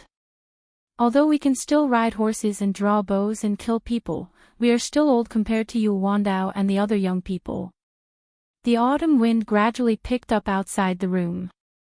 For some reason, the old General Yan Wenluan, who was past his prime, looked outside the room in a daze. He muttered, "If we are old, then let us help the young people one last time." Su Fingnian looked at the crowd and smiled. "I believe that the young people of Liuzhou can bring a pleasant surprise. I also believe that everyone in the room can defend North Jibei City." Su Fingnian paused for a moment. He reached out and pressed heavily on the map of Liangmang's situation on the table. "If there must be a reason, then it is that our Beiliang cavalry is the best in the world." Chapter 1809. After the meeting ended, Su Fingnian took Su Beiji to a small courtyard to visit the old general He Zhonghu. When they arrived, they found that Yan Wenluan was also there. The four of them sat around a stone table. Su Fingnian looked at the fatigued commander of the left cavalry and felt a little worried. He Zhonghu's health had suddenly deteriorated in the past 2 years, giving people a feeling that he was about to die. After the first battle of Liangmang, the old general had privately submitted his resignation to Mount Qingliangshan and the Protectorate. At the same time, he recommended Yu Wandao to be the second deputy commander of the left cavalry to Su Fingnian and Chu Lushan. The reason why he did not let the young Beiliang commander directly take charge of the left cavalry was because of this old man's shrewdness. After all, the untamed Liangzhou border army had always looked down on the Yuzhou army. Yu Wandao, who was born in a rich family of the Central Plains, had no connection with the Liangzhou border army. If he suddenly took charge of an army, he might not be able to convince the masses. If there was a mistake in the second battle of Liangmang, not only would a great talent in the art of war be destroyed, it would also affect the situation at the border. He Zhonghu would naturally be unable to absolve himself from the blame. However, the fact that He Zhonghu was able to abandon his views and suggest Yu Wandao to become the nominal third in command of the left cavalry was enough to show the magnanimity and foresight of this veteran general. Moreover, when Su Fingnian made an example out of the left cavalry, he was suspected of robbing east to pay west to replenish the strength of the other cavalry, such as transferring troops to Chao Wei and the others. He Zhonghu was also the first to respond without any objection. On this point, the right cavalry general Zhou Kong, nicknamed Jean Partridge, was obviously much inferior and had a lot of complaints. Although Su Fingnian had jokingly scolded Zhou Kong in private for being a stingy miser, Zhou Kong was after all one of the hundreds of old soldiers who sent him off back then. In a sense, Zhou Kong and the Crown Prince had gone through thick and thin together. Therefore, even if Zhou Kong was not straightforward enough, Su Fingnian actually did not take it to heart. Moreover, Zhou Kang's reaction was human nature. Just like He Zhonghu's attitude of following the Huaiyang Pass Protectorate general's lead, there was some gossip within the left cavalry. Many young generals did not understand and felt that the old general was too easy to talk to. Not only did he reduce the power of the left cavalry, he also tarnished the reputation of the left cavalry. The reason Su Fengnian had specially come to this place was because of the internal strife in the left cavalry. Su Fengnian wanted to first hear He Zhong's thoughts. Unless it was absolutely necessary, Mao Qingliang would not interfere in the affairs of the left cavalry. He believed that Yan Wenluan had rushed over in such a hurry partly because he wanted to support his old friend and show the entire Beiliang border cavalry. The 4 people in the small courtyard did not drink wine or tea. He Zhonghu seemed to have not expected the young king to grace him with his presence, and was pleasantly surprised. As one of the top 10 people in the Beiliang cavalry, He Zhonghu suddenly understood the general process of the Dragon Eye Plains. He knew that Su Fengnian had personally killed the leader of the Ruren cavalry, Hong Jingyan. He also knew that Chen Jibao had come to Huaiyang Pass earlier. So Su Fengnian had tried to be concise in his speech in the meeting hall. His face was extremely pale, and this made the old general feel even more guilty. He felt that it was the fault of the Liang province cavalry, that they had let down General Su Zhao's nurturing. In the end, the general's eldest son had to attend to everything personally, and even personally kill people. Then what was the point of having the 300,000 Beiliang cavalry? As an old friend of Yan Wenluan, He Zhonghu had another hidden identity. The old man had once been a member of the Su family supporting Dragon sect. This group of people was led by the strategist Xiao Chongling, with Chen Jibao as the successor. Wu Qi, who was General Su Zhao's brother-in-law and one of the main generals of the Su family's cavalry, Yan Wenluan, He Zhonghu, and the others were the backbone of the force. Yao Jian and Yi Shizhen's foster sons were also very close to them. Li Yishan's faction, which was ridiculed by the supporting Dragon sect as being of the anti-Dragon faction, was much weaker overall. If not for the fact that at the last moment, Wang Fei Wu Su clearly expressed that she did not support Su Zhao's betrayal of Liang to rule over the river, the Su family would not be called King of Beiliang. Maybe Su Fengnian was the ruler of the entire vast territory south of the Guangling River, but it was also possible that the Beiliang frontier army did not have any old people because they were all dead people who plotted against them and died. Because of this difficult relationship, He Zhonghu had some obscure thoughts about this young vassal king who had turned the tide. He did not promote a direct line of descent from within the left cavalry to be the next general, but chose an outsider, Yul Wandao, to take over the magpie's nest. This old man past his prime might have some thoughts of compensation and atonement. Yan Wenluan, the number 1 soldier in the northern Liang army, had a gloomy expression on his face. He said bluntly, "Your Highness, there is something that you must have heard. Li Yanchao, that brat, is an ingrate who forgets favors and violates justice. He Zhong brought him to his current position and is even closer to him than his own son. The only reason he didn't give him the position of the left cavalry commander was because that brat dared to rebel and wanted to become Zhou Kang's assistant. This little bastard's ability to lead troops into battle is indeed not bad, but his conduct is improper. In the future, we must use him, but not too much. At most, we can only make him a deputy general of an army." Su Fengnian really did not expect that Yan Wenluan, who rarely revealed his emotions, would be so angry. For a moment, he did not know how to respond. Rebel, ungrateful, improper conduct, these were extremely heavy words. Coming from the mouth of Yan Wenluan, one of the few high-ranking officials of Beiliang, these words were enough to make any Beiliang's middle or high-ranking military officer completely lose their chance to have any real power or high position. In fact, Su Fengnian was no stranger to Li Yanchao's reputation. He was one of the 4 fangs of Beiliang, sharing the same fame as Dian Xiongchao, Wei Fuqing, and Ningame. His military service was outstanding. In the border army, other than Yan Wenluan, Chen Yinchue, and He Zhonghu, this group of old men, he was second only to Lu Jinu and a handful of other valiant generals. Because he was in the prime of his life, he was the kind of important general who could fight for the Su family for another 20 years. However, he was similar to the Longxiang Army's Deputy General Li Mofan and Yozhou's Chao Xiaojiao. His personality was extreme, and he was arrogant because of his achievements. Both of them were famous troublemakers with mixed reputations. He Zhonghu glared at Yan Wenluan and then turned to Su Fengnian to say with a bitter smile, "Wang Yi, if the sky wants to rain and the mother wants to marry, we can't stop it.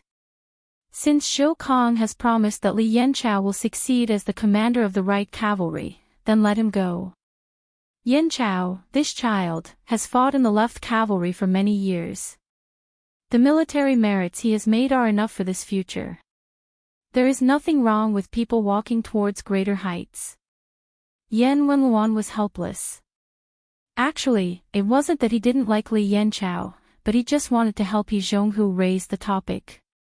If he, Yan Wenluan, was the bad guy, then He Zhonghu, who couldn't put down his face, would just nod his head.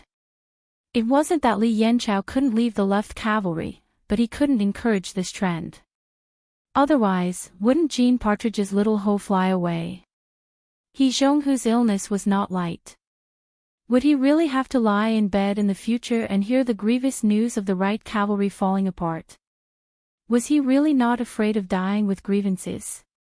Yan Wenluan sighed. He had known He Zhonghu for most of his life and admired this old man. He didn't have a family in his old age and only raised a few lame old horses. He managed the army like a long-winded auntie. He treated the soldiers like his own children. They ate, drank, and peed in the army, no different from normal soldiers. There was no special treatment to speak of. Therefore, young people like Li Yanchao could be said to have been trained by He Zhonghu from small pawns to meritorious generals. Hearing that Li Yanchao was going to leave the left cavalry, how could Yan Wenluan not be angry? It was difficult for an upright official to resolve family matters.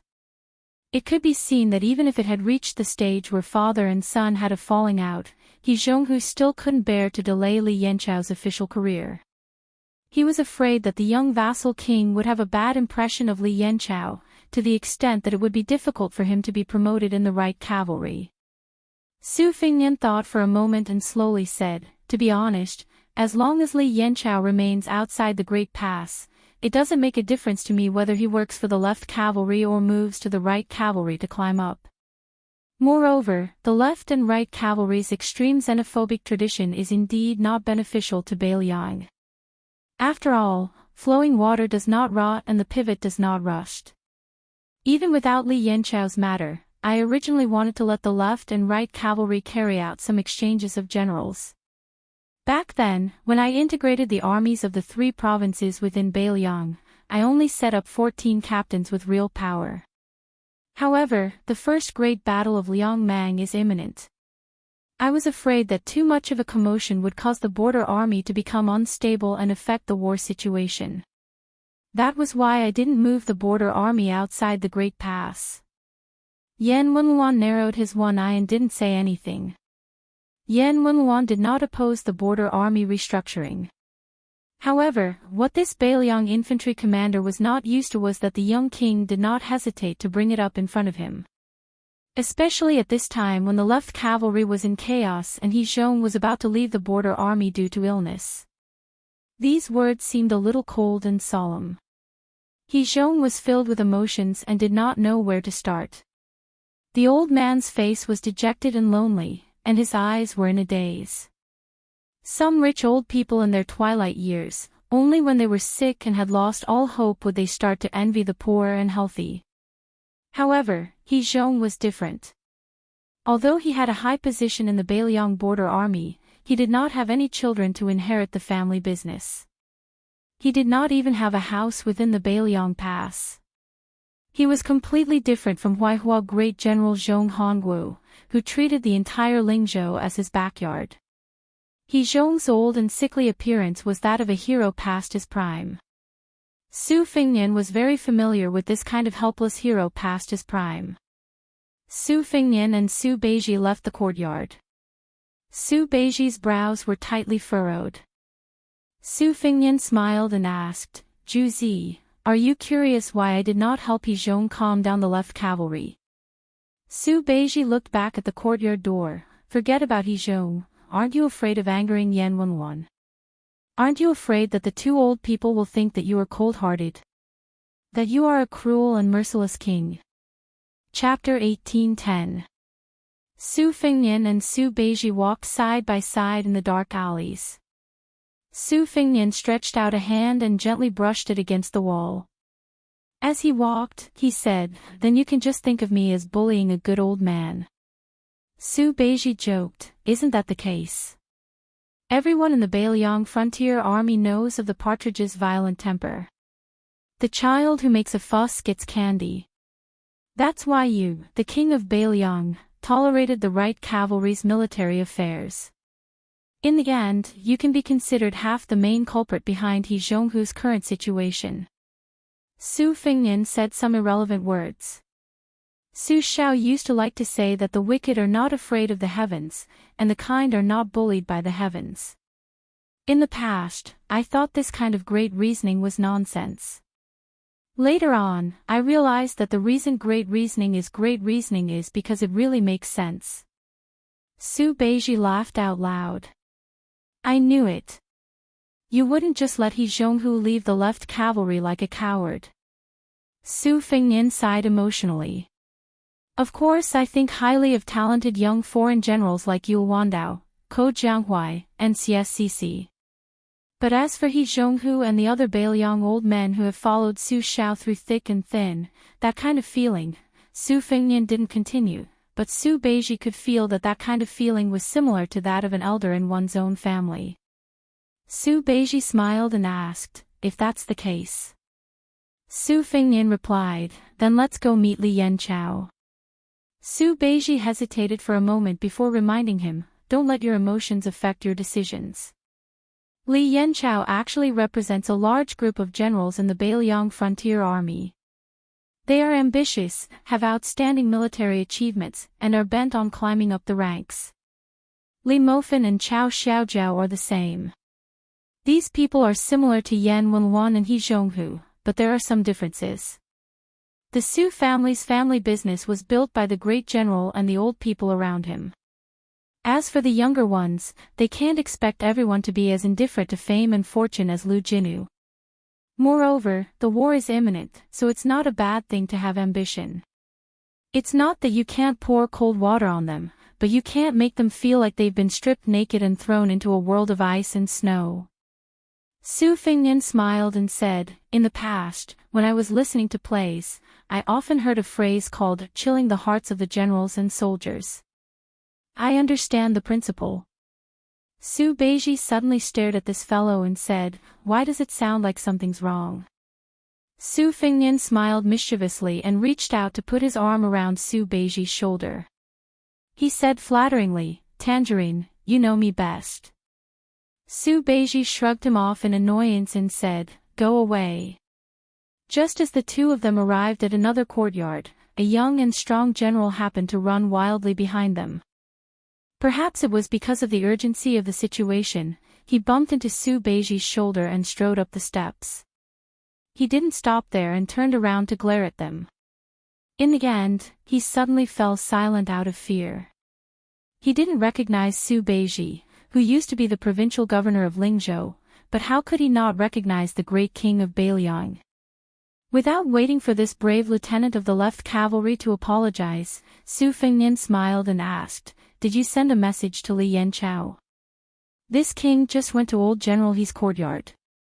The lieutenant's head was instantly covered in cold sweat. His head drooped as if he had lost his parents. Su Fengnian laughed it off and walked up the steps. He brushed past the lieutenant and was the first to cross the threshold of the courtyard. There was a hubbub of voices in the courtyard. No less than 10 border army generals had gathered. They were not old, but their titles were not small. They were like stars surrounding the moon, surrounding a general who was about 35 or 36 years old. This man was tall and handsome. Even though he was sitting, there was a sharp aura about him. He was Li Yanchao, the 3rd deputy commander of the left cavalry. He was born in the left cavalry and had a very high reputation. Naturally, he was regarded as the best candidate for the helm of the left cavalry in the future. There were 12 permanent generals in Liang.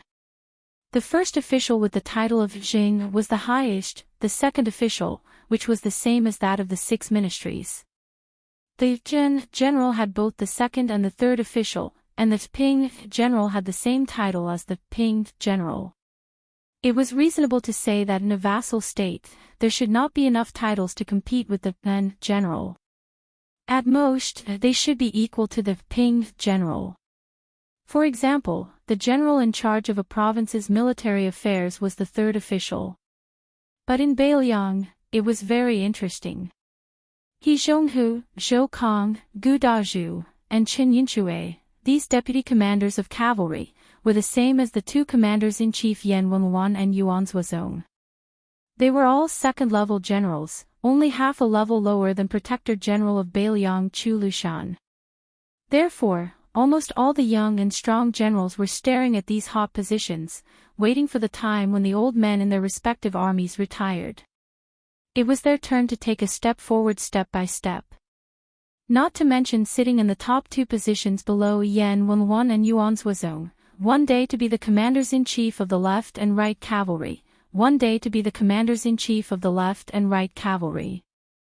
They could go to the Great Snow Dragon Cavalry, or at least leave the border army to be the general of a province. Therefore, when the new Prince Liang promoted some outsiders, it undoubtedly made people's thoughts fluctuate. Especially the rapid rise of Yu Wandao and the others.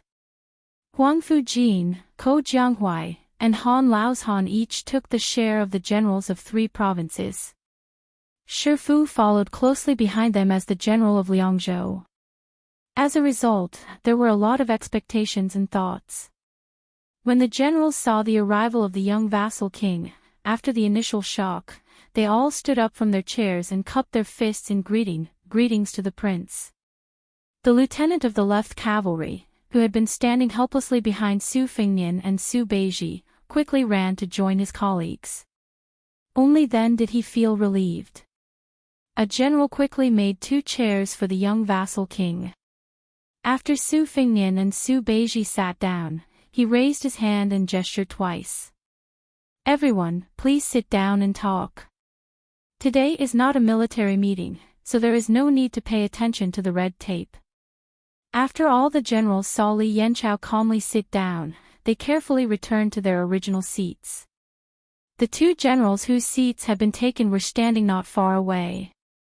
Their eyes were bright as they stared at the legendary new Liang Wang, the eldest son of Ren Tu, a martial arts grandmaster. He had killed Wang Xianji, and recently Hong Jingyan.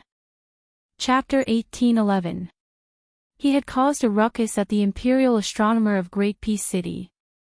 It was said that even the immortals who had walked out of the portraits, and the ancestors of Longhu Mountain who had ascended, had all been killed by this young man.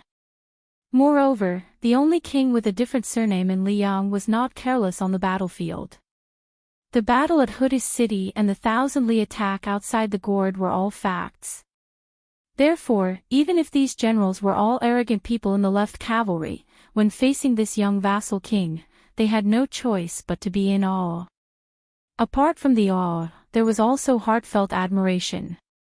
The people of Beiliang respected martial arts, and the border army valued military service the most.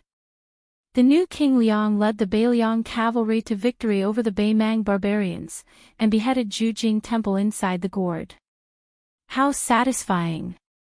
The more this was so, the more uneasy everyone present felt. They were well aware of why the young lord appeared in the small courtyard. It must be because of Li Yanchao leaving the left cavalry and joining the right cavalry in a fit of pique.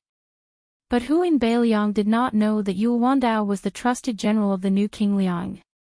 He had even used his noble status as a king to put his name in the new camp of the Ghost Cavalry. And the origin of this disturbance was that the old general had recommended Yu Wandao into the left cavalry. Li Yanbin's expression was calm, but deep in his eyes, there was a strong unwillingness. In the view of this scheming general, since the new King Liang had personally come here, even if he had not taken the stance of denouncing him, he, Li Yanbin, would not have a good ending. The generals and lieutenants who had gone through life and death with Li Yanbin were all sweating for Li Yanbin. They were afraid that the young king would suddenly turn hostile. What would they do then? Not to mention whether or not they had the guts to oppose the new Prince Liang. Even if they did have the courage, what was the point? Was this courtyard of people enough for the new King Liang's hand? Su Fengnian asked with a smile, "Is there wine here?" "If there is, take it out." Li Yanchao said calmly, "King, we followed the commander into Huaiyang Pass and did not bring wine." Su Fengnian turned to Su Beiji and said, "Can I trouble you to come?" Su Beiji nodded and got up to leave the courtyard. Naturally, he was going to ask Chu Lushan for help. After Su Beiji left, Su Fengnian joked, "Before we drink, I have something to tell you." This king had a drink with Lu Jinu, Chu Hanqing, Ma Jili, and the others in Tiger Head City, and then they all died. "Are you scared?" Li Yanchao pursed his lips and his handsome face became even more prominent. The leader, Li Yanchao, did not speak. The atmosphere in the small courtyard was especially heavy and solemn. The lieutenant who bumped into Su Beiji earlier rolled his eyes and yawned. "Being able to drink with the prince is enough for this general to brag to my subordinates for 3 to 5 years after we return to the left cavalry. Even if I die, I'm not afraid." Su Fengnian nodded and said, "Everyone seated here is not afraid of dying on the battlefield." "I have no doubt about that." Then Su Fengnian smiled and said, "It's not strange that we, the Beiliang Frontier Army, are not afraid of death. It would be strange if anyone was afraid of death, no." When he said this, even Li Yanbin's mouth twitched, and there was a knowing smile on his face. The other generals roared with laughter. After Su Fengnian's joke, he did not speak anymore. The king of Beiliang was silent, and so was Li Yanchao. Thus, everyone could only obediently lower their heads. Su Beiji brought 2 jars of green ant wine from the Protectorate Manor. Su Fengnian opened the seal on one of the jars. There were some cups and bowls in the small courtyard. Su Fengnian and Li Yanchao were definitely given large white bowls with more wine. The other generals and lieutenants could do as they saw fit. Only Su Beiji had no intention of drinking tea, and no one dared to persuade him to drink. Su Fengnian raised his bowl and said, "Cheers to everyone." Li Yanchao and everyone else raised their cups and bowls and said loudly, "Cheers to the prince." After Su Fengnian finished the wine in one gulp, he did not continue to pour more wine. Since the wine has been drunk, this king will say a few words casually. This wine is not a toast or a punishment, but an opportunity to meet everyone. This king does not know any of you, but if any one of you tells me your name, this king can tell me your resume and military exploits. These things have long been recorded in the Fu Shuifang spy report, and I have read it word for word. It is even more detailed than the files in the Huaiyang Pass. Su Fengnian glanced at the other jar of green ant wine that had not been opened, and then looked at Li Yanchao. "You felt that there was no hope for you to climb up the ranks in the left cavalry, so you wanted to go to the right cavalry to fight for military exploits and become the commander-in-chief. For a general, there is nothing wrong with this. Moreover, I just came from He Zhonghu's courtyard. The old general did not feel that you had wronged this king.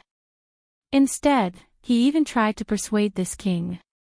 He was afraid that this king would make things difficult for you in the future." Li Yanchao wanted to say something, but stopped. Su Fengnian said indifferently, "You know better than me how the old general has treated you in the past 10 to 20 years. There is no need for this king to say anything. The Beiliang Frontier Army is under Su Zhao's command, and they only look at military exploits and not one's background. Therefore, you, Li Yanchao, killed enemies in He Zhonghu's left cavalry, and in He Zhonghu's right cavalry, you killed enemies. Perhaps with the hope of becoming the commander-in-chief, you killed more enemies. However, the old general is still old. Just like me, Su Fengnian. I am not afraid of anything, but I am still afraid of seeing Su Zhao's situation when he was alive. I have to rest even when I walk to the top of Mount Qingliang. Whether it is my father, Su Zhao, or He Zhonghu, who treats you as his sons, will they be willing to admit that they are old when they know the truth when they are really old? Su Fengnian answered his own question, that is because they feel that their sons have made a name for themselves. Only then will they admit that they are old. Su Fengnian stood up and looked at Li Yanchao and the people of the left cavalry. Today, in that courtyard, I did not see any commander-in-chief of the Bailiang left cavalry who had experienced the wars of the spring and autumn period. I only saw an old man. That is why I came here to invite you to drink a jar of wine. I also hope that you can take the remaining jar of wine to invite that old man who is about to leave the battlefield to drink a bowl of wine, so that he will not leave the border with regret. There was silence. Li Yanchao silently stood up, picked up the jar of green ant wine, and walked out of the small courtyard. In the end, only Su Fengnian and Su Beiji were left. Su Beiji sighed. I thought you wanted to kill people.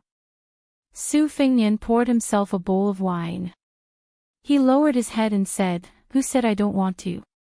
Su Beiji was stunned for a moment, and then he said with a smile, Give me a bowl too. Chapter 18:12. The spring snow building by the Guangling River was full of guests tonight. Guangling Prince Xiao Yi held a big banquet and invited distinguished guests. Those who entered the building were either rich or noble, and they were all very rich and noble. Among them, there was the newly appointed Guangling Jidushi Liu Baijie, the administrator Wang Xiongui, who was a former subordinate of Zhang Lu, and Song Li, who had been promoted from General Hengjiang to General Zhenan and Deputy Jidushi of Adao. Song Li could be said to be an old man of the spring snow house, and was once Xiao Yi's lucky general. It was also Song Li who had successfully blocked Ko Jianghuai's sneaky attack and harassment, which delayed the war until Wu Zhongshuan's army went on a northern expedition. The Ministry of War in Liang had held a very small but very high standard military merit evaluation, and Song Li was ranked as the 5th most meritorious official. Other than these three, who were now considered people from the capital, the provincial governors of the 3 provinces of Guangling Road also appeared. Compared to the storms of the past 2 years, the 6 provincial governors were now beaming with joy. Their speech and actions were filled with the elegance of a noble official. Unfortunately, the Prince of Shu, Chen Jibao, who was rumored to be attending, did not appear for some reason. On the other hand, the Crown Prince of Yanqi, Zhao Zhu, came uninvited, which could be considered as adding flowers to brocade. If this young Crown Prince was the flower, under the premise that Chen Jibao was absent, then the King of Jing'an, Zhao Sun, was naturally the grand finale of the luxurious brocade. After Zhao Sun's carriage stopped at the spring snow building, Xiao Yi, who was also the great feudal lord of Liang, personally went downstairs to welcome him. As the owner of the spring snow building, after all the guests had taken their seats, Xiao Yi raised the priceless luminous goblet in his hand high, and laughed loudly. There was once a literary giant in Dafeng dynasty who said, There are 4 people who wish to be safe and sound in life, and an old friend of Qing Shan has a collection of famous books. I like to pretend to be cultured, so I want to have one more wish, which is that spring snow is safe and sound. Therefore, I named this building Spring Snow. The Spring Snow building is honored by the presence of so many virtuous people tonight. Let me drink this cup of wine. The Tangxi sword immortal, Liu Baijie, and the former Minister of Revenue, Wang Xiongui, were the leaders of the civil and military officials. They sat at the head of the table on the left and right. After the toast at Guangling Road, the 2 of them also picked up their wine cups. However, Wang Xiongui and Zhao Yi downed their wine cups in one gulp.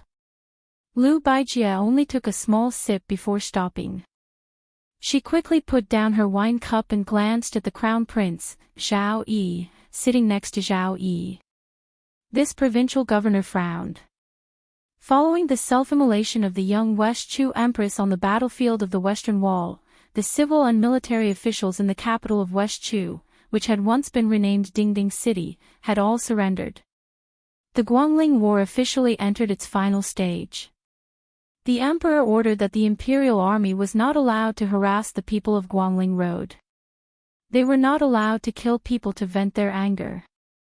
Once discovered, the provincial governor and the administrator of Guangling Road could be killed on the spot, bypassing the Ministry of War and the Ministry of Justice. However, not killing people did not mean that the rebellious officials of West Chu could escape this calamity. Other than those who had been tactful enough to flirt with the generals of the Liang imperial court, or those who had been able to get the high officials of Tian City to give them protective talismans, most of the other officials who had resolutely chosen to serve in West Chu did not have a good ending. Thus, two great jokes were made in Guangling Road. The first was to use money to avoid disaster.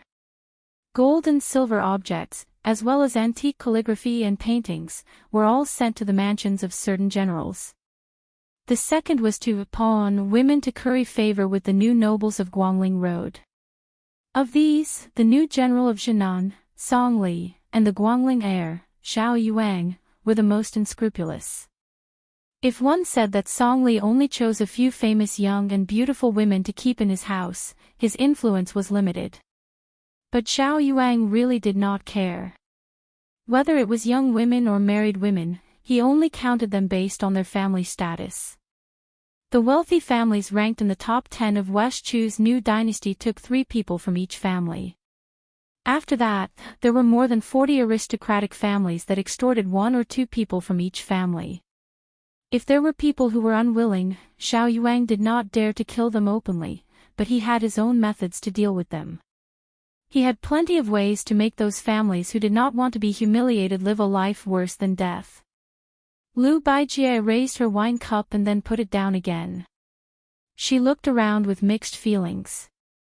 The commander-in-chief of the southern expedition Lu Xingxiang, the general who pacifies the south Wu Zhongshuan, the prince of Shuqian Jibao, the assistant minister of the Ministry of War Su Gong, the duke of Huainan Zhaoying, Yan Zhenchuan, and Yang Shenxing. These were the real heroes who quelled the war in Guangling Road. They were either not here or dead. Lu Baijie smiled bitterly. What was the point of her sitting here? It was only because of the title of the provincial governor of Guangling Road. Song Li, who had a meteoric rise in the imperial court of Liang, was actually sitting beside Lu Baijie. However, he probably knew that he was not on the same side as the Tangxi Sword Immortal, so the youngest permanent general of the Liang dynasty did not show too much eagerness. Instead, he was chatting happily with his old acquaintance, the general of Jizhou. He did not get carried away by his meteoric rise. Soon, Song Li, who was a little tipsy, looked up at the magnificent ceiling of the spring snow building. His fingers twirled the wine cup, and the corners of his mouth curled up slightly. Revisiting the old place, he had been living under someone else's roof. Now, it was hard to say who was living under someone else's roof. When awake, he had 100,000 palms. When drunk, he lay on a beauty's lap. A real man was nothing more than this. Inside the spring snow building, toasts were exchanged, and singing and dancing were celebrating peace. It seemed that when the first floor was peaceful, the world was at peace. Lu Baijie looked at the distant administrator Wang Xiongui, who was sitting across from him. This noble and upright civil official who was about to make a comeback and return to the center of the capital was raising his cup to toast the Prince of Guangling and his son. He held the cup with both hands, his sleeves hanging down. He was wearing a high hat and a wide belt. Lu Baijie looked at some of the people at the back of the seats. Previously, they were all important officials of the Jiangling dynasty, who held jade edicts in their hands and wore red and purple robes in the imperial court of West Chu. Although they were slightly more submissive now, it was difficult to hide the joy of being pardoned. Therefore, they had the demeanor of having to enjoy life to the fullest. Lu Baijie lowered his head to look at the cup of wine. For some reason, he thought of a young face. When that young man first came to visit, he asked the Tangxi Sword Immortal, who had not yet become an official at that time, "How many pounds of benevolence, righteousness, and morality do you sell me?" He suddenly raised his cup, tilted his head back, and drank the wine. The hall was full of well-dressed guests. He was full of himself.